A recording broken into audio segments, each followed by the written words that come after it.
Good afternoon and welcome to America's Day at the Races. Thanks so much for joining us. It's presented by America's Best Racing. For the love of the race, visit americasbestracing.net today.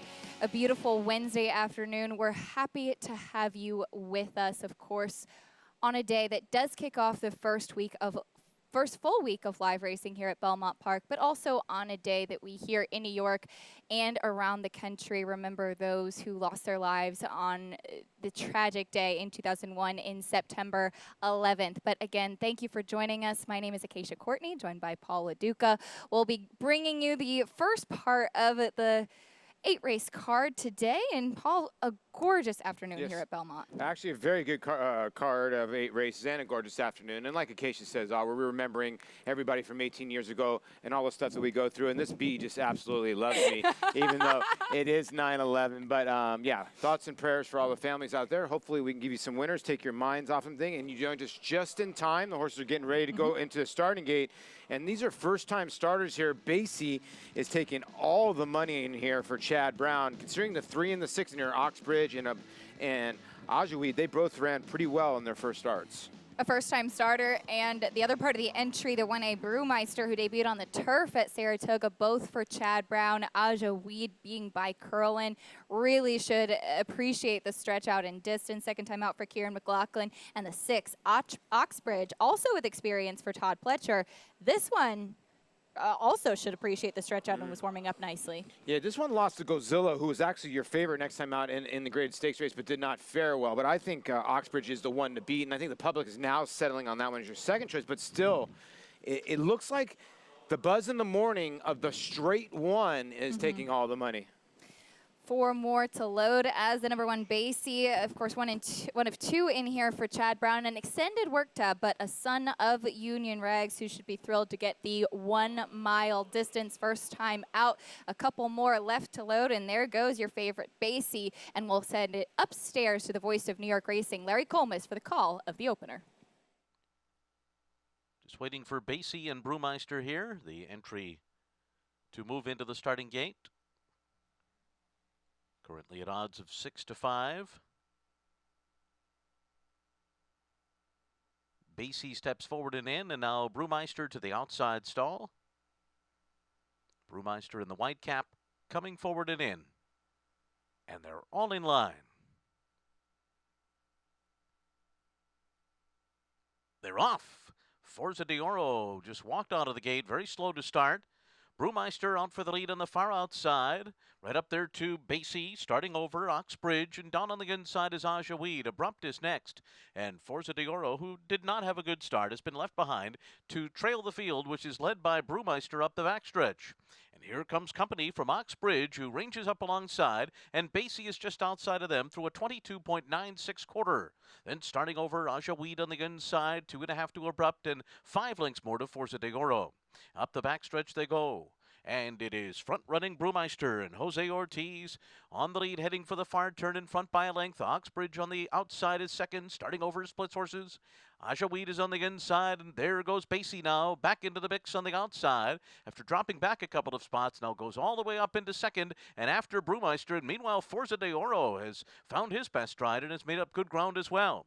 So around the far turn they go after a 46.67 half mile. Brewmeister the leader. Basie's out there 3 wide, and splitting those 2, starting over gets involved. And now these 3 across the track as they make their way to the top of the stretch. Ajaweed is right behind them, and Forza de Oro swings out 4 wide for the stretch drive. They're into the stretch, and it is starting over who's now the leader. Forza de Oro storms up on the outside. Ajaweed's between those 2. Brewmeister and Basie have both dropped back. 3 of them across the track here, led by Ajaweed. And Ajaweed and Joel Rosario start to pour it on in the end. They win going away to Forza de Oro, who was a strong second, and then it was starting over, followed by Brewmeister. Ajaweed, second time out for Kieran McLaughlin. It gets the job done in a rather eventful first race, and I think perhaps the most eventful trip was the one had by the 4, Forza de Oro. Yeah, it got dead left in this, the son of Spitestown, and Junior Alvarado just sort of let him go into stride, and I made a menacing move on the outside while Joel Rosario was just waiting for room with the son of Curlin and Ajaweed. The 5-2 was in between horses. A first-time starter for Jonathan Thomas. And Johnny V, you know, he had to get out of that spot, so he pushed through. As your entry, your favorite sort of backed out of it, but the Horsewood Experience gets it done at 5-2. And you're right, the 4 giant here at about 31-1. Well, we can get back to that start now. It's hard to pull the 3 up, but the 4, I mean, ran a bang-up race. I don't think it was ever going to beat the 3, but pretty good race. Finished second, and as we look at the break, the 4 just gets totally left, and the other Mott runner, the 2, is awkward out of the gate and rank early as well. The 4 is not even in the picture at this point. That's more dwelt than being left almost. Yep. And when we talk about dwelt, it's like it's not breaking like stumbling or nothing, just not going out of the gate until it gets encouragement, and then she finally goes, "Oh, the race has started." You know, first time out, and wow, she ran unbelievably well after that beginning. And a good move by Junior Alvarado at the start as well, because he let the colt kind of go sideways and get towards the rail. And then, as you said, let him get into stride. And here's the move. As they're rounding the far turn, he's on the far outside in the orange cap. Big, big run from this horse, and definitely one to watch next time out. Yeah, and a lot of people will say, well, why did he have to go all the way around horses? Well, after that beginning, he's probably like, listen, I just need to stay out of this colt's trouble now, or out of his way, and keep him just out of trouble. Let's go 4 or 5 wide. Let's make the move. I'm not taking anything away from him. If he wants to go, let's go now. And he sustained his bid, but you could see the winner, Aja Weed, with the ears up at the end of that. And Joel Rosario just red hot, your leading rider now, had a win lead, or excuse me, win lead. Yeah, now 2 wins above, and he's been riding so well. Although that's only his second win. I was looking at his stats today. He's 2 for 9 on the main track. He's 5 for 8 so far on the turf. So far at this meet, yeah. Interesting. Coming off of a 4-win day on Sunday here at Belmont, just keeps that momentum rolling with the opener here as your entry, the 2 from Chad Brown. Disappoint in the opener as we take a look at your track conditions today. Weather and track conditions presented by Piranha Fly Spray, the preferred fly spray of Belmont Park. Piranha on, pests gone. It's fast and firm on a almost summer-like day today as we just wrapped up the first, and we'll be bringing you races 2 through 8 here today at beautiful Belmont Park. Yeah, it's like I said, your Pit 5 is going to start in race 4. Your Empire is going to start in race 3, so don't forget about that, the 20-cent variety. And I think a lot of people are going to be singling, at least to start the pick 4, probably the 7 here, Zap Daddy. So if after you get your $200 promo that Acacia is going to read you, and hopefully you had Aja Weed to start off your pick 5. Yeah, play the races today and every day with a Naira Bets account. New members earn a $200 new member sign-up bonus by entering the promo code LIVE at sign-up and betting $200 in your first 14 days as a member. Sign up now at NairaBets.com or download the Naira Bets app. As there goes Aja Weed into the winner's circle. Joel Rosario, Kieran McLaughlin kick off the day in excellent fashion. That's got to be a good way to kick off the day as we look at prices. $7.90, a nice little way. And if you had that, the double or the try, or the exact or the try, some big prices underneath as well. Yeah, starting over, we're in a good second or third for a first-time starter. But you're right, Aja Weed, son of Curlin at the Hare Mare. Asia, I guess is how you pronounce that. Shadwell, congratulations. Joel Rosario riding high. And you're right, 790 is going to play big in the pick 5.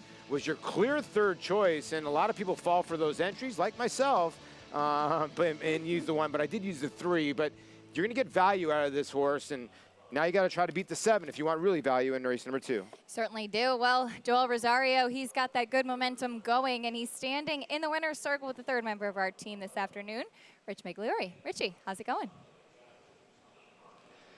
Seems like we've been meeting quite a bit like this down at the winner's circle. Joel, you're riding tremendous.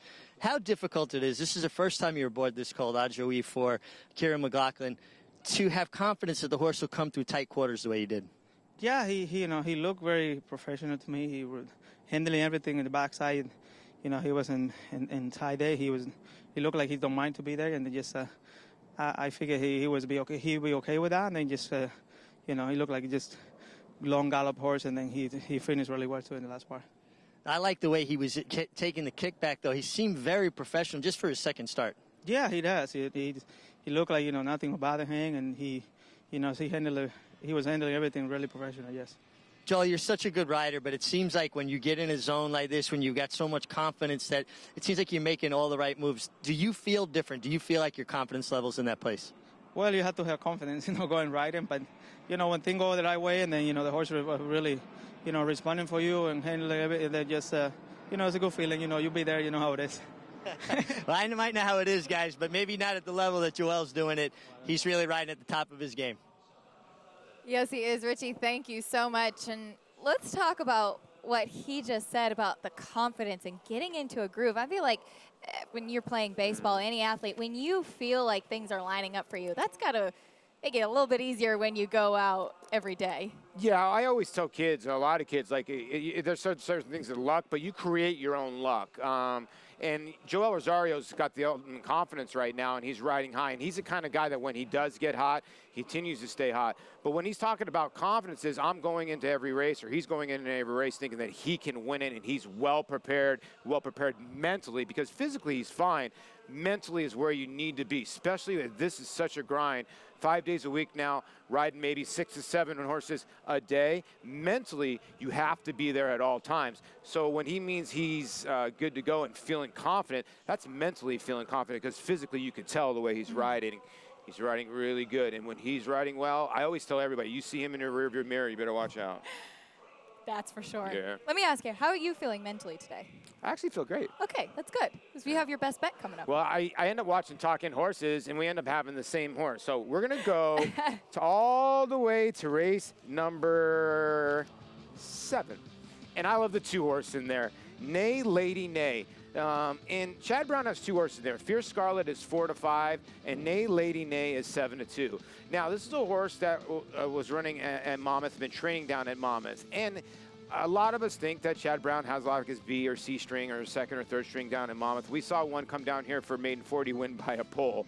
We saw Mike Deeney win 3 or 4 races from Monmouth at Saratoga on the turf. The Monmouth turf races translate. This horse won last time out with Paco Lopez with ease. 2nd, 3rd, 4th, and 6th place finisher of all came back to 1. 1 won at Kentucky Downs with a 77 buyer. 1 won at Monmouth with a 77 buyer. 1 won at Saratoga, and the other one won at Monmouth. Loaded race. Chad Brown, Javier Castellano. I'd rather take 7 to 2 than 4 to 5. I'm with you there. So, Nay Lady Nay Yes. has to have the weight of both me and Paul aboard the other Chad Brown, if you will. But coming up on Saturday, on the other side of this break, we're going to talk about the Woodbine Mile. Can Got Stormy, so impressive in the 4-star Dave at Saratoga, can she do it again this weekend up at Woodbine? We'll talk about all that and more coming up soon on America's Day at the Races.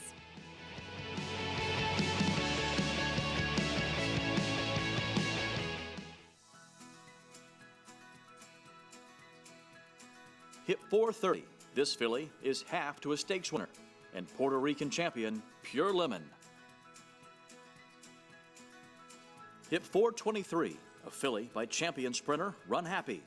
A half-sister to 3 stakes horses, including multiple graded stakes winner and classic performer Broadway's Alibi. Selling at Keeneland, September. Run Happy, standing at Claiborne Farm. They're off. Bet the horses anywhere, anytime with Naira Bets. Rushes out of there to take the lead. It's easy on your computer or Naira Bets app. Earn valuable reward points on bets. Play in our exclusive promotions and earn cash rebates. Off the turn with a length and a half lead. Sign up now. Bet $200 and get $200. The dramatic finish. Bet any track, anywhere, anytime. NairaBets.com. Eclipse champion Blaine was considered by many as the breakout stallion of 2018. His top runners included Grade 1 winner and Eclipse Award finalist Marley's Freedom, plus Grade 1 winner Fault, and graded stakes winners Morale, Beyond Blaine, Miss Kentucky, and Blaine. This year, his 2-year-olds have sold up to $700,000. Outstanding results, outstanding value. Blaine, standing at Claiborne Farm. Welcome back to America's Day at the Races. So glad to have you with us on this beautiful Wednesday afternoon. This show is brought to you by Claiborne Farm. 100 years of doing the usual unusually well. We just wrapped up race number 1 here at Belmont Park, and we've got a lot more racing to bring you here. But first, we're going to talk a little bit about something happening north of us, and that's the Woodbine Mile on Saturday. And it's a pretty exciting race, Paul, with some horses that we got to know pretty well at Saratoga this summer. Yeah, listen, it's got rich tradition too. I mean, listen, Wise Dan and Tepin and horses coming in from Europe as well. Woodbine always puts on a great program. And again, this year, $1 million on the line, Acacia, and a good group of 11, led by the filly, Got Stormy. 3-year-olds and upwards, 1 mile on the E.P. Taylor turf course that goes as race 9 at 5:42 on Saturday. And talking about Got Stormy, here's her performance in the 4-star Dave. She came back just a week, 7 days after winning the De La Rose at Saratoga, and then came and totally dominated in record-setting time. Yeah, the more you look at this race and then you go to the De La Rose, you wonder if the De La Rose was just a workout. I mean, she just blew right by everybody, and she left Raging Bull in his wake. The De La Rose was so impressive. I think Mark thought, okay, that's just basically a workout, and then she puts up a 132 flat, and she switched to a wrong lead right there. She was looking around, looked like she was just having fun, and I think she's going to be a handful on Saturday. And the other part about this, she won the Ontario Cotillion when she was age 3 at Woodbine. I know she was 3 to 5, but that is a tricky racetrack. It used to have the longest stretch in North America until Los Alamitos started doing thoroughbred racing there. But it's got a long stretch. It's a difficult one-turn mile on the turf. So the fact that she's won on it, I think, gives her an advantage too. And Mark Casse, historically keeping a very strong presence up at Woodbine. He knows that track very, very well indeed. Now she's also going to have to deal with the likes of Luke Cullen, who also won at Saratoga. He won the Fasig-Tipton Lure. And this horse, he's a 5-year-old with just 11 starts, and he's definitely been a little bit of a tricky horse with some ups and downs for Kieran McLaughlin. Speaking to him after the race, saying how gratifying it was for him to now be undefeated in 2019 and get this win. Well, they got to take their shot now. I mean, if you look at some of his races at age 3, he just missed in the Hill Prince. He's been a really steady racehorse. And kudos to Kieran and get him back at age 5 and to run those back-to-back races. Now they're going to take their grade 1 chance, but he's been running solid numbers. And here's Raging Bull. The last time he won was in the Hollywood Derby back in December out at Del Mar. As Paul mentioned, he finished 2nd in the 4-star Dave behind Got Stormy. He's trying to get a little bit of revenge today for Chad Brown. Yeah, he's trying to. And listen, like I say this all the time, when the horses come from the East Coast to the West Coast, they just beat the West Coast turf horses. Dirt, it's a different story. And ever since he's won this race, he's gotten beat by Briggs and Mortar, Robert Bruce, all of his other stablemates. So he's going to have to step it up a little bit to beat Got Stormy.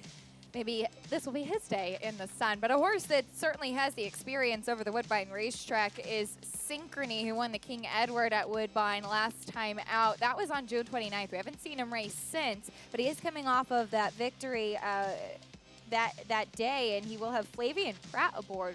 We've talked about this.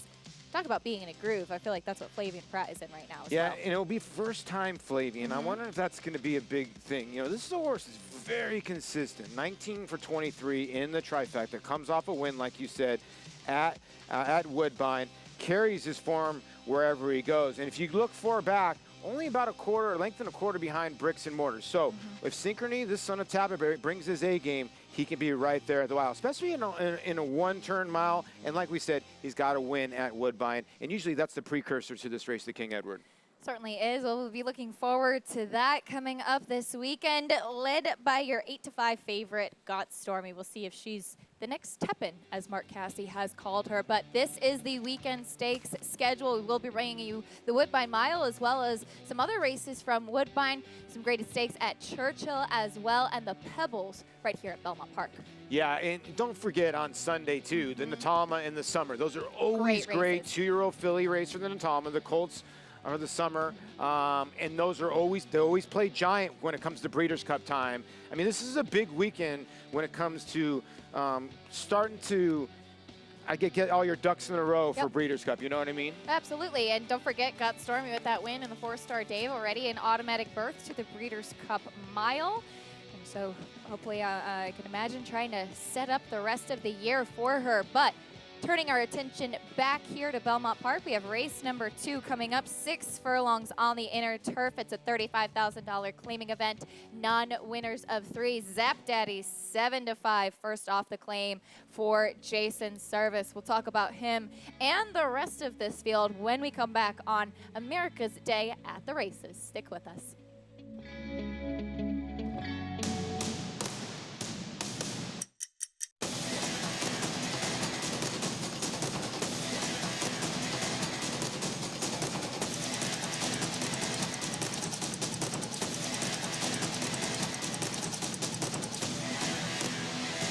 Our win program. It was a big, big day. By your side in the Sanford. That's the finest breeding program in Central Kentucky. It's America's original sport, and no one covers it better than americasbestracing.net. From the sport to the lifestyle, the best races, horses, and destination venues, cocktails, gambling, fashion, and more. americasbestracing.net is a sport for you. Live it, love it, bet it. Whether you have Derby dreams or Midsummer Derby dreams, this is Tom Durkin to tell you a registered New York bred can take you there. Diversify. That New York bred Exact and the Whitney by multimillionaires Diversify and Mind Your Biscuits shows the kind of quality that allowed New York breds to earn more than $93 million on the world stage last year. On-track successes have spurred New York bred sales result. At the March OBS sale, Chestertown sold for $2 million. And this New York bred 2018 yearling brought $1 million at Saratoga. So get with the program at nybreds.com. Racetrack Television Network brings you every race, from every track, on every screen, every day. With monthly packages starting as low as $5, RTN gives you great value and access to more live HD streaming and race replays than anyone. Visit RTN.tv today to sign up and watch on almost any device, including Roku and Amazon Fire. Use promo code TRYRTN for a 5-day free trial.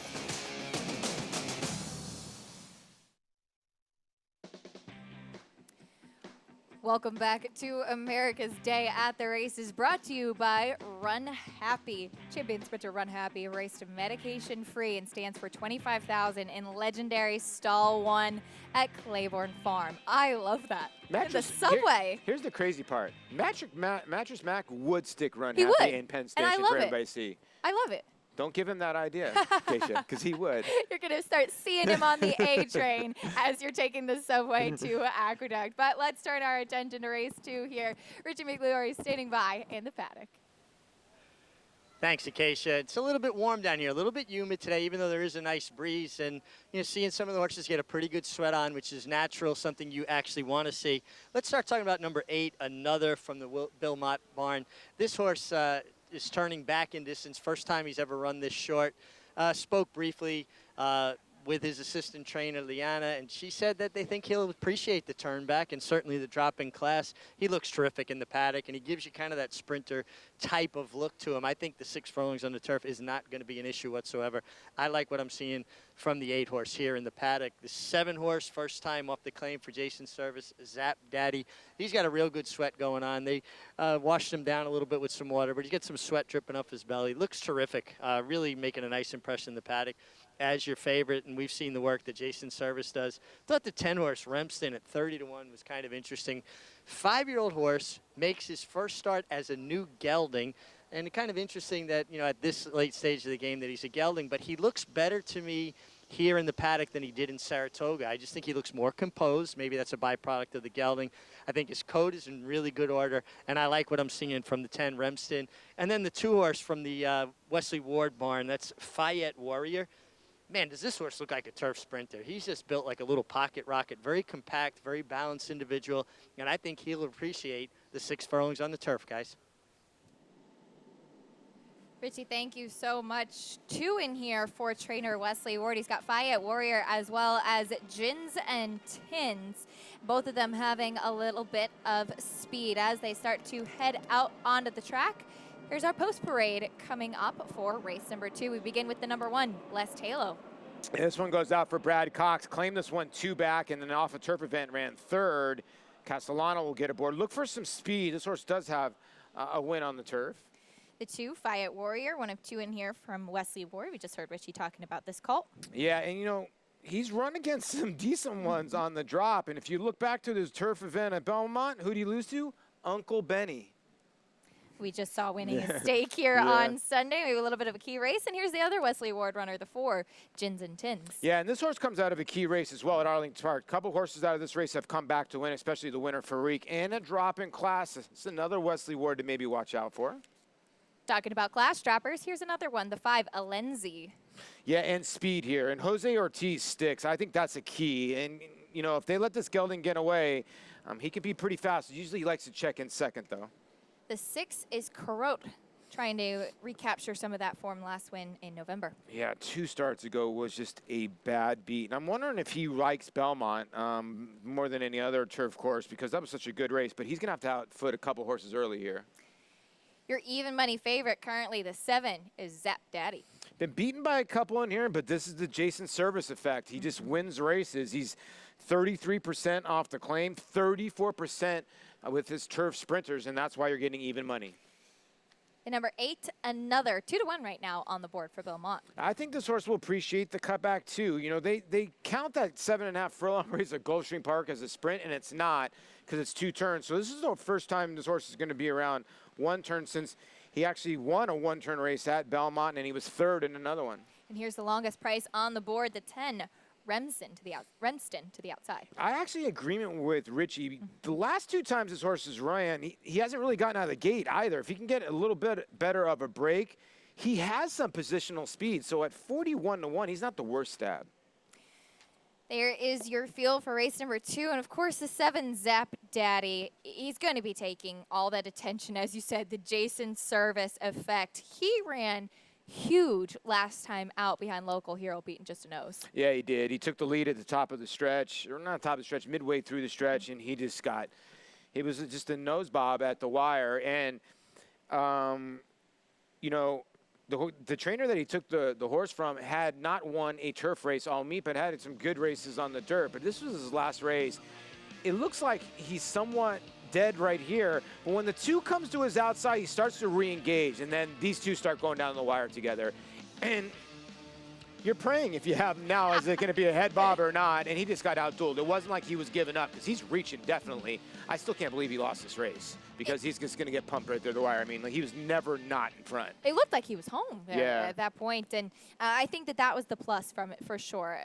Perhaps the question mark, first off the claim for Jason Service, he does so well claiming horses and spotting them in the right places. First off, the claim on the turf numbers are not perhaps as strong, which is surprising. Turns him back to a sprint, which obviously he does very well with. I wonder if this horse is perhaps a little bit more potent, going a bit longer, but the 6 furlong on the turf here at Belmont's obviously going to be a much different setup than a sprint race somewhere else. Yeah, and it plays maybe a little bit longer, Acacia's, but the one thing he does get is he gets LNZ, who's fast. Yep. Gins and Tins is very fast. I don't know what happens with Blessed Halo, the rail horse. Karat, the 6, is pretty fast. I don't see Remsen or another. So there are 3 or 4 horses that could create pace for him because you're right. He has that 1 6 furlong race, and Karat beat him 2 back. Now, like I said, Merkton Katarmachi had this horse. Now, he's a great trainer. I'm not taking anything away from Merkton, but he had not won a race on the turf in a while, and Jason Service just does unbelievable things with horses. I don't know if this horse is going to lay closer or not.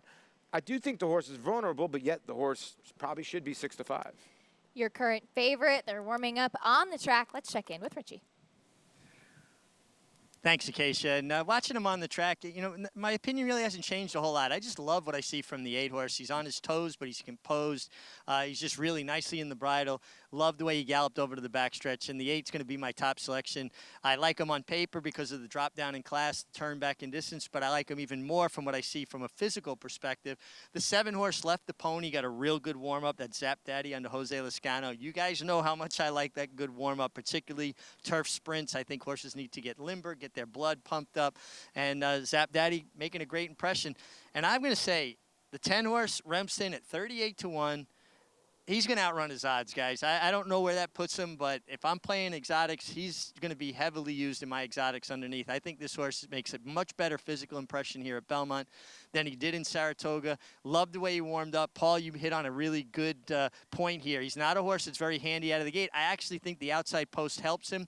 5.5 to 6 furlongs at Belmont, 5.5 in Saratoga to 6 furlongs at Belmont. Big difference. It's a real mad dash to that far turn at Saratoga here, even though it's only a 16th of a mile further.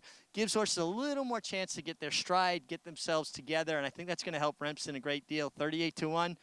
He'll be underneath in my tries and my supers for sure. Richie, thank you. Remston, a big price, and he ran against a good horse last time in Call Me Harry, who was 2 for 2 and 2 for 2 at Saratoga for Kelsey Danner. I think he's a fantastic price. Obviously, could be a good player in here. No, I agree. I completely agree. I mean, you're just looking at 30-1 on the morning line, and that's why the horse is what he is. But his race 2 back plays in here, and he's now in for 35. So he needs to get out of the gate.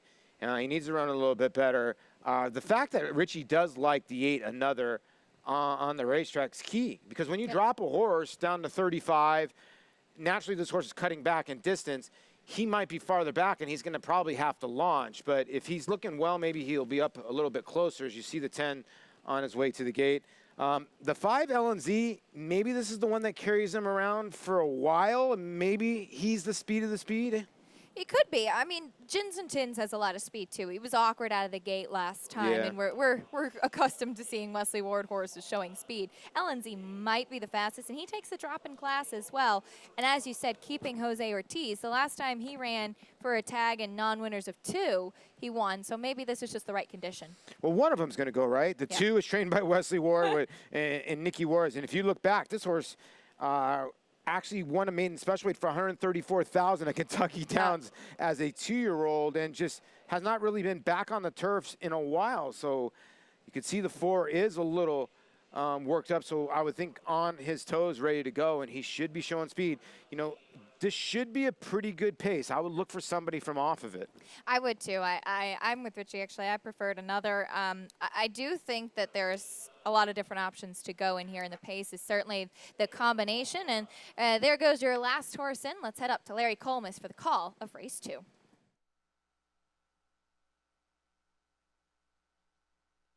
They're off. LNZ and Corot come out the best. Gins and Tins away running in 3rd. Blessed Halo is 4th on the inside. And there goes Zap Daddy now, outside of horses and up into 4th position. Then Fayette Warrior, Remston, and another is the trailer, 7 lengths off of Corot, who's going at it outside of LNZ up the backstretch. These two with Corot and neck in front. Zap Daddy has made his way up into 3rd on the outside of Gins and Tins, and then Blessed Halo on the inside. 21.86, a solid opening quarter mile here. And then on the far outside, Remston going by horses up into 5th, 5 from the front, then Fayette Warrior, another being motivated to go at the back of the pack. Still LNZ and Corot. Zap Daddy sits a length and a half off of them and travels strongly in 3rd. And then it's Blessed Halo on the inside in 4th, followed by Remston, and they're into the stretch, and Zap Daddy comes up on the outside of Corot and LNZ. And under a hand ride here, it is Zap Daddy, who now is set down at the 8th pole with the lead. LNZ is 2nd, Corot is given way. Blessed Halo is moving up on the far outside, but it is Jose Lezcano and Zap Daddy. And Zap Daddy comes under the wire, a 3-length winner over Blessed Halo. LNZ was 3rd, and another rallied for 4th. Your favorite gets the job done. First off the claim for Jason Service, Zap Daddy. Perfect trip for him under Jose Lezcano. Wow, 107. And change, just a couple ticks off the track record. Yeah, LNZ went to the front end, and I think Jose Ortiz was like, hey, Dylan, you want to go really slow and make this a 2-horse race? And Dylan said no, and he went with the 6, and it just turned into a nice setup. I don't think if it would have mattered either, or an even money shot. When you get a perfect trip, and you're the even money shot, and you're Jason Service, you're just going to get the W. The one Blessed Halo who didn't really get played at the windows at 5-2 is going to swallow up 2nd. The 8 got put behind the 8 ball because Junior Alvarado knew he was in trouble out of the gate, because when the 7 broke well, he tried to gamble up the rail in the backside, and he got shut off, and he had to take the overland route.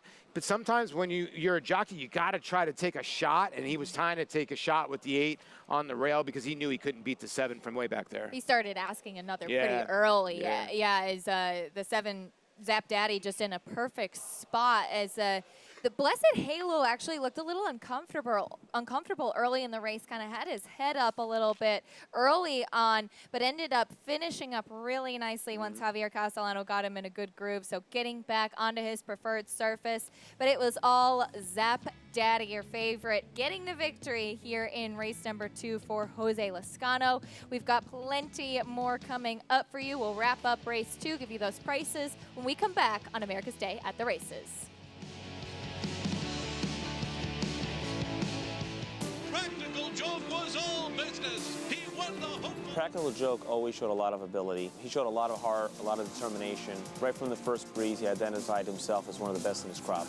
Practical Joke down to the wire, the champagne. Practical Joke took both the Hopeful and the Champagne Stakes, and he's a fast, tough, precocious 2-year-old, trained on, showed even better form at 3. It is Practical Joke in the Allen Jerkins. He's going to be a horse that no commercial breeder can leave off their list. That time at Oaklawn, win a home run, made for a big night.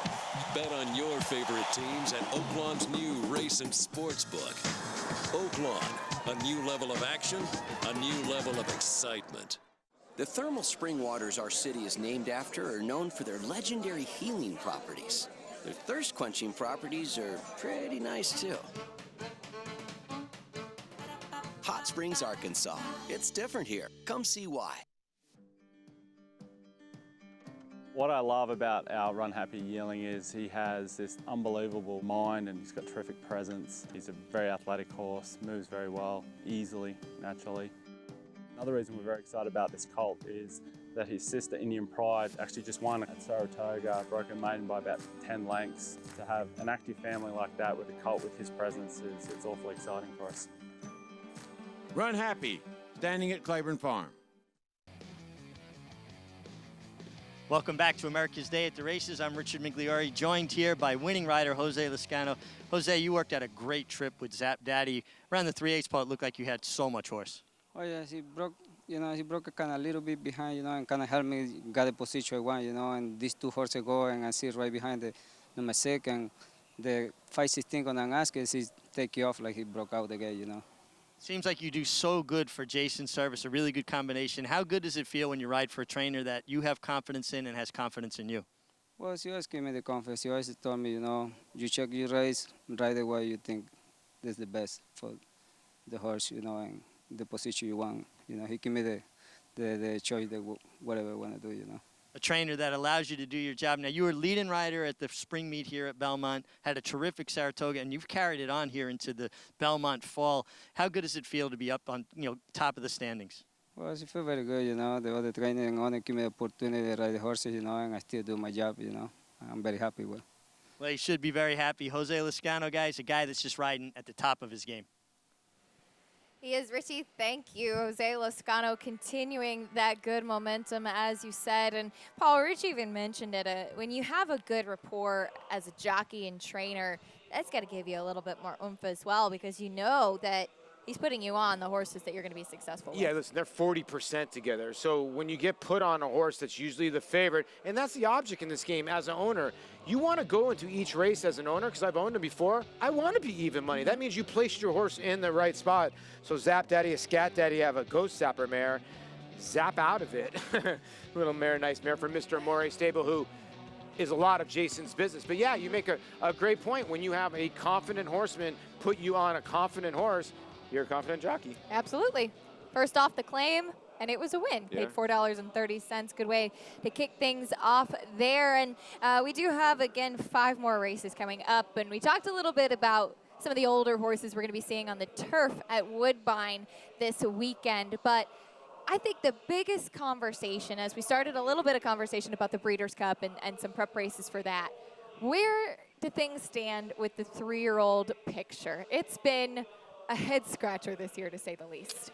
Well, it obviously has ever since the Kentucky Derby, the first Saturday in May. Maximum Security got taken down. Country House got put up. We had 3 different winners, 3 different races. War of Will won the Preakness. And then, obviously, the Travers went to Code of Honor. And you're looking at some of the top 3-year-olds that we have put up. And we'll start with Code of Honor. And listen, he was dynamite in the Travers. He passed a lot of the tests. And he was coming into this race. I said it, when we were on track, I'd never seen, Shug McGee is probably one of the coolest customers I've ever seen in my life. He was walking around. Keisha, you were actually right next to me. He was pacing, him and his wife, like they were waiting for a verdict. He was so nervous, and I've never seen Shug. How many great horses have you seen Shug train? It's amazing, but he knew he had the goods this day, and the horse produced it. Yeah, he certainly did. I have to think this is an incredibly validating win for Code of Honor as well. I think one of the questions had been, how is he going to handle the distance again? Is he going to get a better trip? Suga told me back in the winter, and I asked him about this even before and after the Travers, that he said this horse has been like a little bit of a Jekyll and a Hyde horse. He's been up, he's been down, and he said now he's good. And here's his latest work. He went 4 furlongs in 50.6 on Sunday. Looks like he's continuing to train nicely, pointing, I believe, towards the Jockey Club Gold Cup. Listen, you can't argue with this. I like slower works like this. These are stamina building works. These are works coming out of a big race like he did just to get his feet going. Like Migwood would say, gets a nice little sweat, just get him out there in the afternoon and get him going. They'll tighten the screws up on him a little bit more. And listen, 3-year-olds are dangerous when it comes to Breeders' Cup time. So don't discount any of these horses when it comes to maybe the older horse races. Now, you talked about the Kentucky Derby and the disqualification of Maximum Security. Well, he got back to the winner's circle in the Haskell at Monmouth. There was a little bit of bumping earlier in the race as well with the One King for a Day. Then he had Mucho Gusto to deal with on his outside, but he gutted out the victory here. Yeah, he did get out the victory. You could see Joe Tamo going left-handed on Mucho Gusto. He came back to win 4th in the Travers, if I'm not mistaken. Say that again? He was 4th in the Travers, Mucho Gusto, or 3rd? I believe so, yeah. Somewhere he was up close, yeah. But listen, this is still the leader. It's your Kentucky Derby winner, but I get it. He got taken down. We're going to see him in the Penn Mile. We'll see what happens there. I mean, excuse me, the Pennsylvania Derby, not the Penn Mile. We'll see what happens there. This is the wild card horse because he was going to be the favorite for the Kentucky Derby, and then he went to the sidelines. Mike Smith chose this horse over a couple nice Bob Baffert horses because I think Richard Mandela and him, hate to say it again, they both knew they had the goods. And unfortunately, he had to go to the sidelines. And he's starting to train now. Remains to be seen where we'll see him because Richard is he's a little bit like Jimmy Jerkins. He's going to take his time. What's best for the horse? He'll be a little bit more conservatively trained. And he's been sidelined a couple times, actually. He was scratched from the Kentucky Derby with an entrapped epiglottis. He had to have surgery. That was to clear his airway. So it was a breathing issue that he had. And then he was supposed to come back to the races in August. And he had a virus and wasn't able to do that. So he last worked on September 6th. But we'll see what Preakness winner, War of Will, he did win a classic race. What are we going to get from him? Wow, this is another one that you just don't know, right? Reportedly been working well in the morning, but he's always been a pretty good workhorse. This is a great ride in Baltimore by Tyler Gaffalione. Tiny bit of vindication to say, hey, I was okay in the Kentucky Derby. I did get knocked out of stride, and I'm a decent horse. Your worry is he's danced a lot of dances. Does he have any fuel left in the tank? You know? He ran in all 3 Triple Crown races and took attention in all of them. He won the Preakness. He's coming off of a work here at Belmont. He went 5 furlongs and 59 flat. And as you said, he's always been a good workhorse. But he will have to prove himself once again, coming out of 5th at the Jim Dandy. You've got Game Winner, you've got Improbable, Mucho Gusto, those Baffert horses that you just don't really know what to do with. And a horse that Richie always liked was Code of Honor, who won the Travers. Good pick by you, Rich. What's your thought on the 3-year-old picture? Well, it's still very much up in the air, Acacia, and I would say right now you'd have to think Maximum Security has a tenuous lead on this division, but I think Code of Honor has really closed the gap. His Travers, to me, was a major step forward for him, and he's a young horse, a late foal. I think he needed time to mature. Shug McGee took his shot. He ran great in the Kentucky Derby, and he gave him plenty of time showed up in the Dwyer with a plan to come back in the Travers, and I thought he delivered, obviously, his best performance to date. He was always traveling like a winner in this race. Even though he was far back, Johnny Velasquez had that long hole, the cool Hall of Famer, cool under fire. He took all that kickback. You can see as he turns into the stretch, he's got all that dirt kicked in his face. He's a brave little horse. You can see he's not very big, a little bit on the slight side, and I just think it took him a long time to mature. He is the second half of the year horse for me, a horse that's taken big strides, and I think he's really closed the gap as far as divisional honors so far. Now he's going to run against Older in the Jockey Club Gold Cup. If he wins the Jockey Club Gold Cup, beating older horses, I think he establishes command of this 3-year-old division. I love this work, like Paul said, kind of a maintenance move, something to just let him stretch his legs, get started again after a hard race in the Travers. But look at the way he stretches out. He's just galloping the position of the rider's hands, the position of the rider's body. That's when you want a horse to relax and run up underneath you. And you can see as he gets to the wire, he's going to continue to lengthen out his stride. Now the work officially ends at the finish line, but his 8th after the wire, that gallop out, was as good, if not better, than his 8th before the wire, and the riders allowing him to stretch out. Again, building that foundation. This is a horse that's fit, but you want to keep him where he is, and nobody better than that than Hall of Famer Shug McGahee. I'm really excited about the prospects of Code of Honor stepping up and taking on older horses. This is the time of year we've got to find out about it for sure. Now, we talk about second half of the year horse, Code of Honor, first half of the year horse, Omaha Beach. I believe he was the best 3-year-old heading to the Kentucky Derby. Unfortunate that he was not able to compete, but Richard Mandela, a guy, you guys said it already, always puts his horses first. This is a horse, to me, that was waiting on competition, always finding more when he needed to find an answer. He reached down, he found a bit more. But can he overcome all this time off, even with a master like Richard Mandela getting him ready? Without the kind of foundation that these other 3-year-olds have, is he going to be able to take them on at the top level by the time the Breeders' Cup Classic rolls around? If he can do that, it'll be nothing short of spectacular from a training standpoint and certainly from his ability standpoint. Let me ask you this real quick, Mig, because a lot of these 3-year-olds, like Code of Honor, I think the Jockey Club Gold Cup is going to be very key for them. And even like Preservationist, another older horse, even Jimmy Jerkins is not committed to the Classic, because let's be honest, how are they going to beat McKenzie in his backyard, Bob Baffert? So I think a lot of these trainers are taking these other ones as very, very serious races and not more of a setup for the Breeders' Cup, because McKenzie's a monster. Well, I think you make a great point. I mean, you know, the Jockey Club Gold Cup years ago was the race that decided championship. So to call it a prep almost kind of diminishes the meaning or the weight of the Jockey Club Gold Cup. It's still a hugely prestigious race. It's a grade 1, a great race in its own right. I think the only way they close the gap on McKenzie at Santa Anita is the 1.25 miles. And I think the 1.25 miles plays into some of these other horses' strengths, like Code of Honor.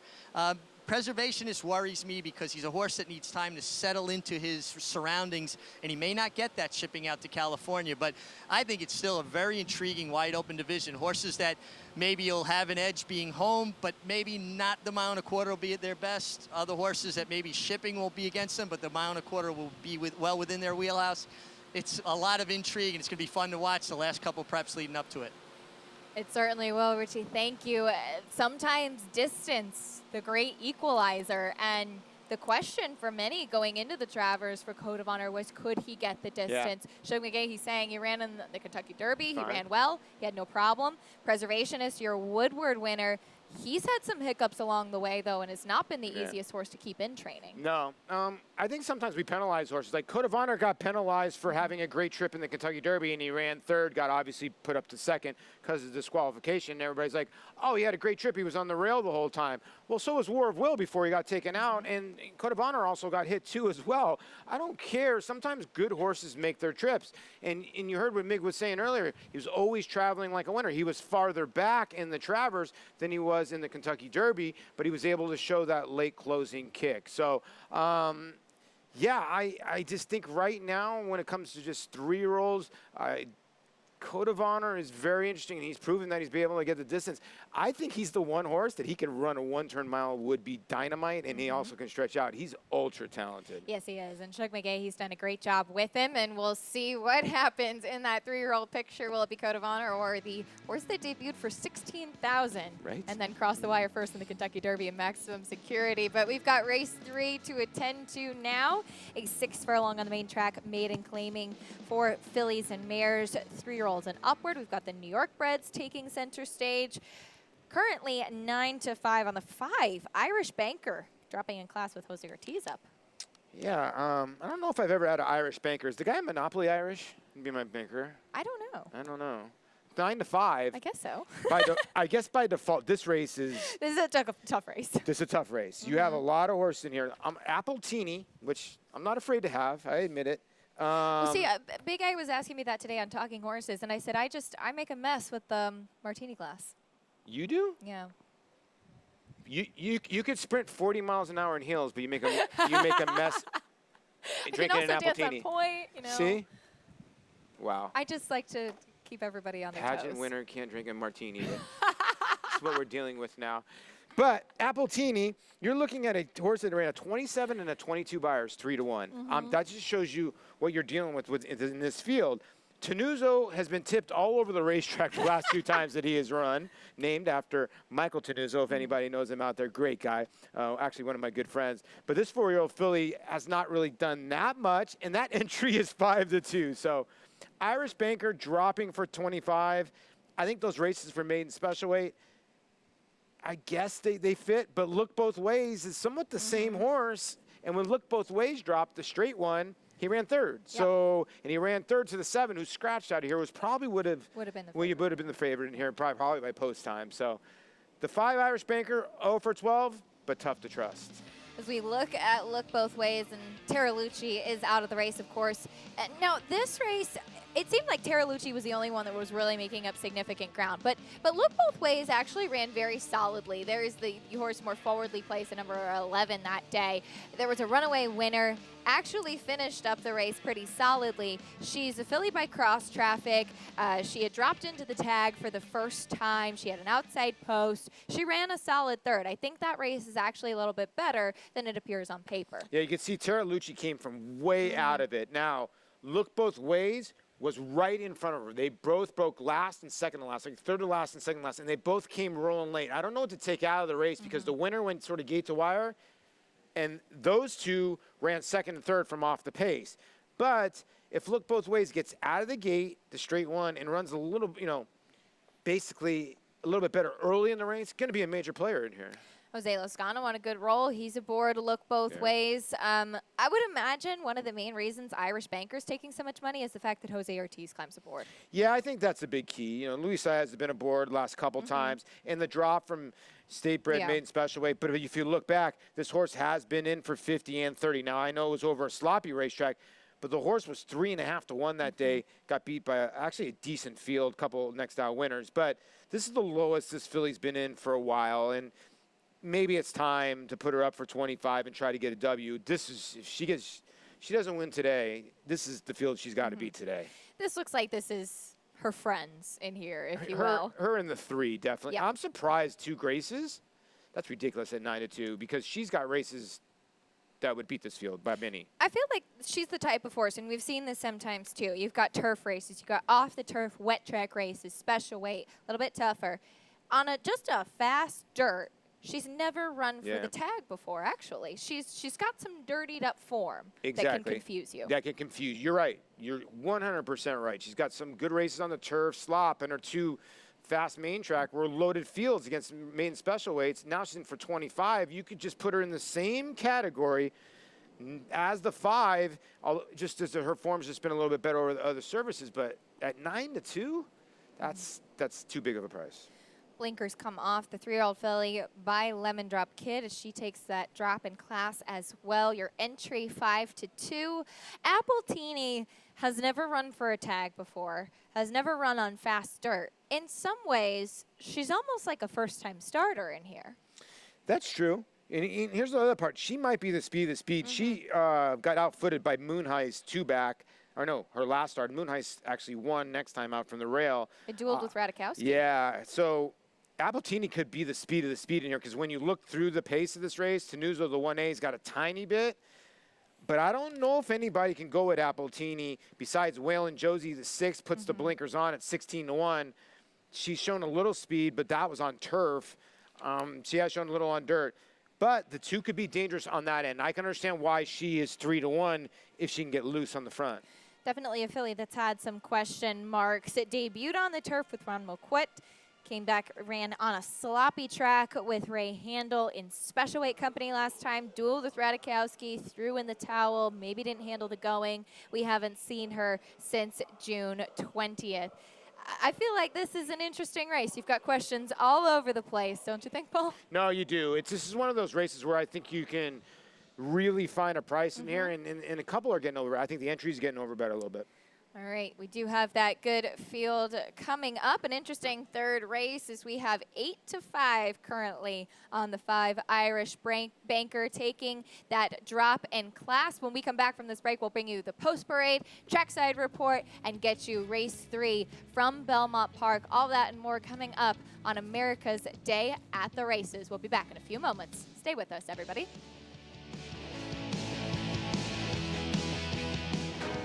Flatter.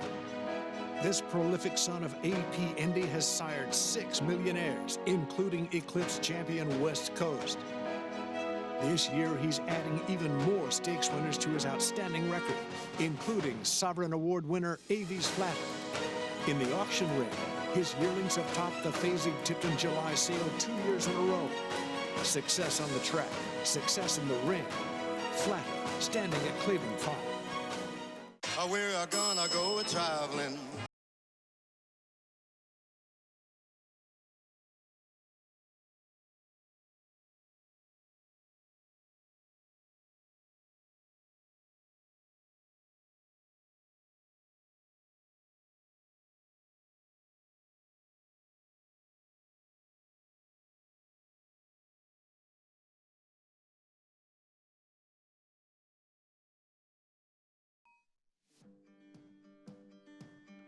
What I love about our Run Happy yearling is he has this unbelievable mind and he's got terrific presence. He's a very athletic horse, moves very well, easily, naturally. Another reason we're very excited about this colt is that his sister, Indian Pride, actually just won at Saratoga, broke her maiden by about 10 lengths. To have an active family like that with a colt with his presence it's awfully exciting for us. Run Happy, standing at Claiborne Farm. They're off. Bet the horses anywhere, anytime with Naira Bets. Rushes out of there to take the lead. It's easy on your computer or Naira Bets app. Earn valuable reward points on bets. Play in our exclusive promotions and earn cash rebates. Long's got a turn with a length and a half lead. Sign up now. Bet $200 and get $200. Dramatic finish. Bet any track, anywhere, anytime. NairaBets.com.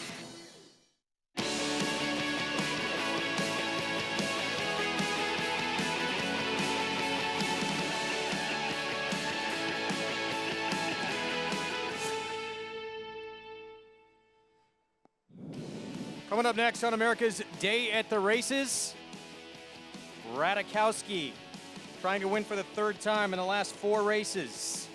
Gets back to work, and Fierce Scarlet, morning line favorite. For Chad Brown, gonna have to beat a bunch of challengers in that race coming up, including her stablemate, who looks tough, coming out of a maiden special weight victory at Monmouth for trainer Chad Brown. Welcome to America's Day at the Races, brought to you in part by America's Best Racing, the go-to site covering the sport and lifestyle. Visit americasbestracing.net today.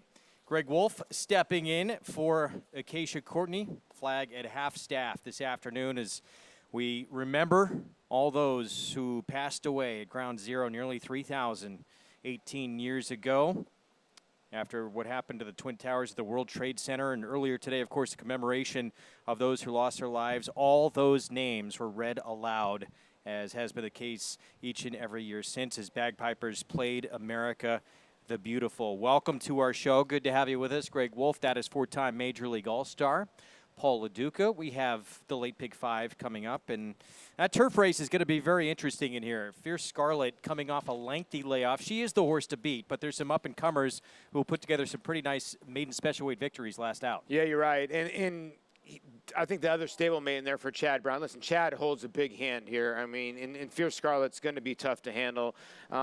She was 4th in the Jessamine. She's been a favorite in 3 of her 4 starts. But I really like his other filly in there, Nay Lady Nay, horse that's coming in from Monmouth Park. And the Monmouth Park horses from the turf course have really fared well. Even at Saratoga, Mike Deeney won a couple of races. Chad won some races. Chad actually rolled out a maiden 40-1 by about the length of the stretch that was training at Monmouth. So don't be scared. I think Zantique has a big shot as well, but I think Nay Lady Nay is the one I'm going to take a shot with in race number 7. And you're right, it's like a little mini stakes race, even though it's an optional claimer. Yeah, we could see several of these, in stakes races down the line. There's some talent certainly in that field. 3 through 8. We're going to bring you the rest of the entire card coming up today. Fast main track, turf course is firm, beautiful weather here as we kick off another week of action. And Paulie, this 3rd race coming up, getting close to a load here. What were your thoughts? Well, I think they're betting a lot of different ways in here, okay? Like Irish Bankers dropping down for the $25,000 tag. But if you look, this filly has been in for that tag, but it was over a sloppy racetrack. So do you just draw a line through that? Look both ways. And the horse that got scratched, Taralucci, they were way, way out of it, and they came closing to run a really good race. So that's why I can see the entry getting bet. Here is your favorite. And, you know, Jose Ortiz sticking, do you think that's why the horse stayed at the 5? That is that's a big stick, though, no? Starting to become a professional maiden. Starting to, yeah. And 8-5 has already dropped in for a tag, although it was an off racetrack. It's just, I think it's more of who else is in this field, right? I agree with what you're saying, yeah, because I look at the 2 at 3-1, and I'm like, how's that horse 3-1? But then I look, and I'm like, okay, this horse dueled with Moonheist, who took a field gate to wire, that Eduardo Jones really fast horse. So I think Appletini could be the speed and might be gone. But, yeah, you're right. Irish Banker is really tough to trust because the 3's got the same credentials, dropping down main special weight. There's a lot of different horses that are dropping. But if the 5 can run, she really should win this race, no? I don't love her. You don't trust her, right? I don't trust or like or want to put my money on the 5, I guess I'll say. I think Appletini's really intriguing, who just went in the 2. You don't if she could show speed again from the rail, she faced Radikowski, who's going to be a heavy favorite coming up later in the card. You're right. Listen, the 2 or the 6. 6 is putting blinkers on here. If the 6 can get to the front end somehow, one of those 2 could get brave in here. Manny Franco on the rail runner for Ray Handel. That's the 2 Appletini. Her second try on a dirt surface. That's, I think, where I'd wind up, although, well, you're not going to get great price really on anyone you want in this spot. There's only a few that you would think could win this race. But 8-5 on Irish Banker, the 5. That's where the public is settling. 13th time trying to break her maiden. Set it upstairs to the voice of New York Racing for the call. Here's Larry Colmus. Funderella coming up to the outside stall will be the last one to load here. Steps up and in, and they're all in line.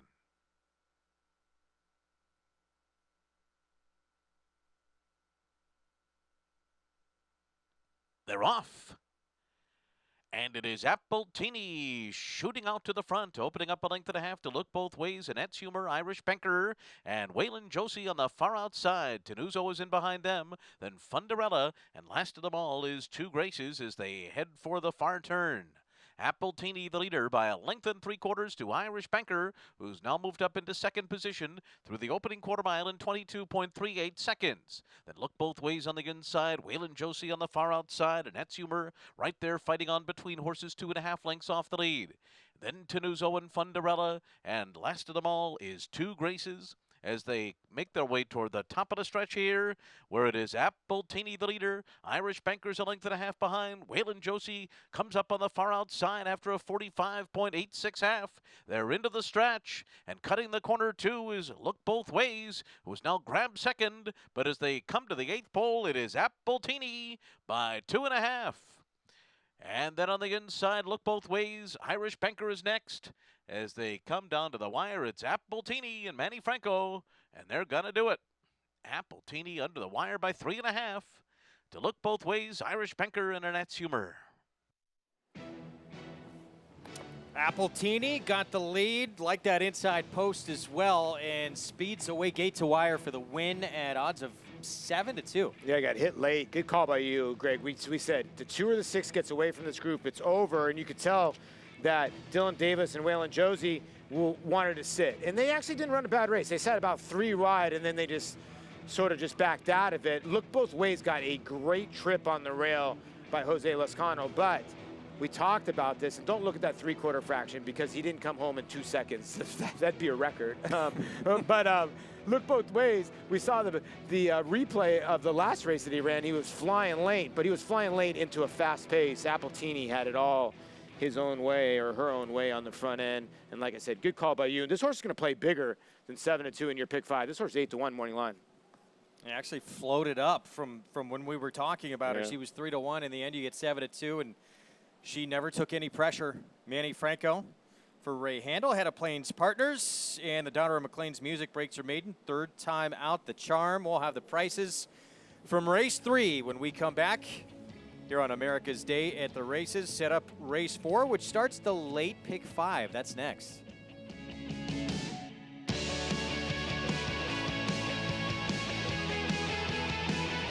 Go from Railbird to Winner's Circle.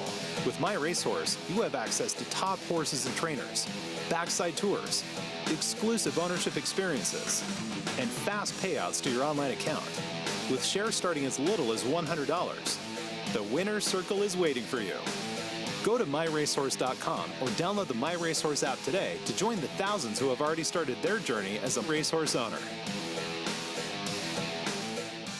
Piranha, the leader in fly control and wipe and spray products, now has premium equine grooming products. Introducing Aloe Pro Shampoo, an organic concentrate enriched with vitamins A, D, and E, and silk protein. Piranha Detangler, a dry comb-through detangling spray that conditions, moisturizes, keeping tail and mane manageable. And Shine Baby Shine, a water-based coat conditioner that leaves a show ring shine every time. Visit piranhaeat.com to see our full line of equine products, and for a limited time, use promo code NYRA to receive a 10% discount on your order. Piranha on, pests gone. It's America's original sport, and no one covers it better than americasbestracing.net. From the sport to the lifestyle, the best races, horses, and destination venues, cocktails, gambling, fashion, and more. americasbestracing.net is a sport for you. Live it, love it, bet it.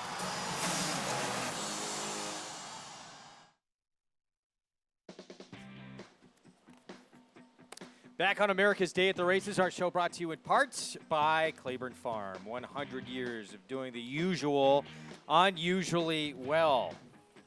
3rd race in the books. That means the Empire 6 is as well. It was Appletini, gate to wire.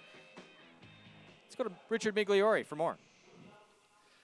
Thanks, Greg. I'm here with Manny Franco, the rider of the winner, Appletini. She looked like a winner every step. She broke clean, and you were very comfortable on the lead, Manny. Yeah, Richie, she broke really good.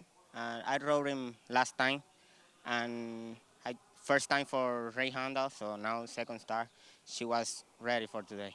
A lot different on a fast track than she was in the slop last time. Yeah, she was so comfortable today on a fast track, and I think that was the key for the victory today. Manny, there's so many good young riders in this room, yourself included. And I know you guys are friendly, but you're also rivals. How do you guys balance that, being friends, but also trying to beat each other on the racetrack? I mean, business is business, and I want to build my, my career. I want to do good here, and like you say, we are friends out of the track. So here we got to fight. So we got to fight for the winners. Well, you're doing a great job. Congratulations, Manny. And guys, maybe the purest natural athlete in the entire jockeys room, Manny Franco, a guy we're going to be seeing for many years to come. Mig, thanks. We talk about his talent all the time. He's so soft-spoken, and he quietly just keeps winning and winning, and is always right around the top of this very talented jockey colony. No, he is.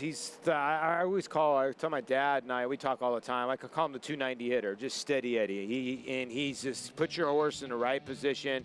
and he can finish. Besides Rosario, I would call him the second best finisher from what I've seen. He's tough to get by. And Appletini, Mig was right, never a loser right out of the gate. I told you about 2 jumps out of the race to the gate. The race was over. Philly by McLean's Music out of a Midnight Royalty mare. Miss Royal Girl, Head of Plains partner. The owner of this one, like we said, Manny Franco. That pick 3, I think a sneaky $60. So your pick 5s are going to be okay. Speaking of pick 5s, the late pick 5, it starts right here. And we start with the $10,000 claiming sprint at 6 furlongs. Huge scratch in here, Paulie, with Tizar Bella coming out. It would have been close to maybe odds on as a favorite of the spot. Now it becomes a more attractive race. It really does. He was a horse. She was a horse, 5-year-old mare, 2 for 2 at the racetrack, too. She had that going for her. She was a late scratch. Now favoritism has landed on the 4. Let Me Take This Call is a 5-time winner, but 0 for 2 here at Belmont. All right, so we'll go through this entire field. Coming up, again, kicks off the late pick 5, about 22 minutes to post. Of course, this weekend, we have great bonus coverage from Churchill Downs and from Woodbine with the Woodbine Mile. What a tremendous race this has been, and produced so many runners who have gone on to not only win, but run huge in the Breeders' Cup Mile, including, of course, Tepin. Right. Back in 2016. Pretty crazy. Leroy DeSanimo won it, and then he sired a Kentucky Derby winner in Animal Kingdom.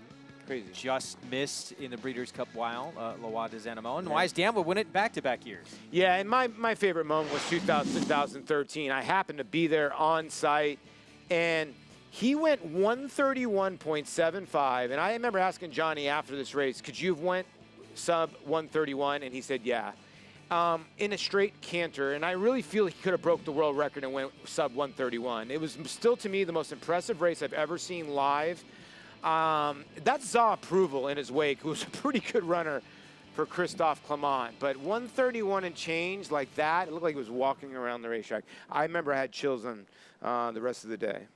That was so much fun to cover his campaign and see what he was doing while he was doing it. He was certainly impressive. We might be seeing the second coming of this next horse we're going to talk about as well, who just set a track record. But Tepin for Marcassi, Mig, another very special performer. Absolutely. For me, guys, it's all about the girls, or the fillies and mares, if you will. Tepin was sensational, and the fact that she could beat males, she could take it on the road, obviously not just Canada, but over to England as well.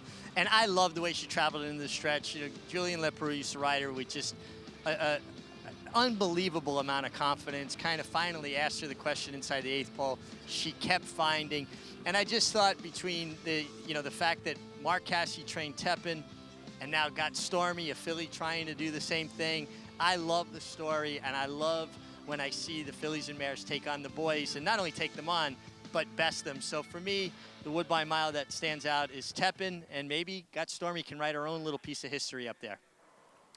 She was incredible. I mean, she won 8 graded stakes in a row. She went to Royal Ascot, won the Queen Anne, of course, the Breeders' Cup Mile, and now Marcassi says we might have another Tepin here with Got Stormy. Sets the track record in the 4-star Dave. Everybody was talking about Uni coming into that 4-star Dave, and yet it was the other lady, Got Stormy, 4-year-old filly, who not only wins that race against the boys in Grade 1 company at Saratoga, sets a track record in the process, off a week's layoff, Paulie. And it just exploded. Look at Ricardo Santana. You don't look between your legs in a Grade 1 race when you have 3 trad brown runners, but he did about right here. He's going to look between his legs, and then he asks, and she absolutely just explodes. And she switches to her wrong lead. She's still a tiny green. She went back to her right lead, and just like, she's going away from this group. And I don't know what's going on, but her last couple of races just has gotten better and better. In 2018, she had an off-the-turf event,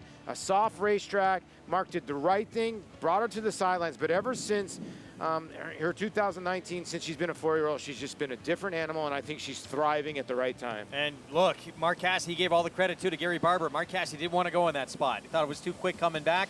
Gave all the credit to Gary Barber, and it paid off. But now, week layoff, you put up a track record performance, and now you're coming back again against Mill. It's going to be a tough spot, but she is in the form of her life. Meanwhile, who's she going to face? Lou Cullen among that group, who's won back-to-back starts off the bench for Kieran McLaughlin. And here's a horse way back at age 3, was the next short of winning the Hill Prince to Yoshida. been facing a lot of good horses. He's had a lot of layoff lines, but his last 2 efforts have been good. And I think Karen's like, okay, we need to take our shot at some graded company because he's got that great pedigree. Hard spun out of the Seeking the Gold mare. I just don't know if he's good enough. Raging Boy's going to get another shot. It got Stormy. He was second behind her. Everyone forgot who ran behind her. She ran so lights out that day. Yeah, and like I say all the time, when the horses from the East go out to the West, they usually succeed. And this horse did win the Hollywood Derby, but since coming back, 4th in the Maker's Mark, 4th in the Turf Classic, 3rd in the Manhattan, and getting beat by his own stablemates. Is he the best of the Chad Brown runners in here? Yeah, because he's the only one, but I just think he needs to turn the tables, and he's going to have to improve a lot to beat Scott Stormy. Meanwhile, 6-year-old Synchrony, at least she has a feather in her cap of last start she won at Woodbine in the Group 2 King Edward. Yeah, and it's usually the precursor to this race, Greg, and you're right. 9 for 23, 19 for 23 in the trifecta, likes this race course. So you can't take anything away from Synchrony. Michael Stidham's done a great job this son to tap it. That's why Got Stormy's going to take a lot of beating, because if you go back and you look, as a 3-year-old, she won the Ontario Cotillion there. And like I said, before Los Alamitos went to thoroughbreds, it was the longest stretch in North America. So she's used to that. She's been there. I think it's a key, especially for Get Stormy and Synchrony, that they both won over this racetrack. Got Stormy's going to be tough. You're being nice here. You're playing coy, because you were talking to me off air earlier. You think she is not only going to win this race, you think she's going to have a pretty special year-end campaign, right? Yeah, You're high on her. I'm starting to see a horse that's going to win the Breeders' Cup Mile. Really? Yeah, I am. They just don't get that good overnight, and Tepin did and sustained it. And for some reason, Mark has this magic with these fillies on the turf going a mile. I'm not going to pigeonhole him as any type of trainer, because he can train any type of horse, classic horse, whatever. But he can get a turf miler. And wow, that last effort, even the Della Rose was in a canter. She's cantered her last 2 starts. Tepin 2.0? I think so. We'll see. She's got some work to do to get to that point. That's true. But coming off her performance, it suggests she's going to be a load in the Woodbine Mile. This is our weekend stakes schedule coming up. A lot of tremendous action. We mentioned Churchill Downs as well, with 2-year-olds in the Pocahontas and the Iroquois. Don't forget Sunday, the Natalm in the summer. Those are always big races come Breeders' Cup. Friday and Saturday for the 2-year-olds. Winning you're in for the Breeders' Cup, no question. We're going to take a break in the action. We will be back. We're 15 minutes to post. Coming up in race 4, the start of the late pick 5. Here's our favorite. We'll talk more about this group when we return. This proven son of Giants Causeway has sired 4 millionaires, including Claiborne Farm stallion Lee. Recent top runners include Cutting Humor, winner of the Grade 3 Sunland Park Derby, plus 3-time graded stakes winner Sharp Samurai, and international star Shamal Nibras. This year, his 2-year-olds have brought prices up to $310,000. First Samurai, standing at Claiborne Farm.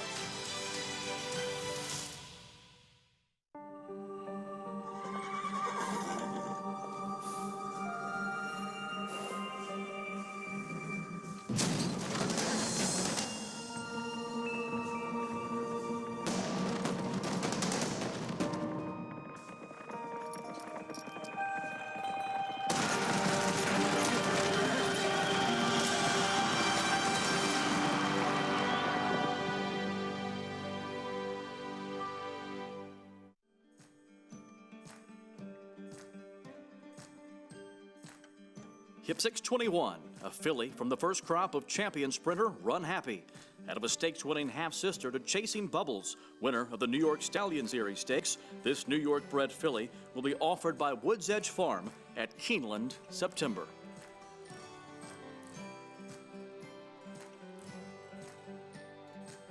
Run Happy, standing at Claiborne Farm. Tom Durkin letting you know New York breds start with an advantage. At the sales, buyers pay up to 7 figures. And there's over $2 million in stakes money limited to New York sired horses in the New York Stallion Stakes Series, like the Park Avenue for 3-year-old fillies. Newly minted wins it for fun. For fun and money. The winner's share generates an additional $55,000 from the New York Breeding Fund. Funny Guy's gonna do it. Funny Guys winning the Times Square division generates the same money. So get with the program at nybreds.com. Want a shot at winning $1 million? Who wouldn't? Here's your chance. The new Stay Lucky app from America's Best Racing. First, you've got to download it. It's available on Android and iPhone. Now that you've got it downloaded, just click on the app and set up your account. Once you're logged in, click on this quick tutorial on how to play. Now, you're just about ready to start picking some winners and building a streak. But before you do, a little help for you from some pros. Each week, the best races in the country are loaded onto Stay Lucky. All you gotta do is click Make a Pick, and you've got a fresh menu of races to sort through. You can pick one horse for as many races as you like. The more you play, the faster your streak will grow. As you start stringing together winners, you'll start racking up prizes. Get to that 20 win mark, you're gonna win $1 million. And with the Stay Lucky app, you're always just a click away from everything that's on americasbestracing.net. So, what are you waiting for? Download it, start picking winners, and stay lucky.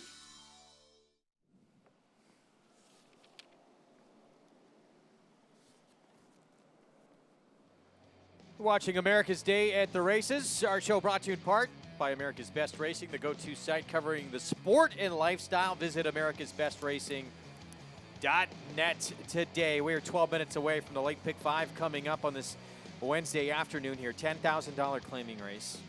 3/4 of a mile in this sprint, and the big scratch of Tizar Bella, who with no question was the horse to beat. That one's gone, so now it's wide open, and let me take this call now. Favored, who went gate to wire last start, but there's other speed in the race. Yeah, there's a lot of speed in this race.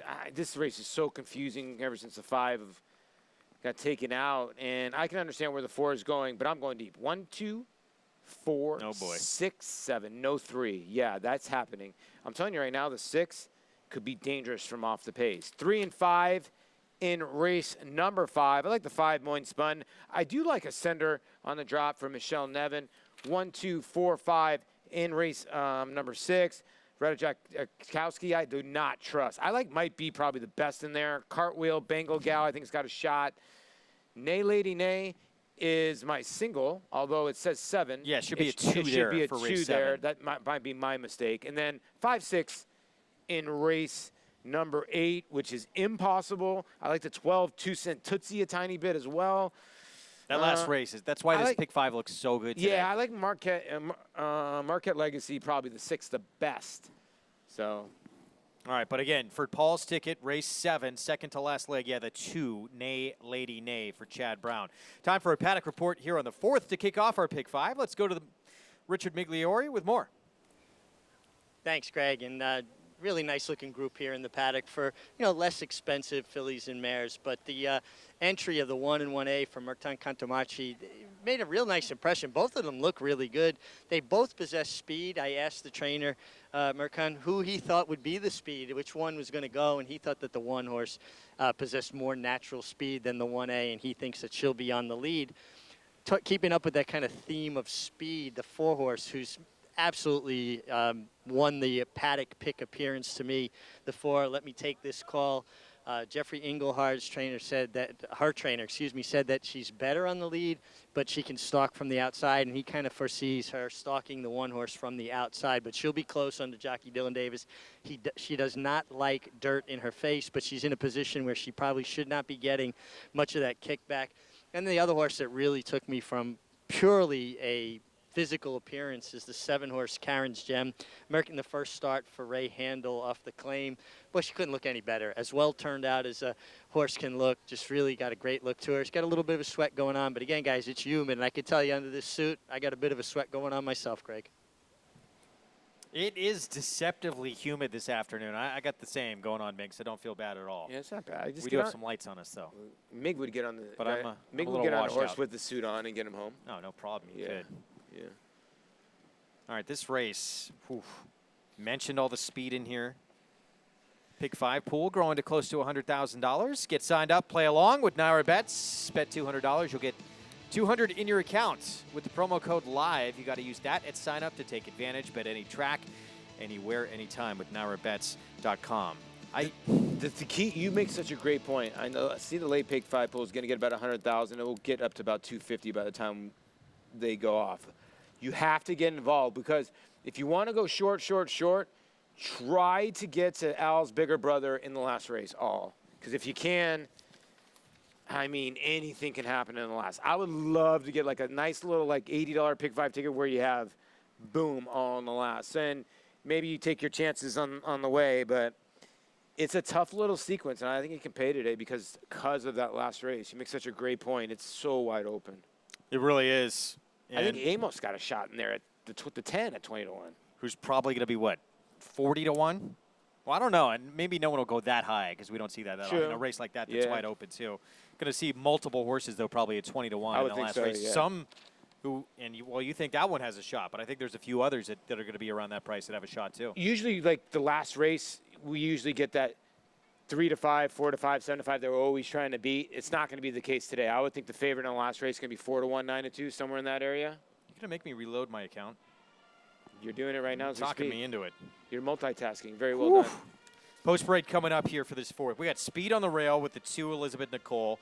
The 4, let me take this call. The 1, Riata's Reward. Let's start off our post parade, and there is Riata's Reward who will break from post 4, and definitely she wants to go to the front. She's a 3-time winner here. Yeah, Benji Hernandez is aboard, so you get a little weight allowance, 7 pounds. So I would think she's never really passed horses before. She does have 3 wins here, though, at Belmont. You like the 1. You also get Midnight's All Right at no extra fee. 7 length score last out. Yeah, at Penn National for 5,000 non-winners of 3. And what does she bring? More speed to the party. So I don't know what happens here between the entries. They're both very quick early. Here's the 2, the rail to another speedster, 4-year-old filly by Exchange Rate, who 2 back went gate to wire for this level. Yeah, another horse added blinkers, 5 back, and at the 3rd call has been in front by over 12 lengths in some of those races. So combined, so she's fast too. This one a little tough to make a case for, but in a race where you think almost anyone can win, 20 to 1. She's the horse that could pick up pieces late. She's the one, if it falls apart, which might happen, she could be the one at 20 to 1. And she gets in light with Apprentice Rider. She has won at Belmont before as well. As we take a look at the 4, let me take this call. Gate to wire score last out. Yeah, and I think a lot of people are looking at the 1 race all the way at the bottom at Aqueduct where she was able to rate a little bit in mid-pack, and I think Dylan Davis wants that same trip. If she gets that trip, she's going to be tough to beat here at 2 to 1. 6 horse Zecha, Randy Prasad will be trying to come from off the pace. This horse ran 3 times in August, so should be fit, but it's going to be looking for a wicked pace up front. Probably going to be dead last of this field of 7. And Karen's Gem on the outside, 7 to 2. Manny Franco ran at this level last start, was claimed. Now with Ray Handel. Ray Handel going to look for back-to-back races. This one for Blue Streak Racing LLC, and it seems like you see the same move each time. Sort of doesn't really pass anybody, runs the same race. We'll see what happens today. And Manny Franco looking for another one. All right, so we're 5 minutes away from this 4th race. So we talked about pace. You have the 2, you have the 4, you have the straight 1, who are all pretty quick. The 1A is not even slow. Who do you think is the quick, maybe, of the quick? I would say Elizabeth Nicole is probably. That's a good question. The 1 is fast. They all go right around 45. So if you're going to see sub 45, these horses are going to be in trouble. These are $10,000 claimers. Riata's Reward, she's gone 45 before and be able to go on gate to wire, but 45 and 3. Elizabeth Nicole was able to go 46. If you look at let me take this call, right around that same. And then the 1A, about the same. They all run around 45 and 3, you know what I mean? Yeah, and I know we're looking at the 4 right now. The entry, both halves of the entry. It's the same barn. It's the same owners, Cantor Marcy Racing. They're not going to duel each other in submission, right? I don't know. How does Riata's Rewards 3 for 10 lifetime? She's won all 3 races gate to wire. Now, when you look at the entry, Midnight's All Right. She's 3 for 12 lifetime. She won from a tiny bit off the pace in a 5-horse field, but look how much money she's eaten up. She's won her other races gate to wire because she used to be in the Jason Service Barn. So which one do you trust, the 1A or the 1? I don't trust either of them at 2 to 1. Well, the 1 dropping to face significantly easier, I would say, of the entry. Riata's Reward, it doesn't matter. If you're right, you're right. You get either one. That's true. But, you know, both these 2 seem like they're going to take heat from the Rail Runner, the 2, also the 4, as we check in with Mig. Yeah, guys, just, I was listening in on to your conversation about the entry, the one Riata's Reward and the 1A Midnight's All Right. And according to her trainer, Katamashi, feels that the one Riata's Award is going to be the one on the lead. He thinks she's just naturally faster. It sounded like that was the instructions to the rider. So I think the one Riata's Reward will be the one looking for the lead. Now, that all changes when the gates open. You never know. Best laid plans go out the window if something happens at the break, a slight stumble or a duck to the left or right, and the rider has to correct them. That slows them down. But from what I understood from the paddock, Riata's Reward would probably be the one looking for the lead. I'm going to stick with the 4-horse as far as my top selection. Let me take this call from the Jeffrey Englehart barn. We know all of these Engleharts can train. Chris Englehart, the father, for years at Finger Lakes before moving a lot of his operation down south here to the Naira circuit, has done outstanding work. Jeremiah Englehart, the brother, outstanding work. These are just really good horsemen coming out of Finger Lakes. And she is as well turned out as can be. Dylan Davis, a little bit of a tough Saratoga meets, really kind of rebounded here at Belmont. See his confidence level really risen. I think he's riding terrific, and she just looks extra sharp. That's my notes on the paper, just big letters, S-H-A-R-P, sharp. And then the 7, Karen's Gem, looked good in the paddock, did nothing to dissuade me by the way she looked up on the track. So I'm going the 4 is my top selection. Because I think she looks great on paper and she looks great on the racetrack. And then the 7, purely on her looks, couldn't be more pleasing to the eye, guys. Mig, thank you very much. As we take a look here again at the favorite, 2-1 on the board. Let me take this call. So Rihanna's Reward, allegedly going to be that quicker half of the entry in here. And look, this is, I would think, easier company than what she faced last time out, maybe even 2 back. She's a 3-time winner here at Belmont. We know she can handle this racetrack, but there's no guarantees she can handle the other pace in the race. So the best of the horses who can sit and stalk, is that the Finger Lakes shipper, the Jeffrey Englehart runner? Yeah, maybe it is. The only horse that hasn't gotten out of the non-3 conditions is the 3. That's why she's 23-1. You look at the rest of this field, they're all running against open horses now.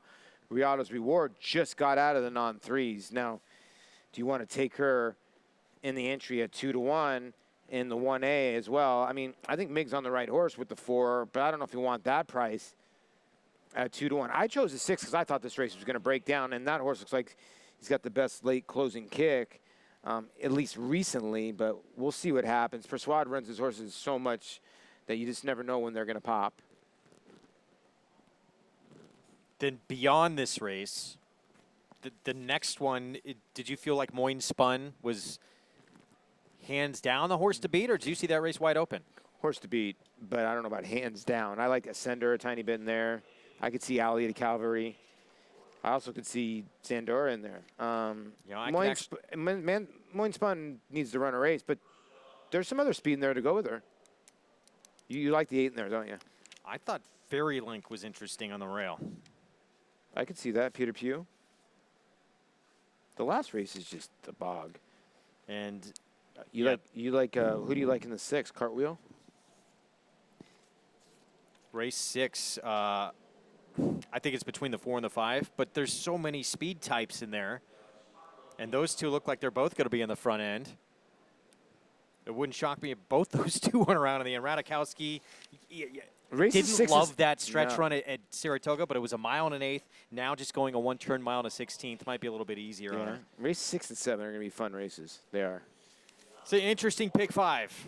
And that 7th, really looking forward to that turf race with the 2 Chad Brown fillies, with Xanthique for Tom Morley. Because the Command runner's a runner, too. I think we're forgetting about the 4 in there. The 4 can run. That was a good debut. No question, I think that's a must-use. Yeah. Sorrentina Lemon Drop Kid filly.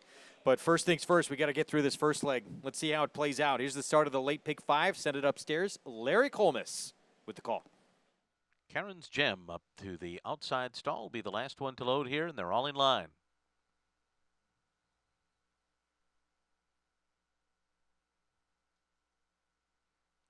They're off.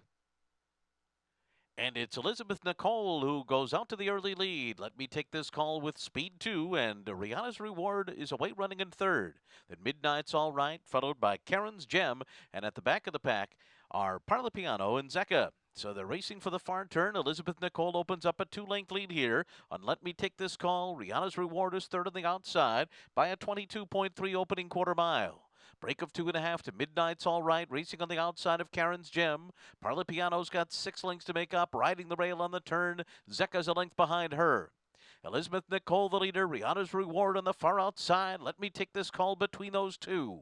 These three across the track now. And here comes Karen's Gem, who swung out 4 wide by Manny Franco in 4th. Zecca extremely wide. Parlapiano cuts the corner. They're into the stretch. And now it is Let Me Take This Call, who takes the lead after a 45.85 half. Opens up 2.5. Karen's Gem up into second position, trying to close the gap in the last 16th. Let Me Take This Call from Karen's Gem. Let Me Take This Call is going to do it. Let Me Take This Call. A length to the good of Karen's Gem under the wire. Third is close, maybe Parlapiano, in a photo with Rihanna's Reward.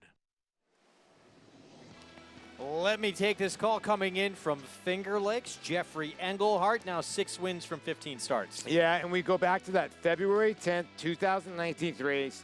$40,000 claimer where she was able to sit from off the pace, and Dylan Davis just sat a great trip behind the speed. So did the 7. First and second place finishers just ended up sitting good trips, and you end up getting your second choice as the entry end up being your favorite here, the 1 and the 1A. But no doubt, Dylan gave this horse a perfect ride, and you know, Mig hit the nail right in the head. The Engelhardt family can just flat out train. It doesn't matter what the first name is. They just know what they're doing. I give credit to the 7 in here, Karen's Gem with Manuel Franco and Ray Handel. This horse ran on well, considering his other races or her other races have sort of just been the same. She actually did some running late here trying to get to the winner. Yeah, she was fighting late. Yeah. As you take a look at your winner. Let Me Take This Call, 2-1, Dylan Davis, 4-7, photo for show. And we'll have that result for you when we come back. Dylan Davis with a victory here on this 4-year-old filly by Take Charge Indy. Prices from the 4th. We'll set up the late pick 4 when we come back.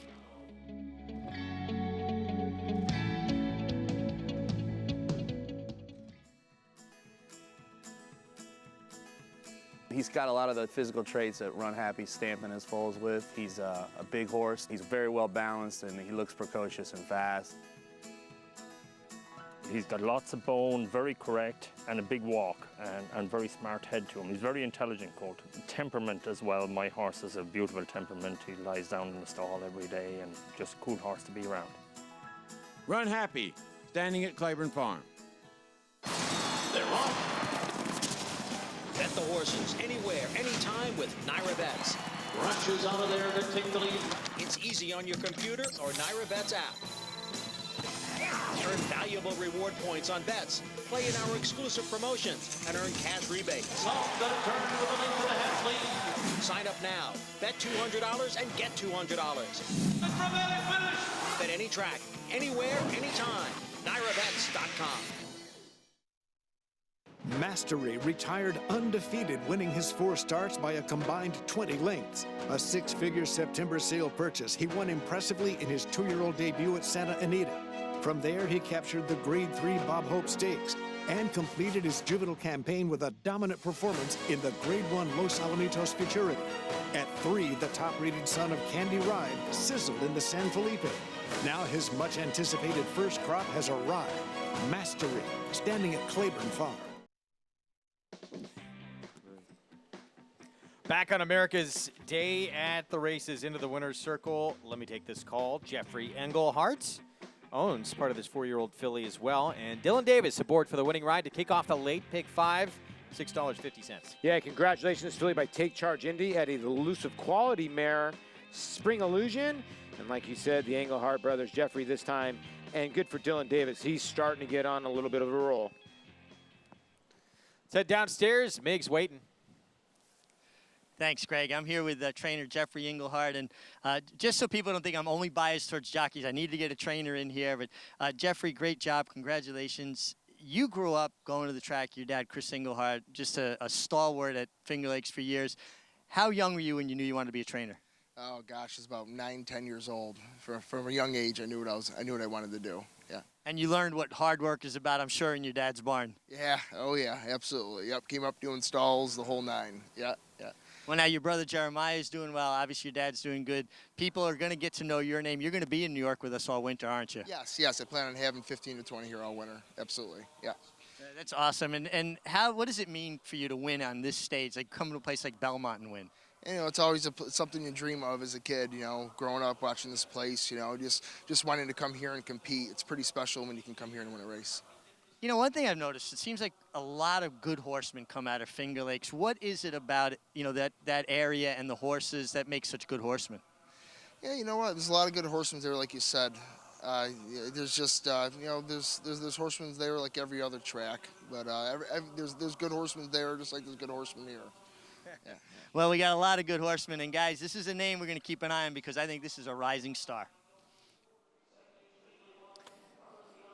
Jeffrey Engelhart comes from a family that absolutely, as you mentioned, knows how to train, and he is following in those footsteps. And he's got a really good 4-year-old filly here who just continues to win, has been doing a lot at Finger Lakes, had won here in New York, and now wins again. Yeah, I'm happy for him. I got to meet him coming into Saratoga with him and his wife and his new baby. Just had a newborn baby.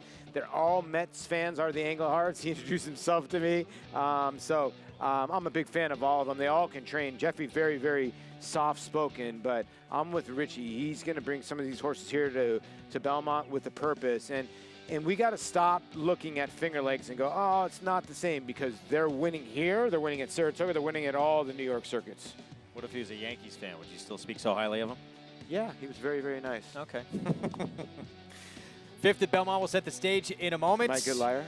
You did say that with a very straight face. I believed you. Our show brought to you, of course, by Run Happy, the champion sprinter, continuing to be a hit at stud. There he is at a legendary stall number 1 at Claiborne Farm, where he stands for $25,000.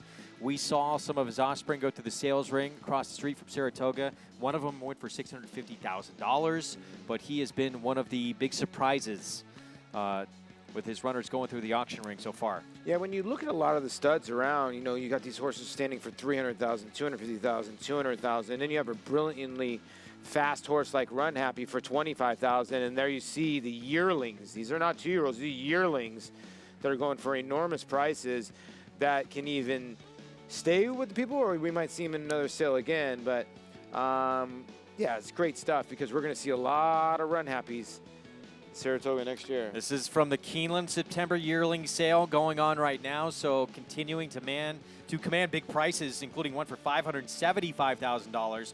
Curlin, though, has been a monster hit at Keeneland September. Hip number 274, going for $4.1 million. That's it? How about that? I mean, that's a lot. One of, I believe, 3 Curlins that topped the $1 million mark at this sale. Wow. They already, the name is bounding. I was going to say they already named the horse, but there you can see Unrivaled Belle. We remember her on the racetrack. Dreaming of Julia, if you're looking at the mares, but wow. I mean, just impressive. Son of Warfront, $2.9 million. Hip 258. A lot of people think the horse racing industry is sort of going away. Take a look at the prices on the right. No, this is extremely healthy. You thought those numbers were big. This just happened. Hip number 498. This is an American Pharaoh out of Leslie's Lady, a half to Beholder. Look at that number. It would get to $8.2 million. Incredible number. New sales topper. I'm sort of stunned here. Although she looks like she's 3. I can understand why she went for $8.2 million. But yeah, when you're a half the Beholder and you're by a Triple Crown winner, you're going to go for a little bit of money. But $8.2 million, woo! You got to be recession-proof for that. Yeah, look at these running lines. Yeah, that's a pretty good. Mendelssohn in there. Into Mischief. Yeah, pretty good family. She's probably already worth probably half of her price without even running. And if she starts to win, God knows what she can go back into the ring for. These American Pharaohs have been so much fun to watch, and they've produced on dirt and on turf, too. Yeah, Mandy Pope pretty sure is going to have the most unbelievable security system around her farm pretty soon, but she's collecting herself a quite prize of mares and doing it the right way. Listen, if you want to make money in this game, you buy fillies because they give you residual back. If you want to go for the whole ball of wax, you draft yourself some colts and you try to go for the win on the first Saturday in May. A little bit easier to take the fillies, a little bit safer. So that's the way Mandy's going, and I think she's doing it the right way. Coming up this weekend, we told you Woodbine Mile. We also have 2-year-old stakes races out at Churchill Downs, the Pocahontas and the Iroquois. And in the Iroquois, what a monster maiden score Dennis's Moment provided. Yeah, at Ellis Park, 121-2. This is a son of Tisnell out of Elusive Quality mare. This horse went off at 2.5-1 first time out. Right out of the gate, dumped Robbie Alvarado. So I think a lot of people that bet this horse that day are really, really, really, really upset they had to watch this because he came back at 90 cents on the dollar and won by 20. Well, remember that, and this is the Ellis route, is where we saw Serengeti Empress grow up. No, true. Listen, Ellis, they improved their purses this year, so the maiden special weight races there were very good. Kenny McPeak will send out January 1. So, ooh, hot sire. Yeah, by New Year's Day here out of the pulpit Maximum there. security. Yeah. Look, this horse broke well, was able to wrangle back like a lot of Kenny McPeak horses do and make a run. So got some experience for me and just rocketed between horses. So I thought this was very impressive, even though the number didn't come back that great. Meanwhile, in the Pocahontas, and that's a race actually that Serengeti would win. Yeah. Last year, she'd, of course, go on to win the Kentucky Oaks for our own Tom Amos. This is a look at the field that will line up on Saturday. 2-year-old fillies, mile and a 16th at British Idiom for trainer Brad Cox's daughter, a flashback. She won first time out. She was favored at Saratoga, modest favorite at about 7-2, but got the job done impressively by 3+ lengths. Yeah, and you don't know what to take out of the race, right? 10-horse field, and like you said, a modest favorite. So is this like one of those things where you're like, was this a good field and she beat a good field? I thought she did it very professionally. She sat right off the pace, 110 flat. The track wasn't that fast today. I like her ears. Looked like she wanted to do a little bit more. She's going to have to take another step. Meanwhile, Lazy Daisy, Doug O'Neill runner coming in from the West Coast, daughter of Painter. She won first time out, and then she got beat the Del Mar debutante at 41-1. Yeah, and you got to be scared of these horses from California. And let's be honest, the state of racing there, they've deepened the racetracks. A lot of the racetracks are heavier. That's why you're seeing slower times at 1:12.2 when she did break her maiden and she went into Del Mar debutante. So a lot of these horses are coming off Santa Anita and coming off Del Mar with a ton of fitness. So I think she needs to step it up. But I also would not throw out Doug O'Neill, who knows how to get a good horse ready for a big race. Big weekend in the Breeders' Cup Challenge Series. These are win and you're in races for the Breeders' Cup. A look at all those races where you can earn that entry. Pocahontas, Iroquois, Woodbine Mile. We're going to bring you all those coming up. And, of course, the Natalma in summer for 2-year-olds at Canada on Sunday. Literally, the Natalma in the summer are two of my favorite races to watch because they do have a giant impact. For some reason, later in this year, they have a giant impact, especially when it comes to the Breeders' Cup. And a lot of people forget probably the most famous winner of the summer with Chantel Sutherland aboard. Mind that bird. Ooh. Go on to win the first the Kentucky Derby. And just missed Rachel in the Preakness, and then Calvin. Calvin opted off the Derby winner to ride Rachel. Right? Unreal. Even money on Moyne Spun. That's Moyne Spun you're looking at. The 5 had a Gates of Wire win at Belmont. That is a short price here. We'll talk more about this 5th field coming up. It's America's original sport, and no one covers it better than americasbestracing.net. From the sport to the lifestyle, the best races, horses, and destination venues, cocktails, gambling, fashion, and more. americasbestracing.net is a sport for you. Live it, love it, bet it.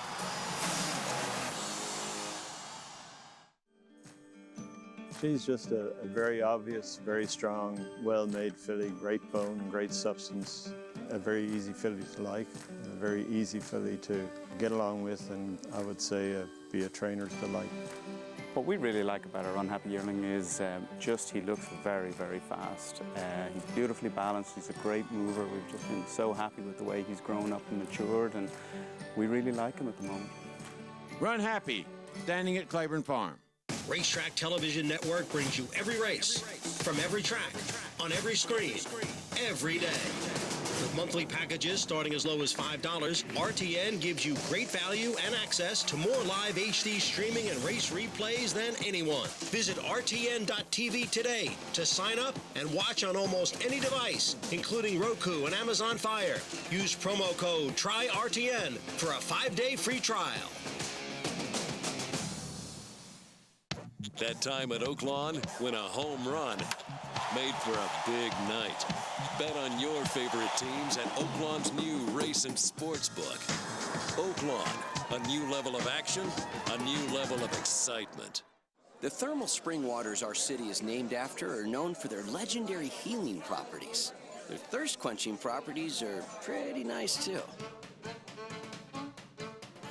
Hot Springs, Arkansas. It's different here. Come see why. 12 categories covering the best of the sport and lifestyle, all decided by the fans. It's the America's Best Racing Fan Choice Awards. This is a list of all the categories that you can vote on in those ABR Fan Choice Awards. Some interesting categories. Best racetrack food to watch at. Yeah, I already got my best racetrack to watch at. That would be Monmouth Park for me because it's just so quaint. By the way, I was wrong. It's not the Summer Stakes that Mind That Bird won. It was the Gray with Santel Sutherland, so my apologies there. But best racetrack food's going to be very interesting. I think some racetracks might get personal when that comes. What do you think your best racetrack food is? Saratoga's pretty good, but Keeneland's got some good options. It's weird because you got great good options at different tracks. Yeah, so so Keeneland, you got the gumbo, the burgoo. You got the burgoo, you got the brisket. Saratoga, you got every food truck you can imagine with Shake Shack, different varieties. Then you come out to Del Mar, you got the more tacos and the mimosas. So it's very different wherever you go. But I'm going to tell you right now, do not sleep on Los Alamitos. They have one of the best steakhouses. They have the best fine dining at any racetrack people in the country. don't close. People don't realize that you need a jacket to get in there, and they got great steak. So don't sleep on Los Alamitos. Get in there. That's a good prime rib, too. Yeah, fifth race. It is a mile on the turf. It's a $30,000 claiming race. Non-winners of 2 lifetime coming up 3 to 5 now. On Moines Spun, the 5 filly for Brad Cox. Let's get a paddock report check-in with Acacia Courtney.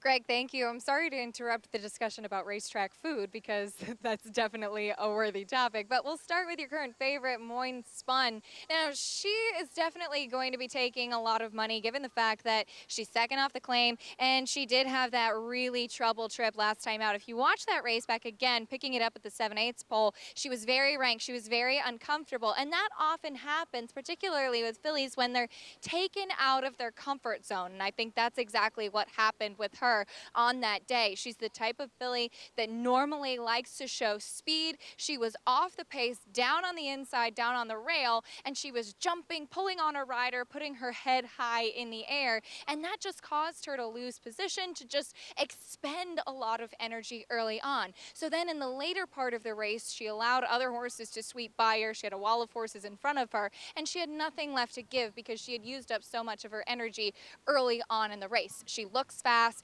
She's definitely on the muscle, showing me a little bit key to energy here in the paddock, a little bit more nervous energy than I'd like to see. But in general, again, she looks like a fast horse, and she really looks ready for battle this afternoon. But she has a couple of others to contend with, one of which being the 4 Alley to Calvary. Obviously, the main question with her is that she hasn't seen the winner's circle since March, and that was at Aqueduct and on the dirt. She's actually 0 for 9 on the turf. She's been a relatively consistent horse, and I think the stretch out in distance should serve her well. She We'll be going the mile after that 5.5 furlong race at Saratoga last time out. It was a very warm day. You just put a line through that last race, and I do think that she has actually some solid races on the go back. She looks more like a mile turf horse to me as well, so I think that this is going to be the right spot for her. Now, the number 3 Ascender, she is very intriguing. She was a big price last time out. She had trouble. She really just never really got into the race. She's a big horse, so when you have horses that are that type of size, and especially when they get a little bit more clumped up on the racetrack, they sometimes can find their own trouble. Now, she is really on her toes here in the paddock. We heard Richie talking earlier about how you like to see a horse get a little bit of sweat, get a little bit warm, but she's really expending a lot of energy here in the paddock. And just to wrap up, the 8 Zandora, she was very quiet when I saw her last time out at Saratoga in the paddock. She's showing me a lot better energy today. She's on the muscle, and she's fast too. I wonder what she's going to do as far as the pace scenario is concerned with Moyne Spun maybe showing a little bit more speed in here today. Second time out for Chris Englehart. And she looks solid. She's getting back to the turf as well, where she's actually run well before. I think probably her preferred surface is maybe that wet track, but she's getting back to the turf, and she does have natural speed. We'll see if she's going to shake things up, Greg, a little bit for Moyne Spun. Acacia, thank you very much. Yeah, Zandora, and she's coming out of 5.5 furlong, 6.5 furlong sprints, getting back on grass. She showed speed going longer on turf before. You would think going to try and be somewhat aggressive in here. Here's a long shot, Fairy Link, 9-1, and Van Doff in the return to the races as a 4-year-old didn't really get a chance to run last out either. Spring. No, didn't at all. And maybe just like was running around the racetrack. They went too fast. She wants to go long. That was just a race to get her set up. And she's in for 30. She's my long shot look in here. Well, she's not even really having a long shot anymore, 9-1. You're stealing my long shot look? Wow. Ascender just went by Manny Franco, Michelle Nevin. I like that horse a little bit. Here's Alley to Calvary. I thought this horse had a look because just Rosario. He's just pushing all the right buttons, isn't he? Yeah, this horse contender, no question. 4-5, meanwhile, on Moyne Spun. So the maiden breaker, it came 2 back against New York bred, 40 maiden claiming, and it came here at Belmont, but it came on the lead the entire way. It came on the lead. And like I said, can this horse rate today? Because I don't know if she gets the front end. GT Sonia's pretty fast. The horse right to her outside, and there's some other quick fillies in here. GT Sonia is this one right here, 22-1 long shot. She's had 3 turf starts, has only hit the board once. Yeah, does Junior want to turn the screws? Because, look, he's gone 25-109. He's gone right about as fast as Moyne Spun has gone before. True Prosperity, 24-1. This is going to be the turf debut for a daughter of Boys at Toscanova. Not a ton of turf pedigree here, although the Boys at Toscanova have done okay. I'll tell you right now, Roy Houston is a very good trainer. So maybe don't dismiss in your supers.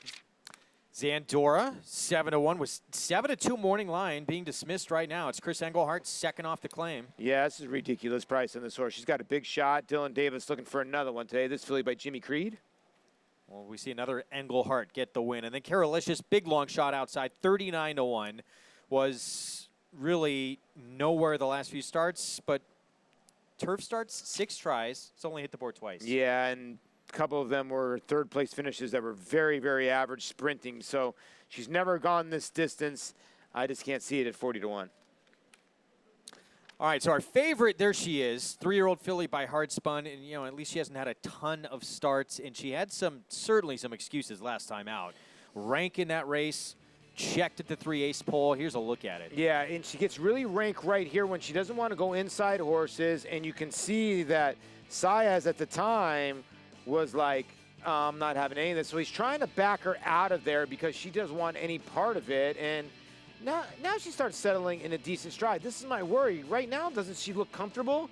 And then when it comes to stretch time, what's left? Nothing. And that's what worries me a tiny bit. So she's just stopping to a walk. And was she rank a little bit? Yeah, a tiny bit. But to me, she settled into a decent stride for her to just stop like that. Short price. But that was a tougher group. Way Obviously, tougher group. all That's those true, all those problems.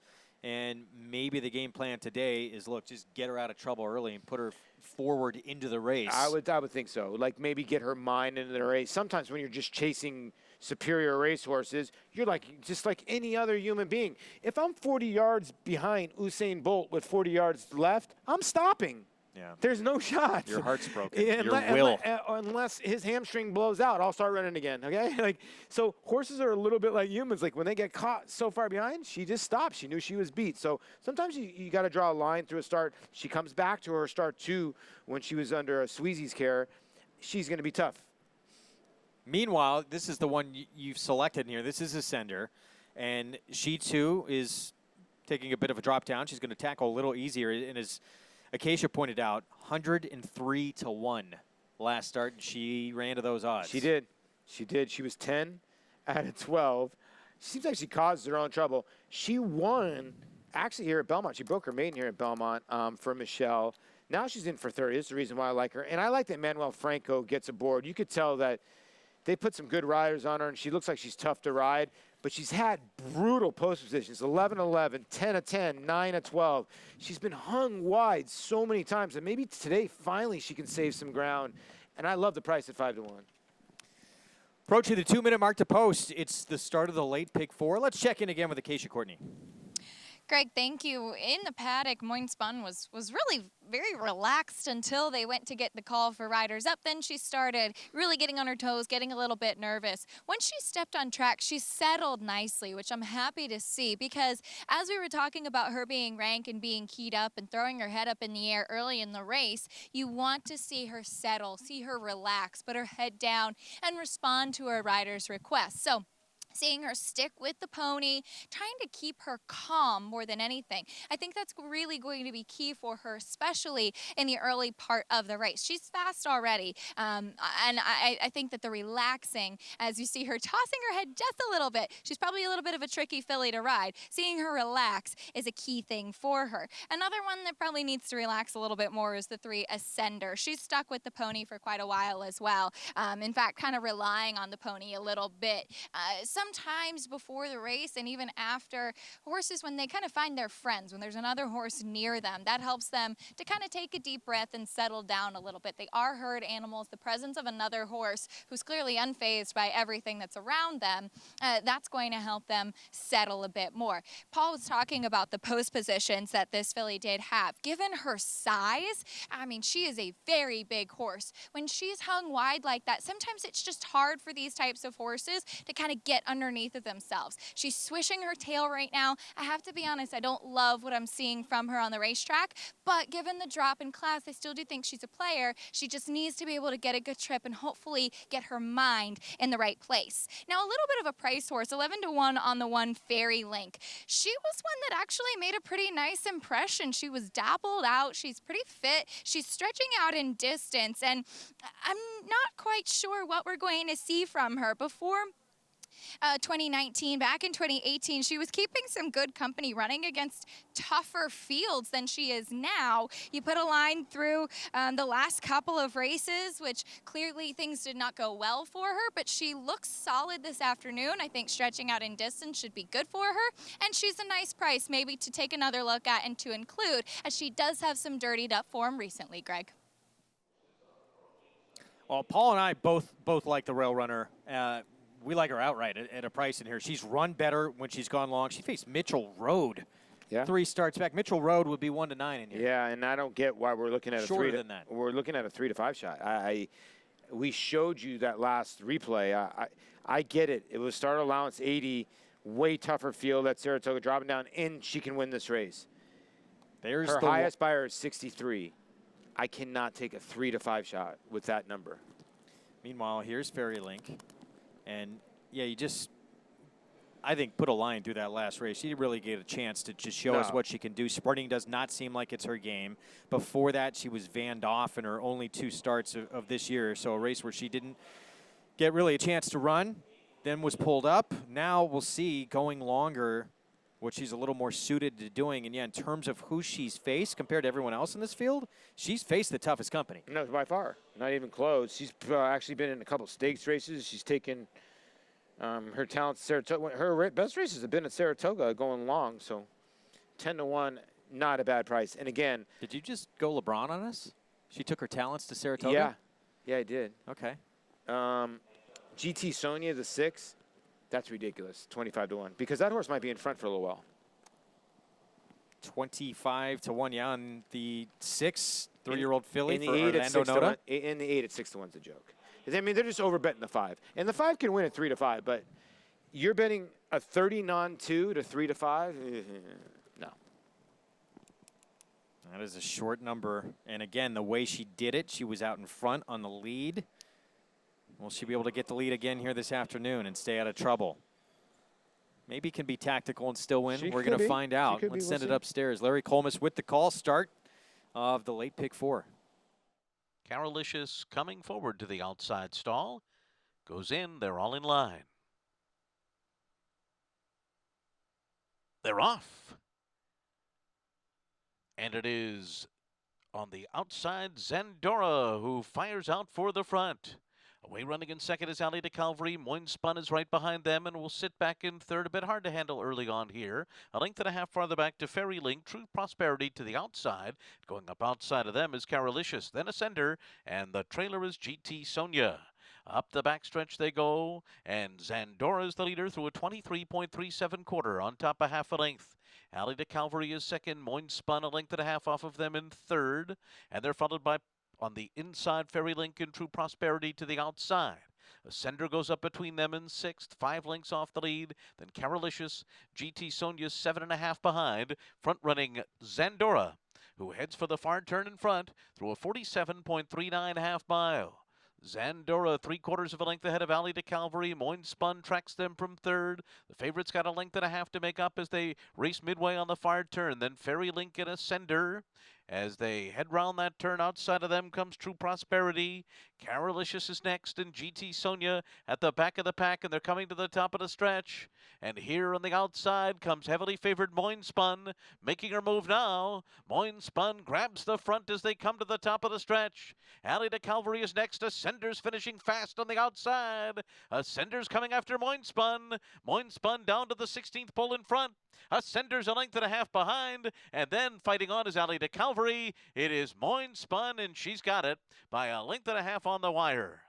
Ascender was second, Alley to Calvary was third, and Fairy Link was fourth. Moinspun, odds on, gets the win, winds up at 4-5. Ascender looked like she wanted to try and make a run. That tail was swishing in the stretch. She just couldn't get her legs underneath her. You know what? It was a great ride by Manuel Franco because he was waiting and drafting off Javier Castellano right here. As soon as Javier took the lead, I'm like, okay, swing to the outside. We got a shot here, and you can see she's looking at the stands. But when Manny hit her right-handed, watch her tail. And just like not having it. Now he's got to put the stick away because usually when that happens, they're stopping. And you can see she swapped to her wrong lead. And when he stopped hitting her, she went right back to her right lead. So Manny had to put the stick away because it would have cost him second. And listen, the public was right. Moinspun sat in a great spot. Castellano did a good job because she was a tiny bit rank early and he got her to settle. 4-5. Moinspun, Javier Castellano, Brad Cox, Circle B Racing. Gets the job done. 2 wins now in her last 3 starts. Did she stay with Brad Cox? We will find out when we come back. 5-3, 4-1 finish in the 5th.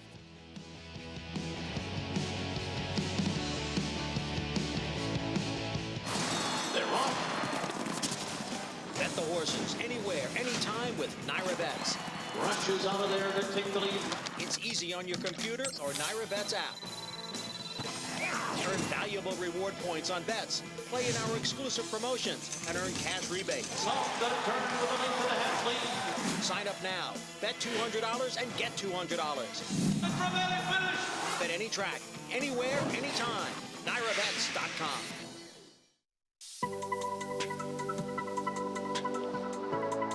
As commercial breeders, we're always looking for athletes. When I first saw Always Dreaming, I immediately knew he was the type of stallion that we want to breed to bring foals to market. With a great hip, a prominent shoulder, and a huge athletic walk, I knew he was the type of stallion to make his mark on the business. I'm Rob Tribbett, and this season, I'm always dreaming. Grade 1 winner and track record setter Lee. He traveled the world competing against the best of his generation. Now his progeny are hitting the track. His first winners include Saratoga standout Vass, with juveniles selling for over $400,000 and yearlings bringing up to $650,000. The sky is the limit for this promising young stallion. Lee, standing at Claiborne Farm.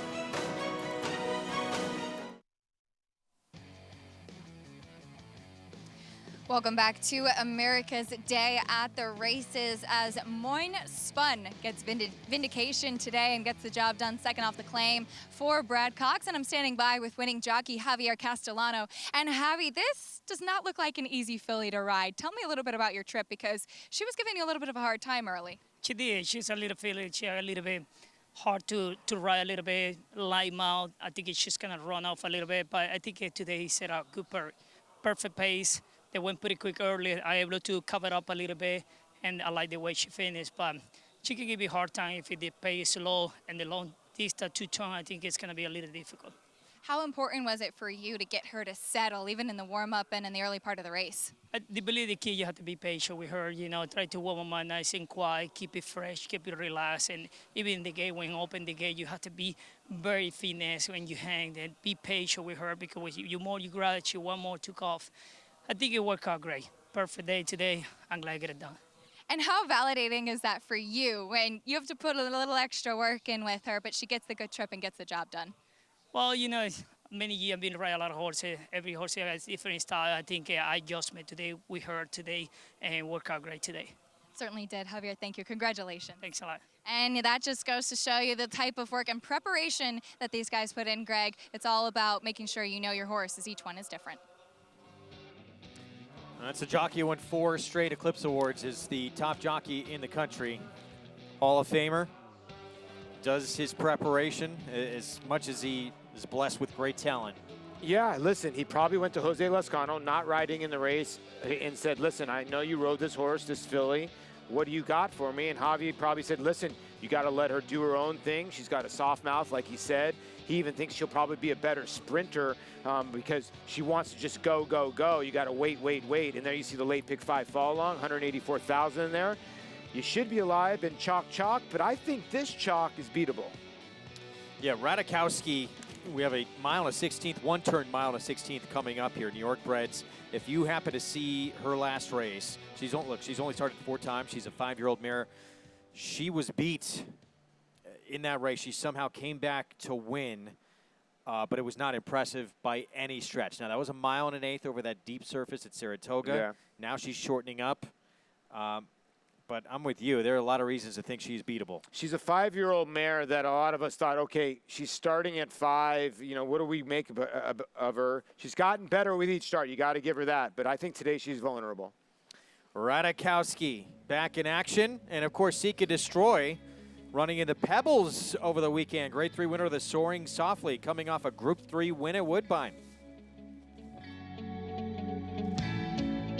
Tom Durkin letting you know New York Reds start with an advantage. At the sales, buyers pay up to 7 figures. And there's over $2 million in stakes money limited to New York sired horses in the New York Stallion Stakes Series, like the Park Avenue for 3-year-old fillies. Newly minted wins it for fun. For fun and money. The winner's share generates an additional $55,000 from the New York Breeding Fund. Funny Guy's gonna do it. Funny Guys winning the Times Square division generates the same money. So get with the program at nybreds.com.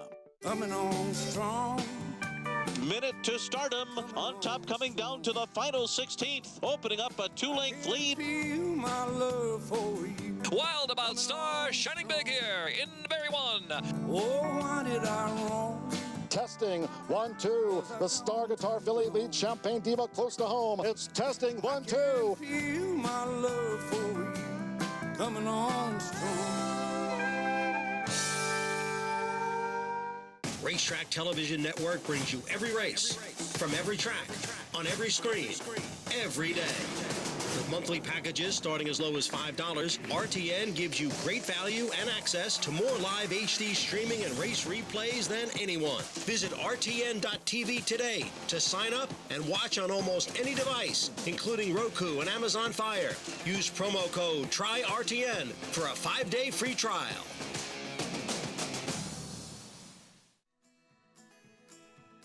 Hit 596, a colt by Eclipse champion Run Happy.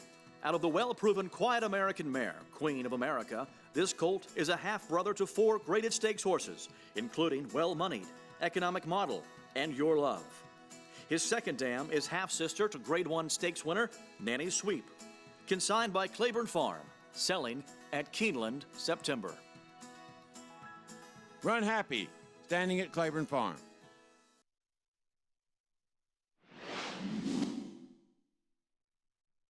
Pebbles still needs racing room. She's just 3 lengths off the lead. Then it's Theatrical and Lashkari as the field turns for home. Greenton charging after teleprompter. Pebbles with racing room now, and a daring move by Pat Ettery, and Pebbles has taken the lead. It's Pebbles now in front. Strawberry Road coming after her from the outside. Strawberry Road and Pebbles, they're dueling to the finish. Pebbles is game and determined. Strawberry Road driving hard. They're running out of ground. England Super Filly. Pebbles has won it. The great Pebbles. That was back in the 1985 Breeders' Cup Trip. They supplemented her $240,000 to run in this race. That turned out to be a good investment. Course record time. First British trained racehorse to win a Breeders' Cup race. Yeah, and Strawberry Road was a monster. And you could tell as soon as Strawberry Road came right up to Pebbles' hip, she took off. But Pat Ettery forgot how the European style of hitting the horse all the way on the backside. And when you hit the horse all the way on the backside, you could see Strawberry Road stop. But $1.4 million when there was not a lot of money in those races in the 80s. But look at that resume, 8 for 15 lifetime. What a racehorse. 1985 British Horse of the Year and U.S. Champion Turf Female as well. The Pebbles coming up this weekend. Chad Brown may have a say in here. He is going to send out Seek and Destroy coming off a Group 3 win at Woodbine. Yeah, and Seek and Destroy, like most of Chad's horses, very, very good form. 3 for 4 here at Belmont, 2 for 3 in 2019. And this win in the Ontario Cotillion, a grade 3 with Luis Contreras aboard. He's a leading rider usually over there at Woodbine, and won it in nice little fashion. And I always say Woodbine and Belmont, somewhat the same. It translates a tiny bit, and he's going to be tough in here. That's his win here. He loves this race course. He will also send out Blowout, who is the winner of the Wild Applause here at Belmont back in June. Yeah, this is the Lake Placid where I want to say, was it a dead heat between Varenka and Regal Glory? This was probably one of the best races we had. I mean, yeah, we still don't know. It was in the shadow of the darkness. Dead heat, I guess. Yeah, but what a race that was. That was one of the better races in the darkness of the Saratoga night. Controversial dead heat. Yeah. So Pebbles, great rendition coming up this weekend. We're going to see Seek and Destroy, Blowout East. Christophe Clement will send out. Coming in from Europe as well, and Karen McLaughlin with a talented 3-year-old filly who will line up in that race. Yeah. Up next, can we have a favorite beat in this sequence in here? Radikowski, short-priced 4 to 5 favorite in here, coming in off a win at Saratoga when it looked like she was absolutely beat last start. Maybe this is the one who can turn the tables on a favorite in here. This might be Joel Rosario.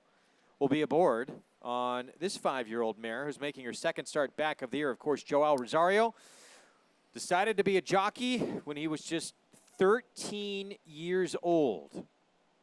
Went to jockey school for 6 months, turned pro as a 14-year-old, and the rest is history.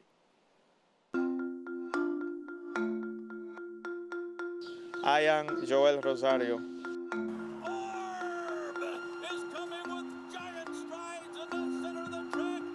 I am a jockey. Growing up in the Dominican Republic, since I was a little kid, I don't know much, before about horse racing. First one is when I started, when I was an apprentice. I have a record of more than a professional jockey. Winning my first race, I started winning right away a lot of races, and I was leading right after that, like 4 years in the Dominican Republic. It was hard, in the beginning for a little bit. So I came here, nobody knew who I was, and came here over here, and then, a lot of people, they don't know they have a horse racing in the Dominican Republic. I remember he was one of the favorite You know, I know the horses have before that, I know the horses have a good chance to win the race, but you never know until you go and run and try. Gates fly, they're racing in the Dubai World Cup, the Animal Kingdom out wide. That was a very cool experience for me. Animal Kingdom leads, Animal Kingdom 3 lengths in front of Red Cadeau, and Animal Kingdom wins the Dubai World Cup in a US-Australia combination. Coming from Dubai, it was like a month after that, then I remember I was doing very well in Keeneland. I win the meet. And then I went to the Derby, where the horse who has the chance to win the race too. Orb is coming with giant strides in the center of the track. It was a very special moment. Down to the wire, Orb has won the Kentucky Derby. I went in the Dubai World Cup and winning the Kentucky Derby. After that, in less than 2 months, just amazing feeling, and just everything changing, you know what I mean? And then just my kid to see, oh, my daddy win the Kentucky Derby, very emotional, you know. Dominican Republic, everybody want to play baseball. I think after winning the Kentucky Derby, a lot of people know more about horse racing. You know, even the president of the Dominican Republic congratulate me, you know, like I'm a jockey, so I want to the people know, you know, about the horse racing too, and then how it is, and you know, it's a great sport. And I was the first Dominican jockey to win the Kentucky Derby, so it was even more special for me.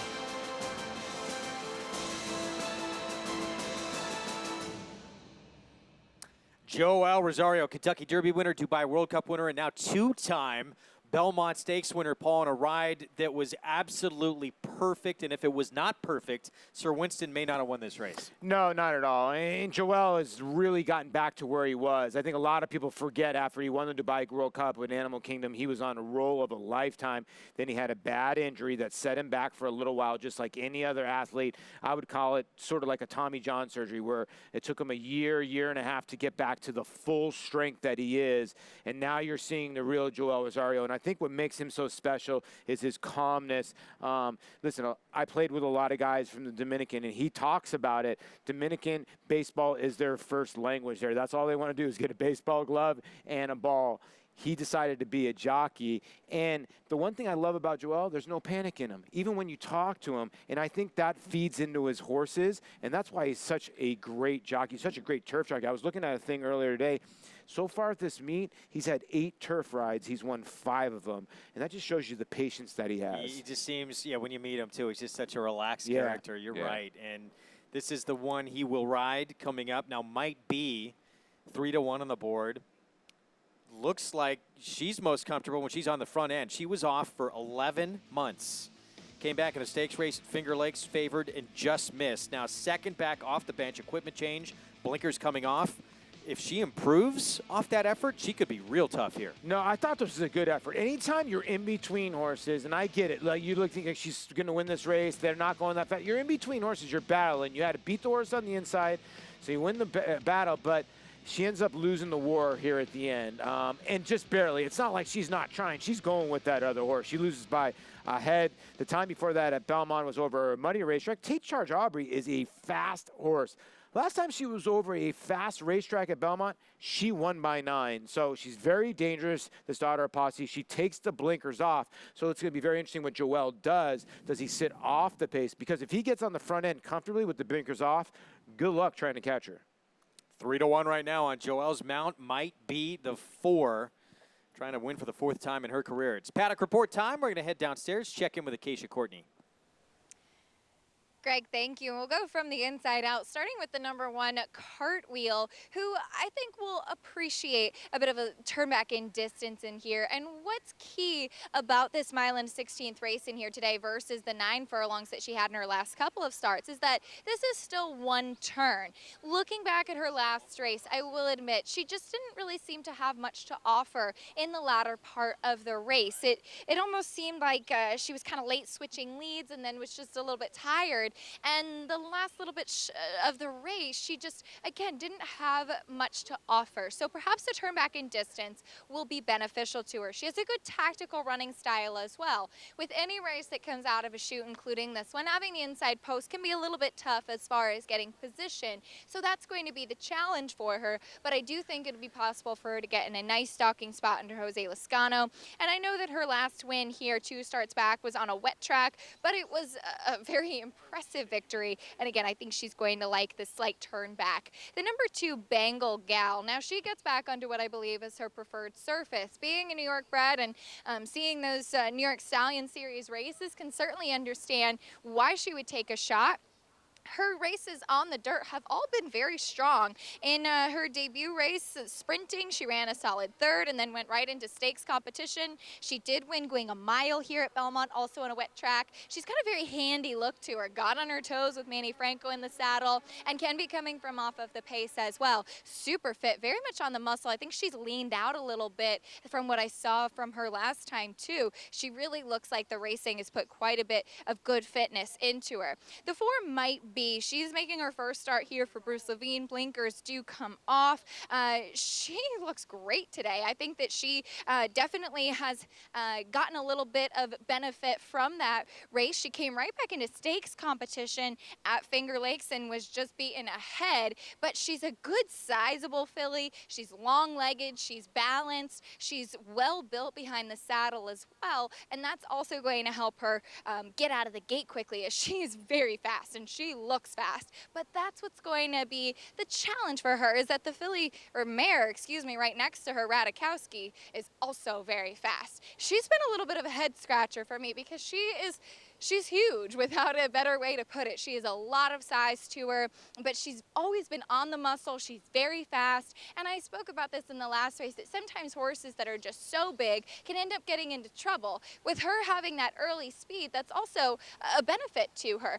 However, I think that the 9 furlongs at Saratoga is much more suited to her body type than what she's going to have today, as she's going to have to sustain that speed all the way through the chute. And in that 1 1/16 one-turn race that she's having here at Belmont, will she be able to carry her speed in the same way? That's going to be the question, and we'll see if others will end up upsetting the apple cart with Radikowski, who is a deserving favorite in here, Greg.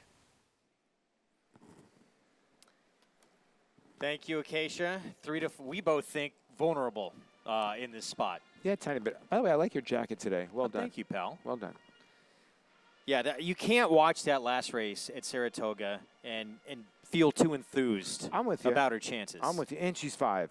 I know there's a lot of other ones in here, but there's a couple of 3- and 4-year-olds that can maybe move up. Here's the one. This is Cartwheel for Mark Hennig. Jose Lezcano aboard. Yeah, and maybe people are thinking, okay, the sloppy win, it was just inflated. But her last race in the Saratoga Dew, why is she 10-1? Makes no sense. Bengal Gal, we'll see next. 6-1 morning line, down to 9-2. It will be Manny Franco for Mike Stidham. 2 back was a winner sprinting at Belmont. Yeah, this is a dangerous horse. Her first start was at Fairgrounds, and then they put her, she's a New York bred, they put her in a Stallions race, a $200,000 race, and she ran 3rd to Newly Minted. Do not dismiss the 2. The 2 could be a runner in here. Beyond Discreet, 12-1. It is John Velasquez, Rich Schosberg off the claim. Schosberg doesn't claim a lot, but he's claimed 8 so far this year. 25% return, 2 for 8 so far. Joel Rosario's mount might be the 4. She's been first or second in 7 of 12 lifetime starts. Second back off an 11-month layoff, and she fought that first race back to the wire. She did. She fought. I thought she went down to the wire. Well, she saw that other horse. She actually re-broke. So this gray mare takes the blinkers off. And Joel could put her in the right spot. The way he's going right now, she might be tough. Radikowski, she's only started 4 times. She's got 2 wins, including that last out effort where she was all out to get up by a neck. Yeah, she was, but we got to give her credit. She's gotten better with each race, even though she's 5 years old. And the 1 1/8 hit her right between the eyes last time. We'll see what happens here in the one-turn 1 1/16. Maiden Beauty. It's Gary Contessa, Javier Castellano. She faced Newly Minted in the stakes race at Saratoga last start. If you look at her races, when's the last time she's ran on a fast racetrack? February and January. One was in a $100,000 race when she ran 4th, and she ran 2nd to Shelly Ann going a mile. This horse is not out of it, Maiden Beauty. Yeah, I thought she was an intriguing long shot. 13 to 1 now on that outside 3-year-old filly, too, facing older runners in this group, including this one right here, Radakowski at 4 to 5. Let's go to Acacia Courtney for more. Greg, thank you. I'm here with trainer Richard Schosberg, who does have the number 3 Beyond Discreet first off the claim. What was it about this horse that attracted you? Well, first of all, she's a New York bred. She loves the dirt, and she loves to run long. And, you know, for $25,000, I said, you know what, she's got to be worth it. She loves a wet track also. You can get her in all those main track only races from now until November. And we actually had her in a main track only race before. We were kind of hoping it would come off, and I thought she had a good shot in there. But this is the next step up in the allowance conditions, and there's a lot of speed on the outside, and she could be able to stalk and sit tight. We were talking about that pace scenario a little bit, walking from the paddock. Where would you like to see her place? What kind of trip would be the ideal for her? Well, on paper, it looks like the 3 outside horses are faster than us, so that's good. So if she could sit in behind there, maybe 3-4 lengths off of really hot speed duel, then that would work out really well. But, you know, best laid plans. We'll see what happens. She's a big, good-looking filly. What have you learned about her since she came to your barn? She's everything she looks like. Big, good-looking, long-striding filly. Trains really, really well. She can get ramped up pretty good. It's going to be up to Johnny to be able to get her to relax a little bit, I think, especially going one turn. But you know, Johnny's in the Hall of Fame for one reason. He's really, really good. Absolutely. Thanks so much for your time. Best of luck today. Thanks. Anytime. John Velasquez in the Hall of Fame for a reason, Greg, and he'll be aboard Beyond Discreet today. We'll see. So 3 starts for Beyond Discreet. Has not hit the board here at Belmont. Coming out of that Radakowski race, so has 9 3/4 lengths to try and make up on her. Yeah, and Rich Schosberg's having a tremendous year. Been a horseman around here for a while, and he's tied up. He's got a nice little tie working, nice little jacket working. Maybe he thinks he's going to get his picture taken, but yeah, he knows. And Johnny V has ridden this horse before, but on the turf, and so you just draw a line through that effort. But yeah, Beyond Discreet's got a couple races you can go to that could compete in here, and one was at Aqueduct, but the races here at Belmont 0 for 3. Now here's your favorite, and judge for yourself. The horse on the outside looks like is by, and Radakowski comes back and sort of just re-rallies. It's not the prettiest thing in the world. She's about a length back, but I got to give her credit that she digs in and battles back. Keep in mind, too, Radakowski was a 1-2 favorite in this race, so that's why there's some skepticism, and people thought she should have won a lot easier than she did. Now you got to give her credit, too. It's a long way back to Beyond Discreet. Beyond You Discreet, just heard from now her new trainer, Richard Schosberg, but it'd be tough to try and see Beyond Discreet making up all that ground on her, wouldn't it? Yeah, I guess so, but we'll see what happens on the front end early. Is the 5 going to be able to dictate the early pace? Now, 111 was pretty quick what she went last time. Are they going to go slower than that? Might be, and Joel Rosario might take it to him early. You heard Richard telling Acacia, hey, I think the outside filly's got some speed too, so maybe Maiden Beauty tries to take the initiative with Javier Castellano. We'll see what happens. And listen, the one, Cartwheel is won by 10 in the slot by running off and is trying to take a couple fields gate to wire going 7 furlongs. So I don't get why the 1 is 8 to 1. That's ridiculous. Cartwheel for Mark Hennig coming out of the Saratoga Dew as you look at Maiden Beauty. Long shot we made a case for, who, by the way, was 5 to 1. Morning line 14 to 1 now. That's a really tough race she's coming out of. Newly minted is talented. Some kind of horse. And here's the thing. When you're the target for a special horse, it even makes you – I thought it was okay to run 5th in that race, and I get it, but she actually hung in there for a tiny bit with Newly Minted, tested her. Then Newly Minted went on to win by 9, so she left everybody in their wake. I don't care how much she lost by. She just got crushed by a really good New York bred. She's going to look at these other fillies and go, there's no Newly Minteds in here. Getting close to post time. We're 2 minutes away. Let's check in again with Acacia Courtney. Well, I did end up taking the now 8-1 horse Cartwheel on the rail, and I'm in agreement with Paul. I'm not quite sure why she's such a big price. Maybe the thought process is that there is going to be some other pace. Maybe it is a question mark of the fact that she did get so tired and a little bit leg weary at the end of that last race. However, I do think that the makeup of the race and the distance that she's running today is dramatically different from what she ran last time. She's handling herself beautifully, a lot of class when warming up on the track and even in the paddock. Just looks good in her coat and in her weight. I'm happy about the price. I'm not going to complain about it, but I do think that she's got a very big shot in here. Now, the 5 Radikowski, I mentioned her size. I have to say she warmed up perhaps one of the best warm-ups that I've seen from her today. She is getting warm. We've been talking about this a lot today. It's a warmer day. She's a little bit more lathered on her neck than I've seen her in the past, but she is the type of filly that does show a lot of sweat, or mare, excuse me, a lot of sweat before the race. She's a 5-year-old. This will only be her 5th start. She's very, very lightly raced, and she's kind of holding her head a little bit high now. She warmed up beautifully when hooking up with the pony. Now that they're heading to the gate, as we were talking about in the last race, the challenge for Jose Ortiz is going to be to keep her mind on business and to keep her settled. And finally, the 3 Beyond Discreet. I did want to talk to trainer Richard Schosberg in here today because I thought his filly, or his mare, looked fantastic. She's really on the muscle. She is really, really sharp today. And if there is a lot of pace up front, at 14-1, she's going to be running late under John Velasquez. So huge number on that 5-year-old mare there. You heard from her trainer. Rich Schosberg just claimed her. And, you know, if the 4, the 5, maybe someone else thrown in there, if they battle up front, could set it up for her to come off the pace. But she would need to run.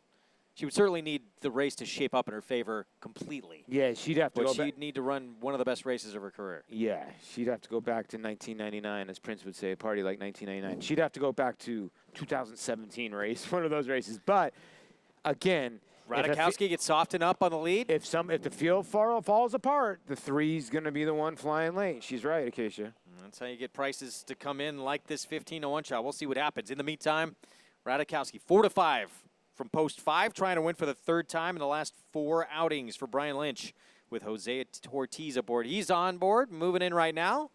Send it upstairs. Larry Colmus with the call. Here's the 6th. They're all in line.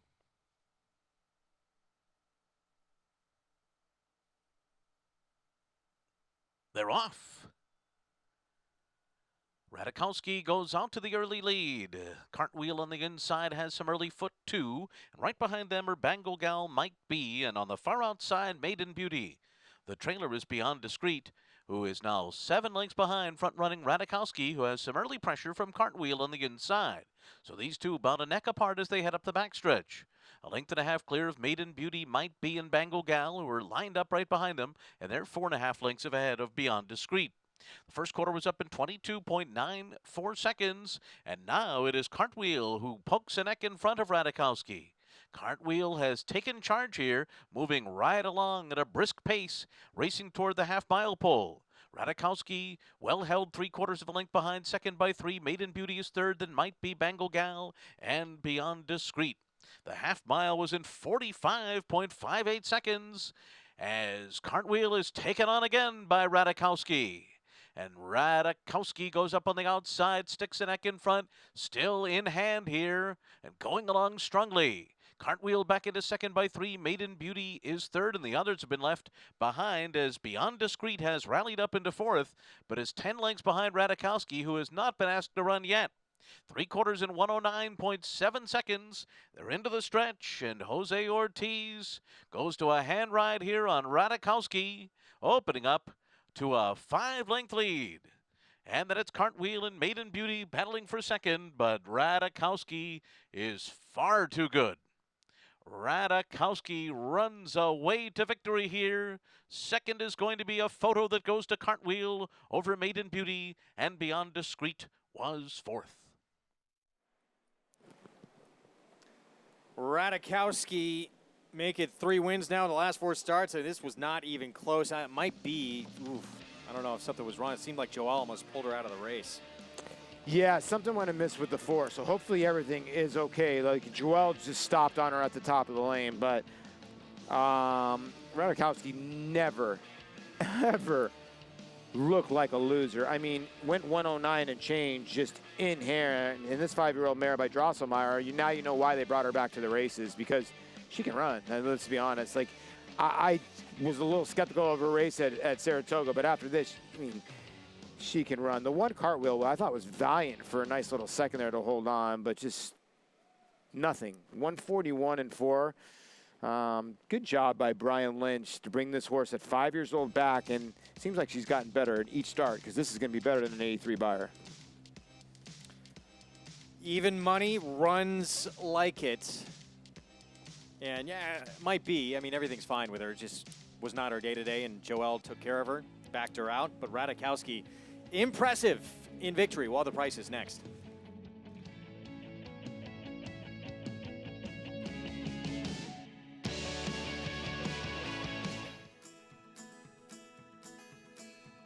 This filly is very well balanced. She's correct. She has a really athletic walk to her. Checks off a lot of boxes that I think a lot of people as breeders and as buyers look for.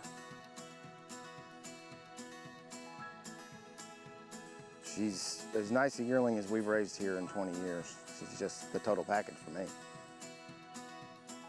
Run Happy, standing at Claiborne Farm.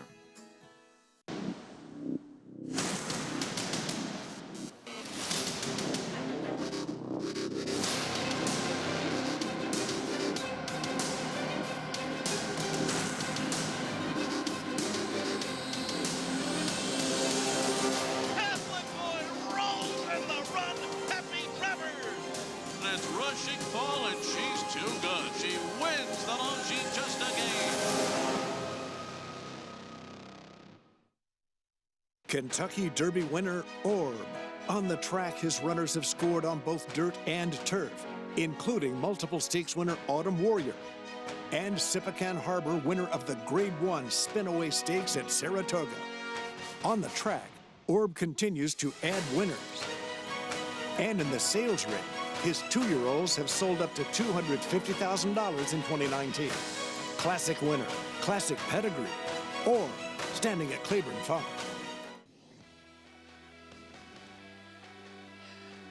Welcome back to Racing Across America's Day at the Races, as we wrapped up Radikowski getting the victory here with Jose Ortiz aboard. And Jose, she is a big mare. We've talked about this a couple of times, and yet she's game and she has speed. Tell me what it's like to ride her. It's very nice to ride her because she jumps very well out of the gate, and she have a lot of speed, and then she just takes you all the way around to the quarter pole until you let her go. And when you let her go, she don't really have a great acceleration, but she just keep going, and she got a beautiful stride. And last time in Saratoga, a horse get close to her and she digs in. She's a fighter too, so I like that.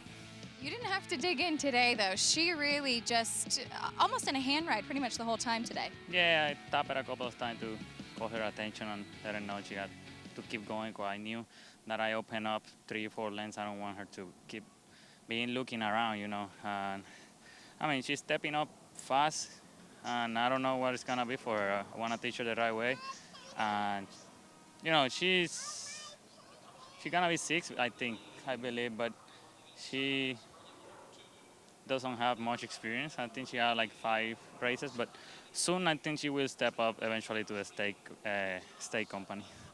You're in New York for one day here at Belmont, your family here, your daughter Leilani, very excited to see you on TV just now. What does it mean with all of the travel that you jockeys do to be here at your home track and get that victory today? It's, you know, Belmont is home.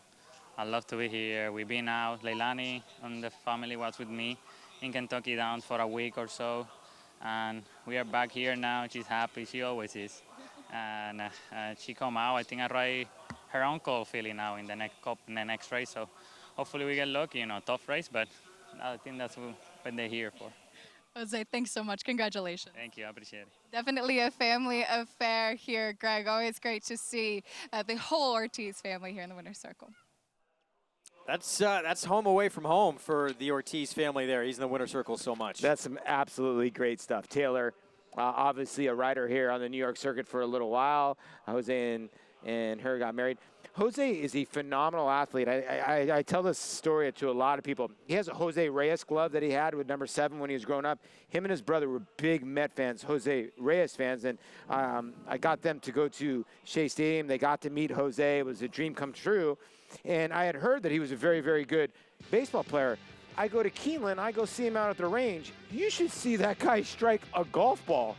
He's got to be close to a scratch golfer, too, so he's a phenomenal athlete. As you see, Radikowski will get the job done. A mare by Drosselmeyer, a quiet American mare, one of the best broodmare sires of all time. Quiet North, that one owned by Gary Broad, and you see the late pick 5 fall along, very chalky. But Taylor was just sitting there with the baby while he was hitting golf balls, and one of the smoothest golf swings, and I just looked at him like, wow, is there anything you cannot do? And he's just a very humble kid. But when you're an athlete, you're an athlete, man. Yeah, he certainly is that, and so competitive. And coming off that tremendous Saratoga, battled his brother Irad all the way to the wire, and wound up as the leading rider at the meet. As we take a look at the odds for the 7th, mile and a 16th on the inner turf coming up, an allowance optional 80 race ahead. Chad Brown has the 9-5 favorite Fierce Scarlet coming off an 8-month layoff. He also sends out Lady Nay, who just ran huge to break her maiden at Monmouth, but they have to deal with a more experienced filly by the name of Xanthique, trained by Tom Morley. And for Tom Morley, she has put in some big efforts, including facing Catch a Bid for trainer Chad Brown. We'll see if she can get the money this afternoon. She's 4-1 on the board. There's some milestone moments for any trainer in this game that come in your career. Sending out that first ever horse, getting that first ever win, getting that first stakes win, but then it becomes a whole different level when you get that first ever Grade 1 win when it comes at Saratoga. Here's Tom Morley.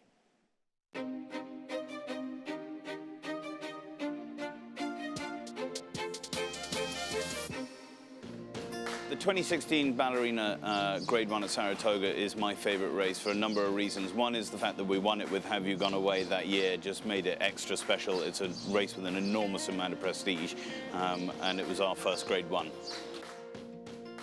There's something very special about the Ballerina. I don't know what it is, but the nerves had been building up and building up and building up. Remarkably, probably the time I was at my calmest was on race day. They're off in the Ballerina.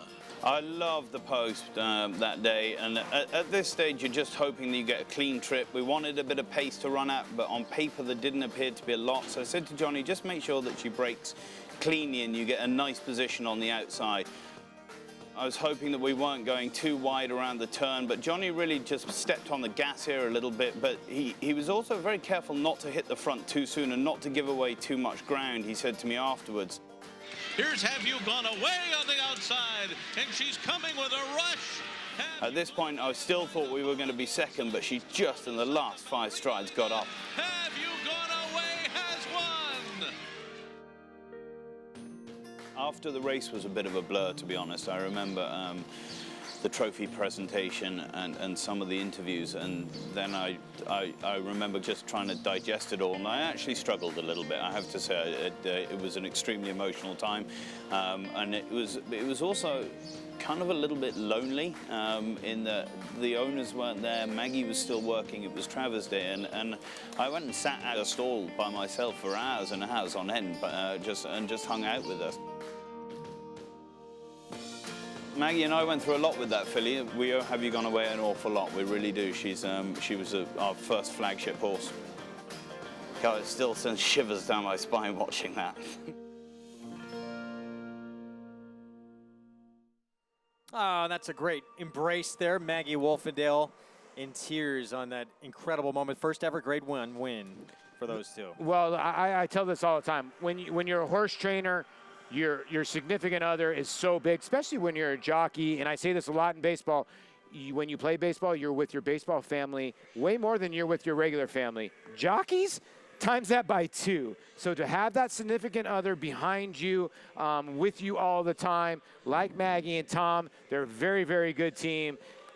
And when you win that first Grade 1, there's nothing like it. I won a $5,000 claimer as an owner, and I was jumping up and down. I can imagine what it's like winning a Grade 1. Well, Tom Morley sending out that 3-year-old filly we just showed you, Xanthique. She's put together a couple of wins on turf. We'll see if she can back it up again against some up-and-coming 3-year-old fillies in this next race. You're stepping out. You're done for the afternoon? Yeah. Had fun with you, though? We're upgrading. Mig's going to get on the set. I don't know about that. What, can you stay? Well, how both you guys? No, I'm just going to go have a margarita and see you guys. Okay, you're going to watch the end of the show, though, right? I'm rooting for my best bet. Let's go. We're going to talk more about... Lady Nay. Yeah, but we're also going to talk more about... I'll sing it to you if you win. Got Stormy, who I know you love going forward. You said she's a lock this weekend. With 3 Vs. That's how much I love. Mig coming up next. Stay tuned.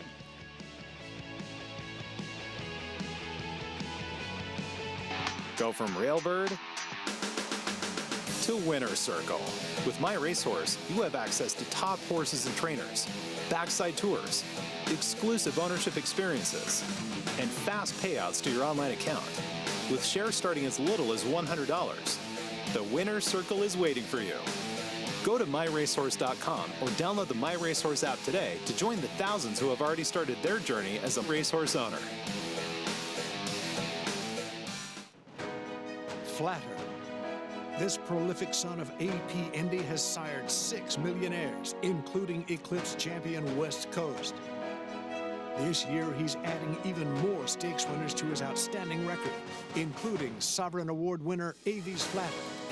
In the auction ring, his yearlings have topped the Phasing Tipton July sale 2 years in a row. Success on the track, success in the ring. Flatter, standing at Claiborne Farm. They're off. Bet the horses anywhere, anytime with Naira Bets. Rushes out of there to take the lead. It's easy on your computer or Naira Bets app. Earn valuable reward points on bets. Play in our exclusive promotions and earn cash rebates. Off the turn with a length and a half lead. Sign up now. Bet $200 and get $200. A dramatic finish. Bet any track, anywhere, anytime. NairaBets.com. We have 2 run-happy yearlings here at Mockmer Hall. We have a colt out of Addison Run in Book 2 and a filly out of Sugar Reef in Book 4. The colt is out of a young graded stakes producing unbridled song mare. The filly is a 10 mover, a great walker. They're good doers, they have great minds, they're easy, they're on themselves, etc. Really, really well put together. Run Happy, standing at Claiborne Farm.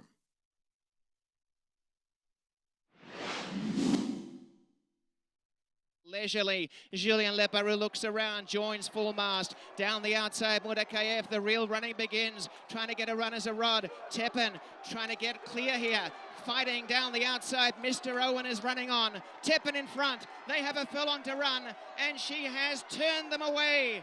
And she is going to make this her own personal playground. Tepin going on to win the Rico Woodbine Mile. Tower of Texas second, Mudakayev third. Tepin, she was so tremendous at one point in her career, put together 8 consecutive victories. Of course, would go across the pond, beat the boys in the Queen Anne. Woodbine Mile, Breeders' Cup Mile, beat the boys. Richard Migliori, Mig joining me on set here. Greg Wolf with you. And, wow, Mark Casse now believes he may have the next Tepin. Well, I can believe it. I mean, the way she handled the field in the 4-star Dave, the way she quickened the last 1/8 of a mile, not a very big filly, came back off a week's rest that time and exploded mid-stretch. What I loved about Tepin, and I see a little bit of in Got Stormy, is even when they're kind of struggling, they're battling, they keep on going forward. There's no quit in either one of them, and that's what really is the benchmark of a champion, and I see that in Got Stormy as well as Tepin. Well, there's a look at the resume of Tepin, who was just sensational in her career. 13 for 23 lifetime, $4.4+ million in earnings. As for Got Stormy, she comes back, and what she did in the 4-star Dave, beating boys in a Grade 1 at Saratoga, she did it coming back in a week's time, Mig. Can that, as you move forward to your next race, take a toll? Well, you worry about it, but I think that what everybody's seen in her training makes you believe that she's rebounded well. And she's not a big filly, so maybe she doesn't need a lot in between races. But what impressed me, you see Ricardo Santana was on her, kind of looked around there, didn't really set her down till inside the 8th pond. Look how she found. I mean, she exploded. What acceleration. And she really wasn't set down till late in the race, so maybe she won with a little bit more in reserve than we think. She wasn't under a hard drive from a long way out. Course record, 132 flat, beating boys in a Grade 1 at Saratoga. off a week's rest. This is one of the most, we saw some incredible performances at Saratoga. That was in the conversation as maybe the most impressive. Well, it definitely was in the top 5 or 6 for sure. I mean, I really love what I saw there. And I always like when trainers think outside of the box, a sporting gesture, taking a filly or mare and running against the males, which isn't as commonplace in the United States as it is in North America, and in doing Europe. it on a week's layoff. Mark Cassidy had to get talked into it. It was Gary Barber who said, I want to do, he basically told Mark Cassidy, I'm not taking no for an answer. Well, sometimes an owner has a feeling, and he's a guy I'm sure that's very well versed in the sheets and how horses fit, and obviously she fit very well. For those of you staying with us, we have more coming up. 2 races remain. We'll get into the 7th here in just a moment.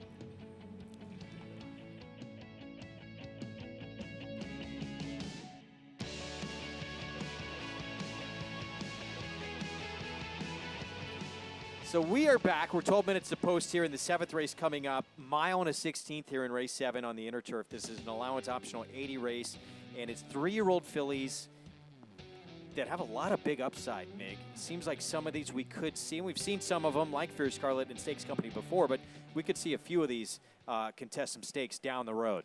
Well, it just seems like there's horses here that can take a big step forward, and obviously Fierce Scarlet's taking all the money, but are there... Does she lay over the field that much to be that price? I thought her stablemate was actually the one to beat. Right now, her stablemate is the one who's favored. But Fierce Scarlet, 3rd start of her career, she was actually in against Concrete Rose, the Grade 2 Jessamine. And then she came back off the bench at Gulfstream in January. And she just missed against a horse who at one point put together 4 straight victories. And it looked like she kind of got hung up with the 3 a little bit, like she married the 3, and then once she got past her, she kind of dropped her head and found another gear, almost like she was a touch green still there.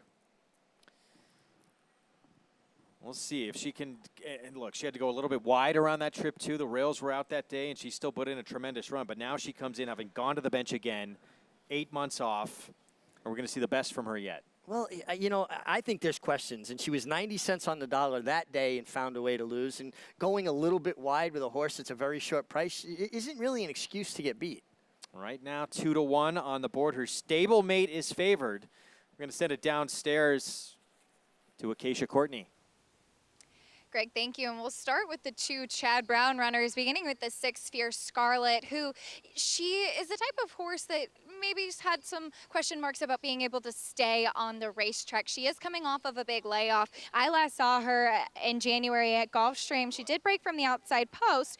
She was beaten by It's My Lucky Charm, who was a price that day, but she went on to win 4 out of her next 5 starts, 3 of them being stakes races. She was DQ'd from one of them, but she's been in exceptional form, so she was beaten by a good one. My question with Fierce Scarlet, what kind of performance are we going to get from her today? I will say when I saw her in January, that was coming off of a shorter layoff from October to January, but she had a bit more weight on her than she did now. She's very much on the muscle right now, but maybe would like to see her bulk up a little bit more. Her stablemate, the 2 Nay Lady Nay, I preferred her both in the flesh and actually visually looking at her last race. I know that she's coming from Monmouth, which sometimes stereotypically may be the 2nd or 3rd string for the Chad Brown barn, but I thought that race was very productive for next out winners with good numbers. She looks great in her coat and in her flesh this afternoon. She's beautifully turned out and handling herself like a real pro, even though it is just her 3rd career start. The 5 Xanthique, she definitely gets the check mark though. My question recently is that her best races have come on a turf course with some give in them. What are we going to get from her today? She's been in exceptional form, and I actually thought ran very solidly last time out behind Catchabid and Dalika, who almost held on. She's really got a lot of class to her and was touting herself. She was with the pony here in the paddock. We'll see if she can transfer that as they head out onto the track here for a very interesting 7th race, Greg. Acacia, thanks. She was a nice claim from Tom Morley, who we just saw that nice piece on, getting that Grade 1 win, first of his career with Have You Gone Away in the Ballerina a couple of years ago. But claimed this filly out of a dirt sprint at Aqueduct, put her on the turf. She immediately won back-to-back starts on grass. But yeah, they have come on turf courses that were yielding or good, had a little give in the ground. Well, and there's something to that. Some horses just like it when they can hear their feet rattle. Others like it when there's a little bit of forgiveness to the ground. So we'll see. Can she answer the question of winning on firm turf this afternoon? Here's Ever Changing. She came to the U.S. for start number 5 for Jonathan Thomas, and she got up to win by a neck at Colonial. Impeccably bred daughter of Tappet out of Edina, former mare, and certainly was good on her debut. You think she's got to step forward in her. Nay, Lady Nay, part of a pair of runners for trainer Chad Brown. There were 4 next out winners in that race she's coming out of. Comes out of a very strong race. My first question was why Chad Brown send her down to Monmouth, but you know he's got to separate a lot of horses, and she certainly was impressive there. Chasing the Kitty. Here's a long shot. Jose Ortiz aboard for trainer Kevin Rice. Tried her on turf as a 2-year-old. Some real tough spots. Real tough spots, and she wasn't embarrassed in the P.G. Johnson, but it's been solely on synthetic since. A horse with a long shot. That is a rightful long shot, excuse me. She ran against Dog Tag, and she ran in the Grade 1 Natoma at Woodbine as well. Sorrentina Lemon, her only start. It was her debut. She won impressively against a horse who would come back to win and put up an 84 Beyer speed figure at Del Mar for her second turf win. I like this filly. I thought she was impressive on debut, closed fast off her slow fractions. And when Christophe Clement reached out to Joel Rosario, he usually likes them. Multiple winner on the turf. And the only one in the field who can say that, Xanthique for Tom Morley. And if her form can translate onto firmer turf, I think she's tough here. I like her very much. Fierce Scarlet, who's the morning line favorite. She comes back off an 8-month layoff for trainer Chad Brown, who put her in the Grade 2 Jessamine as a 2-year-old. Yeah, and she took a lot of the early monies, kind of floated up to 2-1. And I think this filly obviously is one of the horses to beat, but I think there's question marks there. And on the outside, big long shot, 28-1. Figure it out, James Ferraro runner. This will be the turf debut for a daughter of Painter. Has tried to get on the turf before, rained off, and they've been, the Painters have actually run pretty good on turf, but would be a surprise to me. So that's your field here for the 7th race coming up. It's on the inner turf. Mile and a 16th as we look at, again, the only multiple winner on turf in this field. Can she be as effective, though, on the firm going? That's one of the big questions for Xanthique this afternoon as we look back to her most recent effort. Now, this was a yielding turf course. It was a stakes race in the Riskaburst against Catch a Bid, who had just given Varenka all she could handle the start before. And she came out of that same race that Varenka was in and was beaten 6.5 lengths when the ground was firm. So is that going to be the key here? Certainly has faced stronger company in her last 2 starts than she's facing today. Junior Alvarado will be aboard, and he was on board for those 2 victories as well. He's exceptional on the grass. So she has that question to answer of the firm going here this afternoon. 7-2 on the board for the daughter of Into Mischief. But already, no matter what happens today, it's been a good claim for Tom Morley. Oh, terrific claim. To claim a horse, change surfaces, and be rewarded immediately says that you had a vision and you were able to follow through and see that to fruition. Meanwhile, here's a look at Sorrentina Lemon. Now, she was 4-1 in her debut. It came at Tampa, mile on the turf for Christophe Clement, and she won pretty professionally in that debut effort from post 8. She won by 2+ lengths from a stalking position.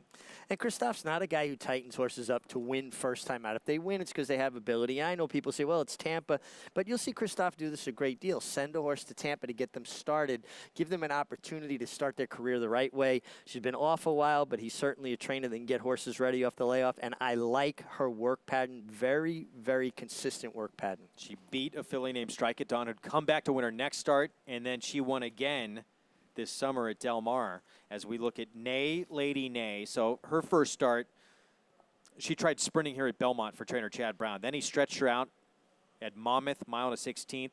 She won going away against a field that we mentioned had 4 next out winners behind her. And the numbers she got in that race, no one comes close to in here. Well, and again, a lot to like. When I first looked at the race, and this is just me, first blush, I go, well, why did, Chad had so many at Saratoga, was doing so great. Why was this filly sent to Monmouth? But again, he has to separate them. She was training down with that Monmouth strength. She was impressive, and I see no reason why she can't come back and do it again. I don't know that I want her at 2-1, though. She was, to be fair, I don't know if she should have been 7-2 morning line off what she did last start. Well, yeah, no, I mean, that's fair. But again, she's going from facing maidens to running against winners. And I know it comes back a very solid race, and I respect that. But same as the Fort, faced maidens, now come back against winner. That's the biggest step up in class horses will ever face. Meanwhile, her stablemate is the favorite right now, those 2 vying for favoritism. Let's go to Acacia Courtney for more.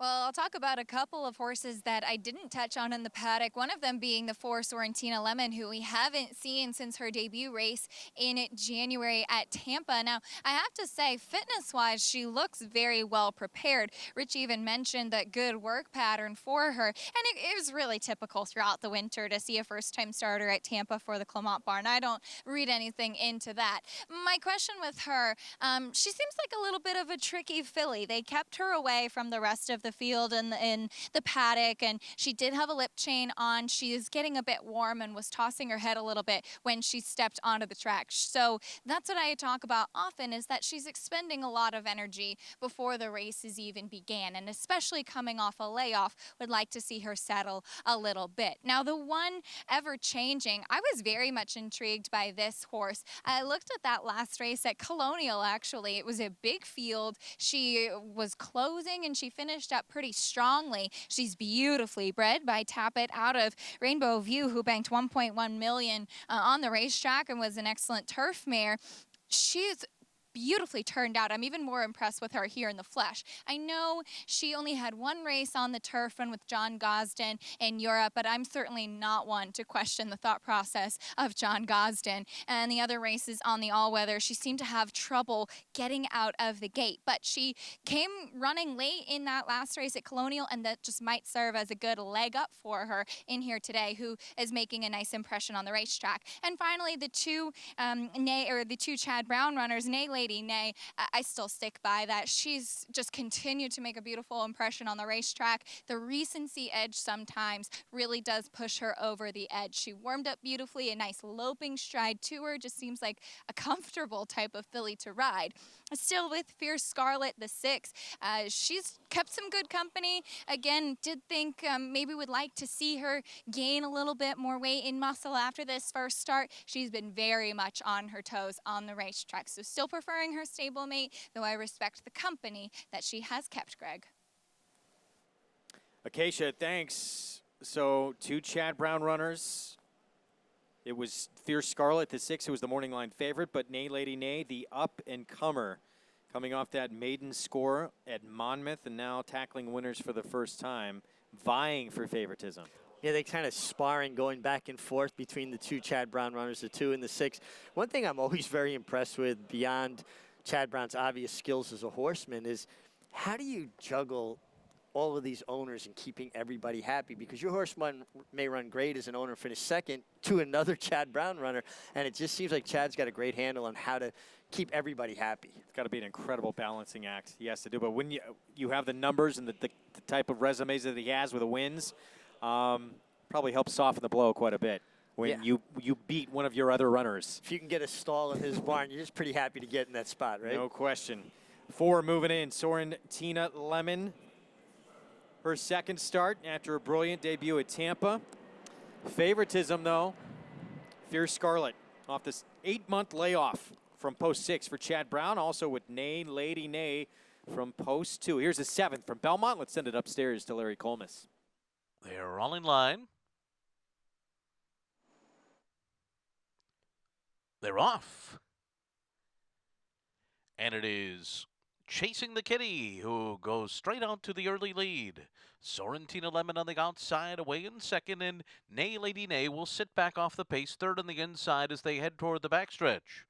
Figure It Out goes up on the outside, and in between those two comes Xanthique, and then Fierce Scarlet, who's 6 lengths from the front in the early stages. The trailer is ever changing. So on to the backstretch, through an opening quarter mile posted in 26 seconds flat, and Chasing the Kitty is the leader by a half a length. Sorrentina Lemon second on the outside. Figure It Out goes up 3 deep and now takes third up the backstretch. Then Nay Lady Nay on the inside. Xanthique is next by 2. Fierce Scarlet 6 off the lead, traveling along smoothly there, second last ahead of Ever Changing in the race up the backstretch. 51.88 was the half-mile pole. The half-mile time as the field moves to the half-mile pole, and it is Chasing the Kitty, the leader, a half a length. Sorrentina Lemon on the outside, second. Figure It Out, Nay Lady Nay on the inside. Xanthique is right there in contention. Fierce Scarlet now being nudged on to go. 5.5 lengths off the lead. Ever Changing is the trailer as they make their way around the far turn. Chasing the Kitty, Sorrentina Lemon. These two right together at the top of the stretch. Figured out, comes up on the outside of them. Xanthique is in behind horses. So too is Nay Lady Nay on the inside. Fierce Scarlet trying to make her run down the center. She's finishing fast too, but they've got Sorrentina Lemon to catch as they arrive at the final 16th. Nay Lady Nay on the inside, then Fierce Scarlet and Xanthique. Sorrentina Lemon by a length and a half on the wire. Nay Lady Nay was second, then Fierce Scarlet and Xanthique. Sorrentina Lemon kicks clear, and she is undefeated. This 3-year-old filly by Lemon Drop Clyd. She may have a future here. She definitely looks like it. She fell into an absolutely perfect trip. Kind of a false pacemaker in front of her, the 3 chasing the kitty. I don't know if the fractions are 100% correct, but I do know it looked visually like they were going very, very slowly. And Joel Rosario was riding her as though she was in front. He wasn't concerned with chasing the kitty. He certainly wasn't chasing the leader, and she kicked on nicely. I like this filly coming in, and I actually think there's bigger things to come. Really good turn of foot on her. 4-2-6. It does look like Fierce Scarlet does get third, as it says photo for show, but yeah, Sorrentina Lemon, when Nay Lady Nay kicked in and tried to come after her, she had a response. Yeah, she really did. But you could see around the turn the way Joel Rosario is sitting, and he's a rider that really tips his hand how much horse he has underneath him. He's very good at getting horses to relax and run into his hands, and I saw that. And actually, he was pretty much hands and heels all the way to the wire. Lady flagged her a couple times, but she won pretty nicely here. And this is what I'm talking about. Keep an eye on his hands. He kind of still had that long hold, riding her from back closer to her withers instead of upper neck. As he starts setting her down, his hold gets shorter, more and more upper neck. We're inside almost the 16th pole here. He finally kind of flagged her underhanded with his stick a couple times just to make sure he preserved the victory, but he did not override her, did not abuse her. She actually won a little bit easier than the margin of victory would suggest. 2 today for Joel Rosario and this 3-year-old filly. A win at Tampa, now a win at Belmont to start off her career. 2 for 2 for Christophe Clement. We'll be back with more. Piranha, the leader in fly control and wipe and spray products, now has premium equine grooming products. Introducing Aloe Pro Shampoo, an organic concentrate enriched with vitamins A, D, and E, and silk protein. Piranha Detangler, a dry comb-through detangling spray that conditions, moisturizes, keeping tail and mane manageable. And Shine Baby Shine, a water-based coat conditioner that leaves a show ring shine every time. Visit PiranhaEat.com to see our full line of equine products, and for a limited time, use promo code NYRA to receive a 10% discount on your order. Piranha on, pests gone. Racetrack Television Network brings you every race, from every track, on every screen, every day. With monthly packages starting as low as $5, RTN gives you great value and access to more live HD streaming and race replays than anyone. Visit RTN.tv today to sign up and watch on almost any device, including Roku and Amazon Fire. Use promo code TRYRTN for a 5-day free trial.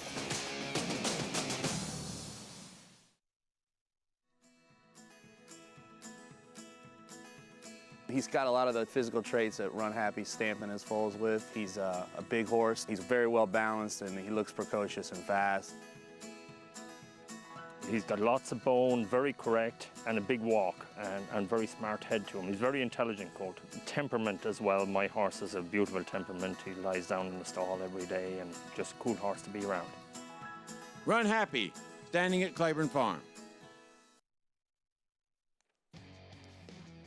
You're watching America's Day at the Races, brought to you in part by Claiborne Farm.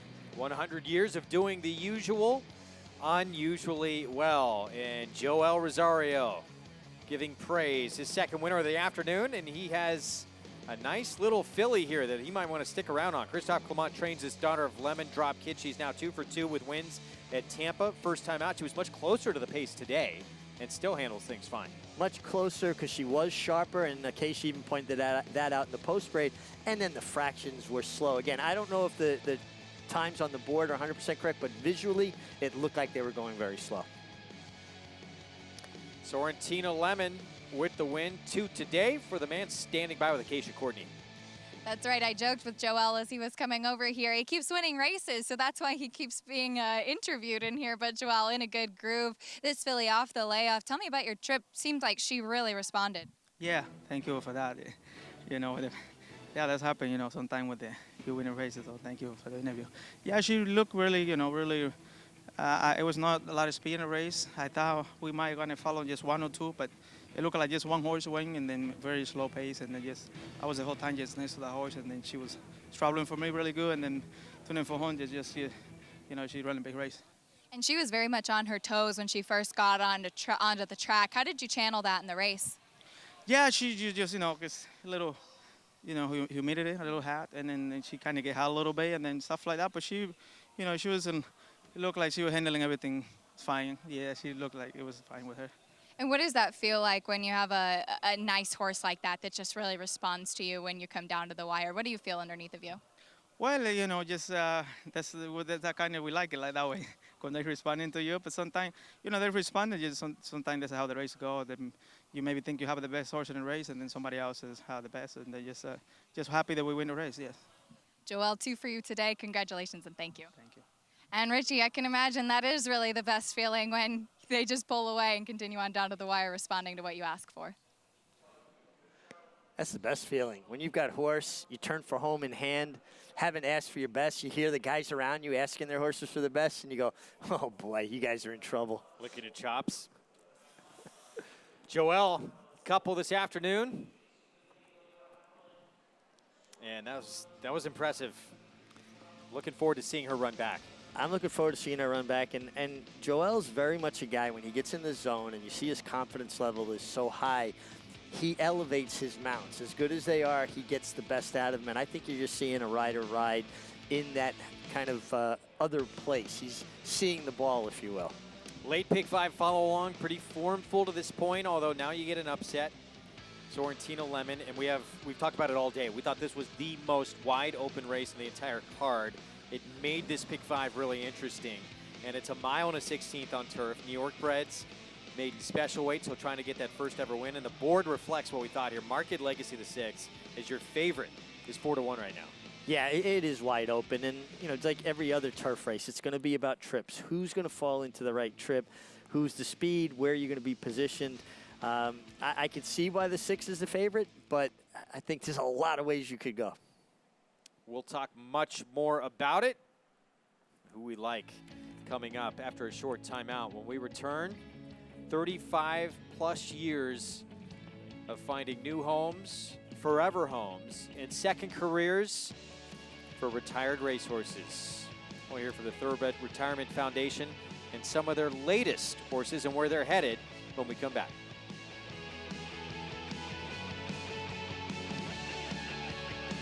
Warfront.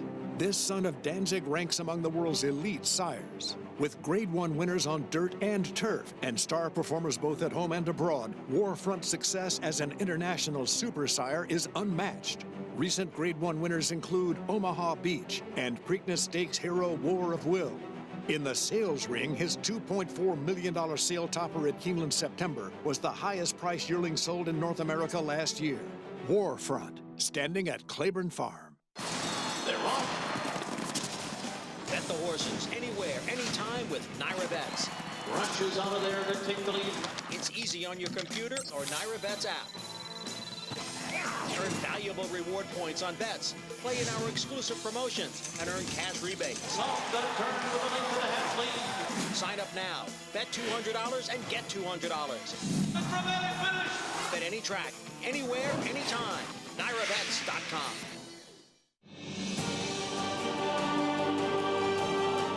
Into the final furlong of the Claiborne Breeders' Futurity, and Classic Empire wins it in style. Here's the wire. Classic Empire. He's a champion 2-year-old. Here's the champ, Classic Empire. Classic Empire.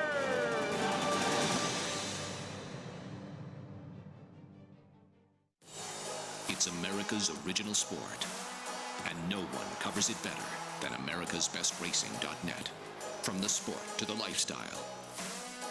The best races, horses, and destination venues. Cocktails, gambling, fashion, and more. americasbestracing.net is a sport for you. Live it, love it, bet it.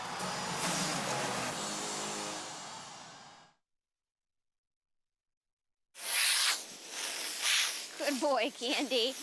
12-year-old gelding Candy Manny looks $1 million 5 months after being rescued from a neglectful situation on a farm. He's one of 4 horses TRF restored to health in hopes of finding them new homes and second careers. And he is going to be good not for a dressage career, a trail riding. We also think he'd be a great lesson horse because he is so gentle and forgiving under saddle. We think he'd be good for some young kids to do walk trot on. Shortly after we shot this video, the gelding that earned nearly $600,000 on the track was adopted, and his new vocation being a Western dressage horse. Fortunately, 2 other rescues also look promising for second careers. The horse they call Icy. His real name is called the Iceman. Will be good for high-level dressage, and Joey? And Joey would be more like a husband horse. He's kind of the kind of horse you could get on and just ba-dump around. But a rescue mare called Surprise has a disease called kissing spine, so she will likely live out the rest of her life at one of TRF's programs at a correctional facility. She's uncomfortable under saddle. She's fine on the ground. So we think that she's going to be a good candidate for our prison program. They're not really being pasture ponies in the prison program. They're teaching people a vocation, for one, and the men who come out of our program are ready to work as grooms, work in broodmare farms, breeding farms, anything like that. No wonder the TRF Second Chances program, good sweetheart, mwah, is still going strong after 35 years of success. Over 3 decades of finding forever homes for horses that need it after a life away from the racetrack. Had a chance to see what they do over the summer at Saratoga. And these horses, they're tremendous, and they provide such a great benefit to so many different kinds of people when they're done with racing. Well, they really do. I mean, the racing career is a very short part of their lives, only a few years. They have much more life to live and a lot more to give. And I think one of the things that people have learned more and more over the years is how good thoroughbreds can be at other disciplines, whether it's as a trail horse, whether it's as a dressage horse, a hunter jumper, or just as I was saying, as a husband horse, meaning a horse that anybody can ride. And, it's incumbent upon everybody within the industry and anybody that even enjoys an afternoon looking at these beautiful animals to make sure that they have an outlet when their racing careers are over, if they're not going to have a second career, breeding. And I hope that at some stage we see protocols put in place that every horse will have that outlet. We're starting to see that. Some of these partnerships that are forming, some of the money that's put into them is dedicated to finding second homes for horses, so we're starting to see a lot more and more of that. Well, it's so important. It's, to me, one of the #1 things our industry has to address, and I'm glad that it's finally really being addressed in such a serious manner. We talked about one of the big performances that we saw at the Saratoga meeting. Got stormy in that 4-star Dave win. Another one you could put up there is maybe one of the best of the entire meet. Dunbar Road in the Alabama. She was sensational. She was back to work for trainer Chad Brown a few days ago. She was back to work. Now, I have mixed feelings about this work. She just doesn't look as good as I thought she looked in Saratoga. Now, the track does look like it might have a little bit of cut in it, meaning that it had been trained over. It maybe wasn't as pristine as some of the tracks she got to work on in Saratoga. I just thought I saw a better energy level from her in Saratoga. Now, this was obviously just an easy maintenance work, and maybe I'm reading too much into it. Obviously, she's a big, lovely, big striding filly, but I was more impressed with what I saw from her in Saratoga. We'll see what the next stop is for Dunbar Road. I mean, she was just overwhelming against that field in the Grade 1 Alabama, giving Chad Brown his first ever win in that race. Now, he also sent out probably our leading contender for Horse of the Year right now, Bricks and Mortar, against Sister Charlie, our defending champ of the Breeders' Cup Filly and Mare Turf. Can we just campaign, Chad, to say, let's just let these 2 horses go out in the morning and see who's better? I would love to see that match race. This is incredible, though. I mean, you think about it, you have arguably, and I don't even think it's much of an argument, the best male turf horse in North America working with the best female turf horse in North America, Sister Charlie, and they look tremendous. I thought Sister Charlie was always going a little bit better of the 2. That doesn't mean anything. Bricks and Mortar, certainly a horse that maybe is not as into working in the morning as Sister Charlie, but I thought they were a very well-matched pair.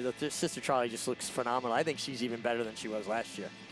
Unreal what she did to win that opening weekend and win the Diana off a layoff. First race since the Breeders' Cup Filly and Mare Turf, when she had, Rushing Fall, Homerique, her stablemates to try and deal with, who were super talented in their own right.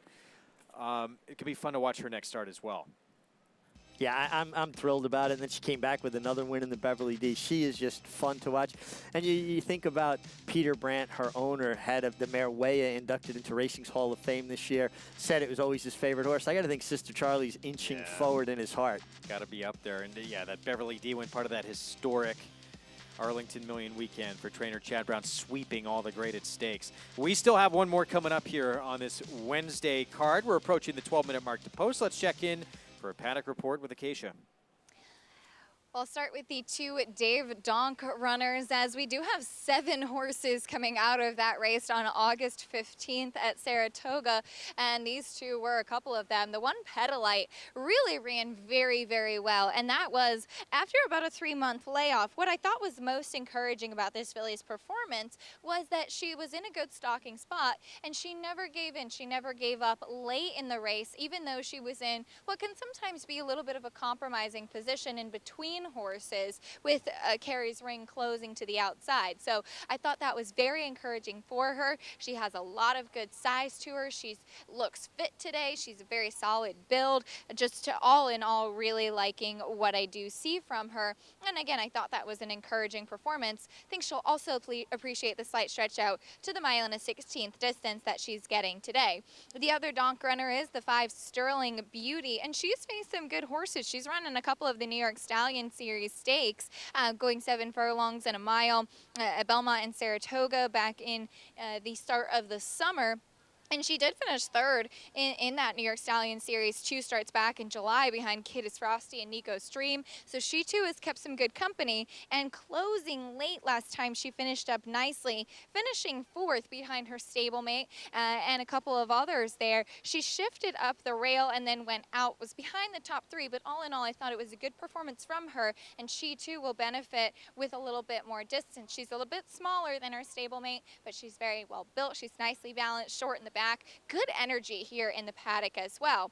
And the horse that I did prefer out of that race was the 6 Market Legacy, and this filly might be a little bit of the wise guy horse. She's in here saddling with the pony, and looks like she's one that's really going to benefit second off the layoff. She has beautiful pedigree. She is the half-2 discreet mark, a multiple graded stakes winner, banked $1.2 million, and this filly was very fractious in the gate last time out. She has cotton in her ears. She's with the pony, all the steps to keep her settled before the race even does begin. And again, that's one thing I always talk about, not expending too much energy. So they're keeping her here in the saddling stall, and I think that that's really going to be beneficial for her. And though she was 6th last time, again behind her stablemate Carrie's Ring, she was only beaten by 2.5 lengths. So see every opportunity for improvement from her today with Manny Franco aboard. And a long shot I wanted to include was the 10 Amos for Kelsey Danner, who had a solid run with a limited number of runners at Saratoga. This is a horse that I thought had a little bit of a look to her that she could appreciate getting on the turf. She's got good size to her. She has a flatter turf hoof on her. She does wear front bandages again that she had 2 and 3 starts back.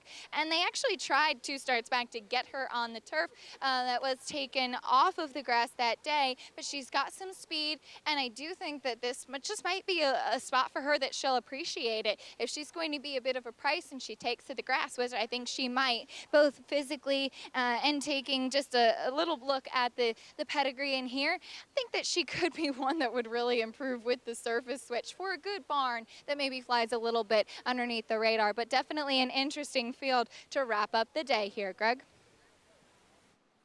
Jose Ortiz, John Velasquez, talking things over with David Donk in there. We're going to take a break. We'll be back. We'll go through this field post-parade coming up when we return.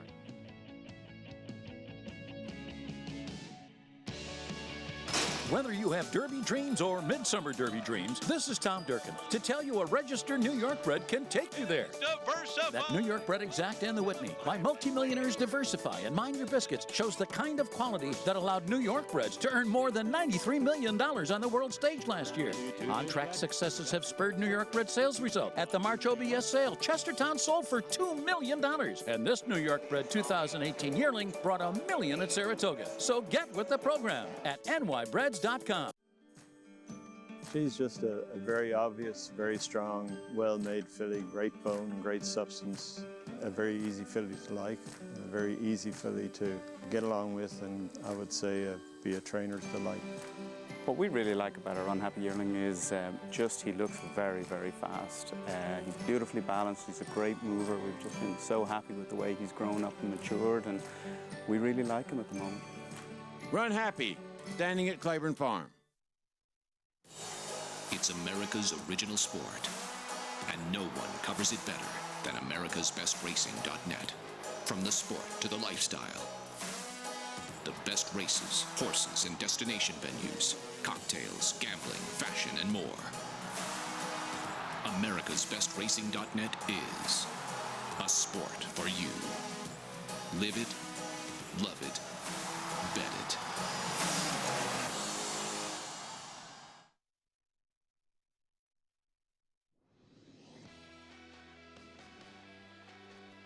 Back on America's Day at the Races as we get set for our nightcap coming up here on this Wednesday afternoon card at Belmont Park. We kick off our post-parade with the 6-horse Market Legacy. Christophe Clement runner. Christophe looking to go back-to-back to close out the card. And she got permission to break the post-parade. You need permission from the stewards to do that because she was a filly that was very fractious by the starting gate last time, trying to do everything within their power to keep her as calm as possible, stay away from the field, don't have to do the whole post-parade, kind of get her in a quiet place away from the stands. Daughter of Gio Ponti, the champion turfer. 3-1 on the board as the favorite right now. And, you know, you can make some excuses for her in those first couple of starts. She debuted back as a 2-year-old in October. She got brushed at the start. She had to go 6 wide. And then we didn't see her again until August at Saratoga, and she had some more issues. Well, in a little different atmosphere in Saratoga, a lot more people. The crowd is more of an electric atmosphere. A little bit quieter, more sedate here at Belmont. And the fact that she's got to leave early and get to a quiet place, I like what I'm seeing from her right now. She's really kind of keeping her composure. Call to post in the background, and here comes our field in full, and we'll kick things off with one of a pair of David Donk fillies in here. This is Petalite. She was third, beat 3/4 of a length in that common race that 6 of them are coming out of.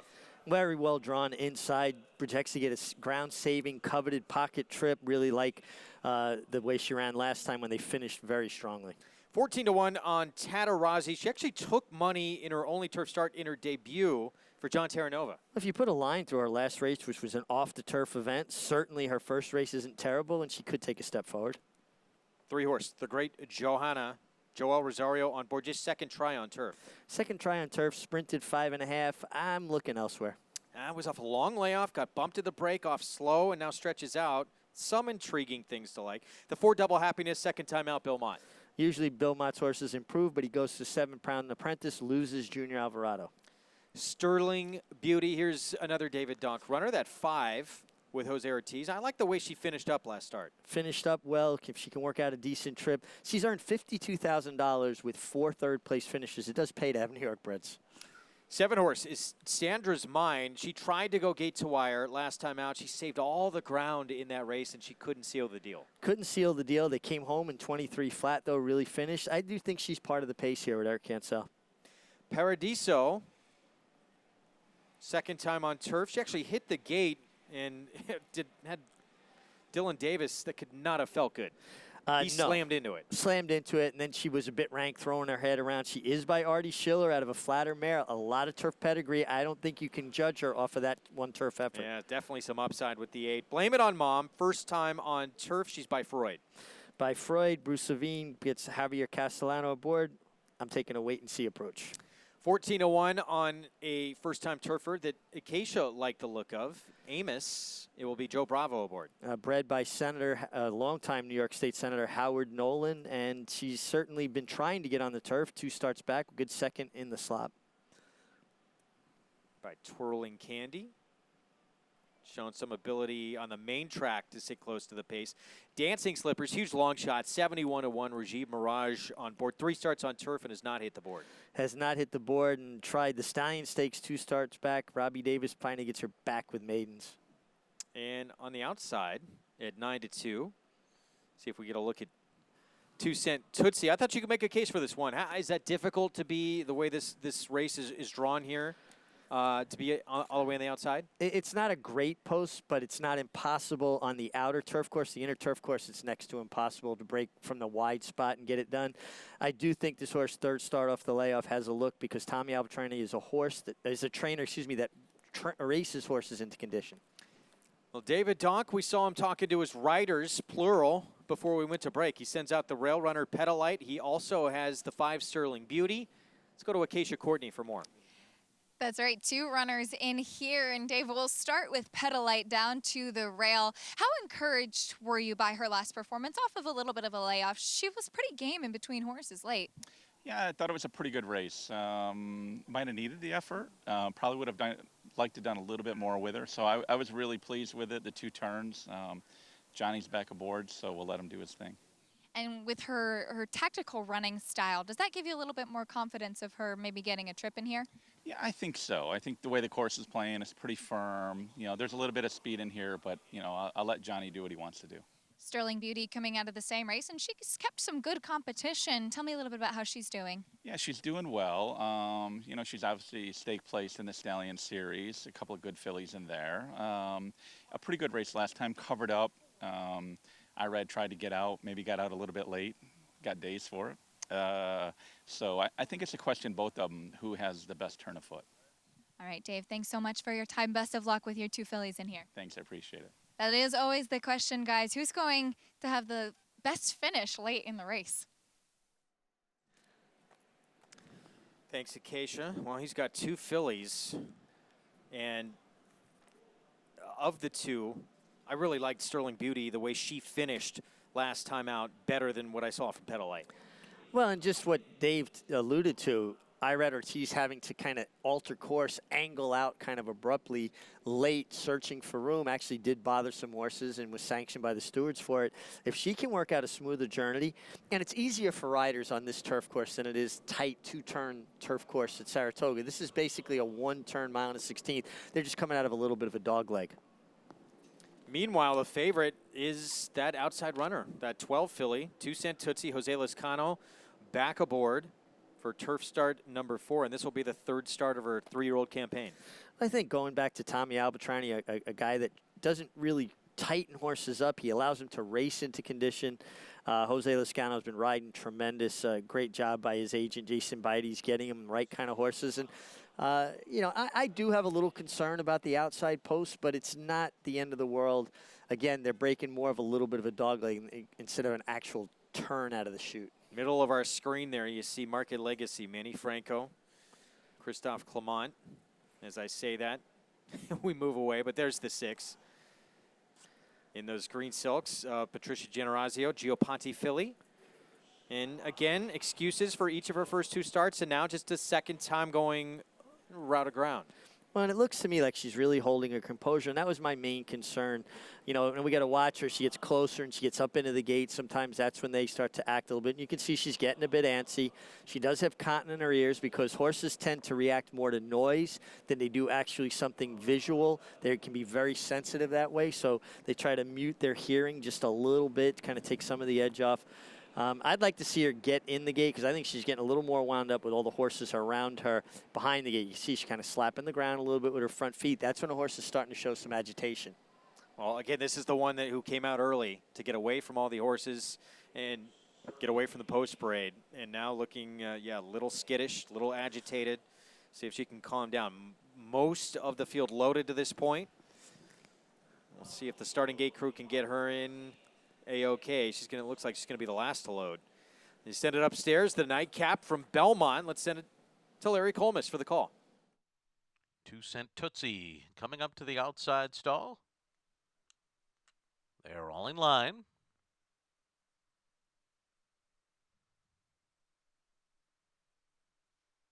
They're off, and Petalite comes out sharply with Double Happiness. These two with the most early foot, and they're joined by Sandra's Mind to the outside and a 4-deep Paradiso as they hook up with the backstretch. And then farther out, 2 Cent Tootsie just off the speed, running outside of Market Legacy and Tatarazzi on the inside. Break of 2.5 lengths more back to Dancing Slippers, then the Great Johanna, Blame It on Mom, followed by Sterling Beauty and Amos at the back of the pack. 23.54 was that opening quarter mile for Double Happiness, who goes at it up front with Petalite. These two together up front. Paradiso is just to their outside. And a close-up fourth is Sandra's Mind, who's in that mix too, and 4 of them are a half a length apart. Then Tatarazzi on the inside. Farther out, 2 Cent Tootsie, Market Legacy between horses. The Great Johanna's only 4 lengths off the lead and down on the inside as they move for the far turn. And then it's Dancing Slippers, Sterling Beauty on the inside. Amos, Blame It on Mom is now the trailer through a 47.64 half mile around the far turn. Petalite on the inside, battling for the front. As they make their way around the turn, Double Happiness dead even. On their outside, it's Sandra's Mind 3 wide. Outside of them, Paradiso is 4th as they make their way toward the top of the stretch. A very wide trip here for 2 Cent Tootsie, but she's coming now, and she's coming strongly as they make their way toward the top of the stretch here. 2 Cent Tootsie with a wide rush for the front as they turn for home. Sandra's Mind, Double Happiness. Here is Sterling Beauty now on the scene on the outside. And right behind them comes Market Legacy. And on the far outside, it's Amos. And they're coming down to the wire, and Sterling Beauty strikes the front and goes on to a 2-length victory here over Market Legacy. It was tight third between Amos and the Great Johanna. David Donk with Sterling Beauty gets the win. 4 thirds, or I should say 3 thirds on turf. And finally breaks through now, gets that maiden score, career start number 9. And got the right trip. She was a bit wide, but she had all her momentum, was able to finish the deal. The 6-horse Market Legacy encountered some traffic, but looks like she was able to hold on and preserve second.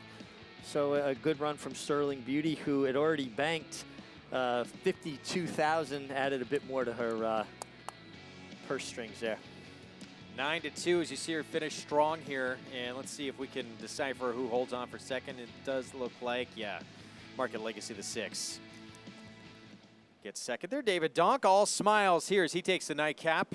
Sterling Beauty for Equine Info Exchange. Jose Ortiz, coming off his tremendous Saratoga, racks up another win. We're going to take a break. We'll be back. Prices from the nightcap when we return. Sterling Beauty coming into your screen right now. Those white and gold silks, and gets the money here to close out our Wednesday card. We'll be back.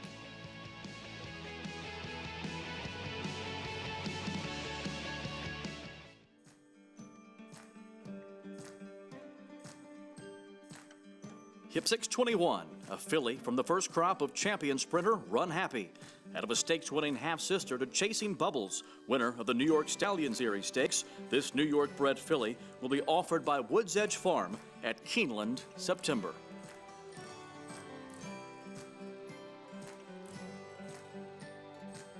Run Happy, standing at Claiborne Farm. They're off. Bet the horses anywhere, anytime with Naira Bets. Rushes out of there to take the lead. It's easy on your computer or Naira Bets app. Earn valuable reward points on bets. Play in our exclusive promotions and earn cash rebates. Off the turn with a length and a half lead. Sign up now. Bet $200 and get $200. Bet any track, anywhere, anytime. NairaBets.com. We're gonna go traveling.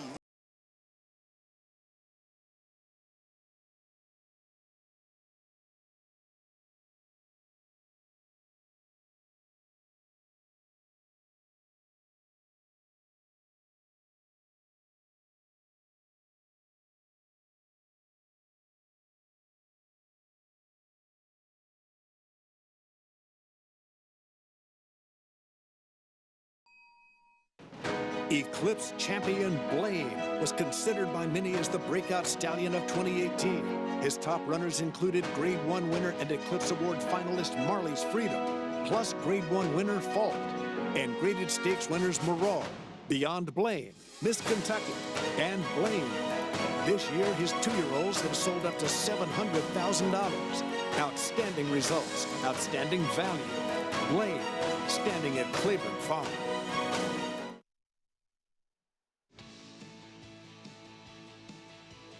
Back on America's Day at the Races and in the winner's circle for the nightcap. Jose Ortiz, multiple win day for Jose, Sterling Beauty, David Donk, and Equine Info Exchange at 9-2 in the nightcap.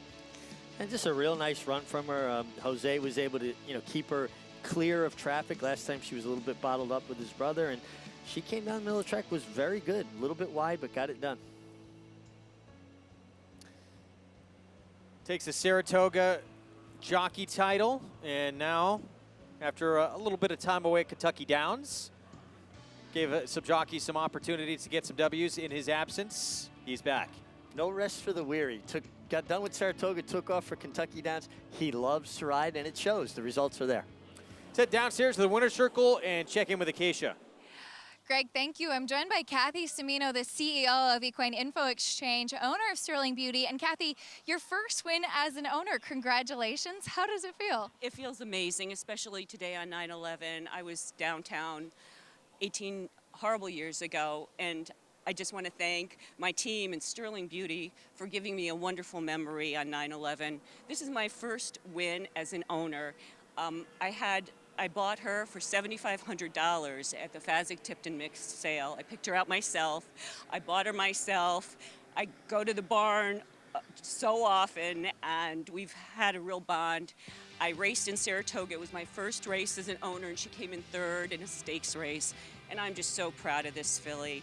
I really am. And the team, David Donk's team, is great. And I'm just so happy. It's a surreal moment, Acacia. What were those emotions like as you saw her closing so well coming down to the wire? Well, Acacia, because it was 9/11 and working so hard to fulfill a dream. My mom used to bring me to Saratoga as a child, and I always wanted to own a racehorse, and I always wanted to do it myself. So I worked really, really hard, and anything's possible when you work hard. And so I worked hard, I picked her out, and now it's just the culmination of all my hard work. With your hard work and reaching the pinnacle and continuing to grow, it's possible for everybody. It really is. Kathy, we're all thrilled for you, and here's to many more. Congratulations. Thank you so much, Acacia. I so appreciate your time. There certainly is nothing like that winning feeling, that's for sure, Greg. Great example of just how special it is, no matter where you win, what level you win at, to get a W, especially on this circuit. It is so special to get that feeling of victory and all that goes into it. So, congratulations. Late Pick 5 follow along. $600 return on a very formful Pick 5. Very formful, and it just seems like very generous payouts with the Pick 5, and the fact that it's a 50-cent wager kind of allows you the opportunity to spread out a bit more. It's a wager that I've actually really come to be fond of through Saratoga and into today, even though I did not have that one. No, yeah, if you came, a couple of, even Radikowski was odds on in that sequence as well. So good return. Again, it continues. Time and time again, we say it, but it's still a tremendous, tremendous value in that late Pick 5, and we see that again here this afternoon. Run Happy making more noise at the Keeneland September yearling sales. Of course, he continues to be just an exceptional hit at stud early on, and for very good reason. Before ever becoming a stallion, he put together an unforgettable career on the racetrack. I started owning racehorses in 1995. So it's been a long journey to find Run Happy, and in fact, Run Happy was going to be the last horse I ever owned. And I was getting out of the business. I'd had so many disappointments and heartbreaks and lost so much money at it. And then came Run Happy. So I guess the lesson there is persistence, never give up. The King's Bishop was a great race. It was my lifetime goal in horse racing. I'd win a Grade 1 race, never won one before then. And Run Happy won that race in stakes record time, almost track record time. So he got a 113 bar, one of the great performances of his wonderful career. So it was definitely a highlight, not only of my racing life, but my whole life. Run Happy has won the NYRA.com Kings Bishop by 4. His performance in the Breeders' Cup Sprint was one that people will talk about for years to come. I mean, it was another, yet again, freaky performance, set the track record. The way he did it was pretty incredible. The Breeders' Cup was a great race. He was up against a bunch of great horses and got a little behind, was way behind at the top of the stretch, and then he made an amazing run down there and won the Breeders' Cup race. Run Happy just keeps coming at him past the 16th pole. Run Happy, and boy, does this horse love to run. The Breeders' Cup Sprint champion, new track record at Keeneland, so again, just a testimony to this great horse and the team behind him, which was, you know, Laura and Cordell and the team that devoted so much time, effort, and energy to Run Happy. He was just everything that a groom wanted with a horse. He was great. No horse had ever won the Breeders' Cup Sprint. They come back and won the Malibu, you know, a month and a half later. So that was kind of a gamble. We wanted to put him in the Malibu, and he won that with Gary Stevens aboard pretty easy. So that was another great race. Run Happy is simply super. He polishes off an outstanding campaign with a dominant victory in the Malibu. He won at Keeneland, he won at Santa Anita, he won at Saratoga, several of the legendary places in horse racing, and what a great horse, what a great thrill it was to be around Run Happy and now to follow his stud career. We couldn't be prouder to have Run Happy and have him stand at Claiborne Farms. That is myself and my daughter's happy place. We love Claiborne Farms, and Run Happy loves being there. We put him in stall number 1 for a reason. We have a lot of confidence in this horse. We think he has all the capabilities and characteristics that you kind of look for in a great stallion. You know, he had the speed, he had the form, he had the freaky talent, the athleticism, and he's really thrown it in his foals and yearlings. So we're over the moon with what we've seen. We feel like we're in a great spot, and now it's up to the offspring to prove it. Looking forward to his first winner and hopefully his first greatest stakes winner. So we're going to have a lot of our own Run Happies. We campaign ourselves, and obviously lots of other people have Run Happy. So we're really looking forward to see if he can pass on his brilliance to these horses. We're more than pleased. Keeneland came out the other day and we're raving about the Run Happies that they've seen in their inspections.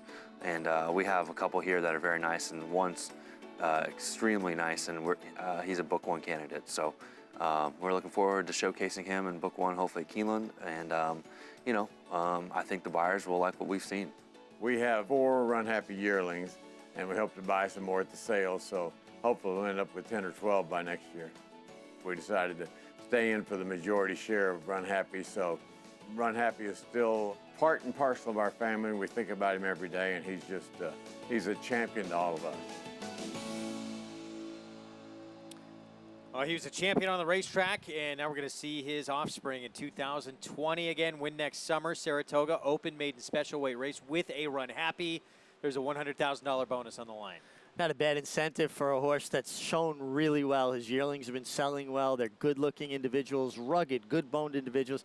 His Breeders' Cup Sprint, to me, is the race that defined him. He came from off the pace. He showed he didn't need everything his own way, and I think that shows what kind of racehorse he was. Hope you enjoyed our show this afternoon. Remember, spend a little bit of time remembering all those that lost their lives 18 years ago. Anyone that was around September 11th on that day, it is something you will never forget. Tonight, the tribute in light, 2 vertical columns of light meant to signify the Twin Towers, the most powerful shafts of light ever projected on Earth. That happens later this evening. It was Sorrentina Lemon in the feature, Christophe Clement, Joel Rosario. She is a perfect 2 for 2, and it looks like she has a bright future ahead of her. We will see you tomorrow at 3 on FS2.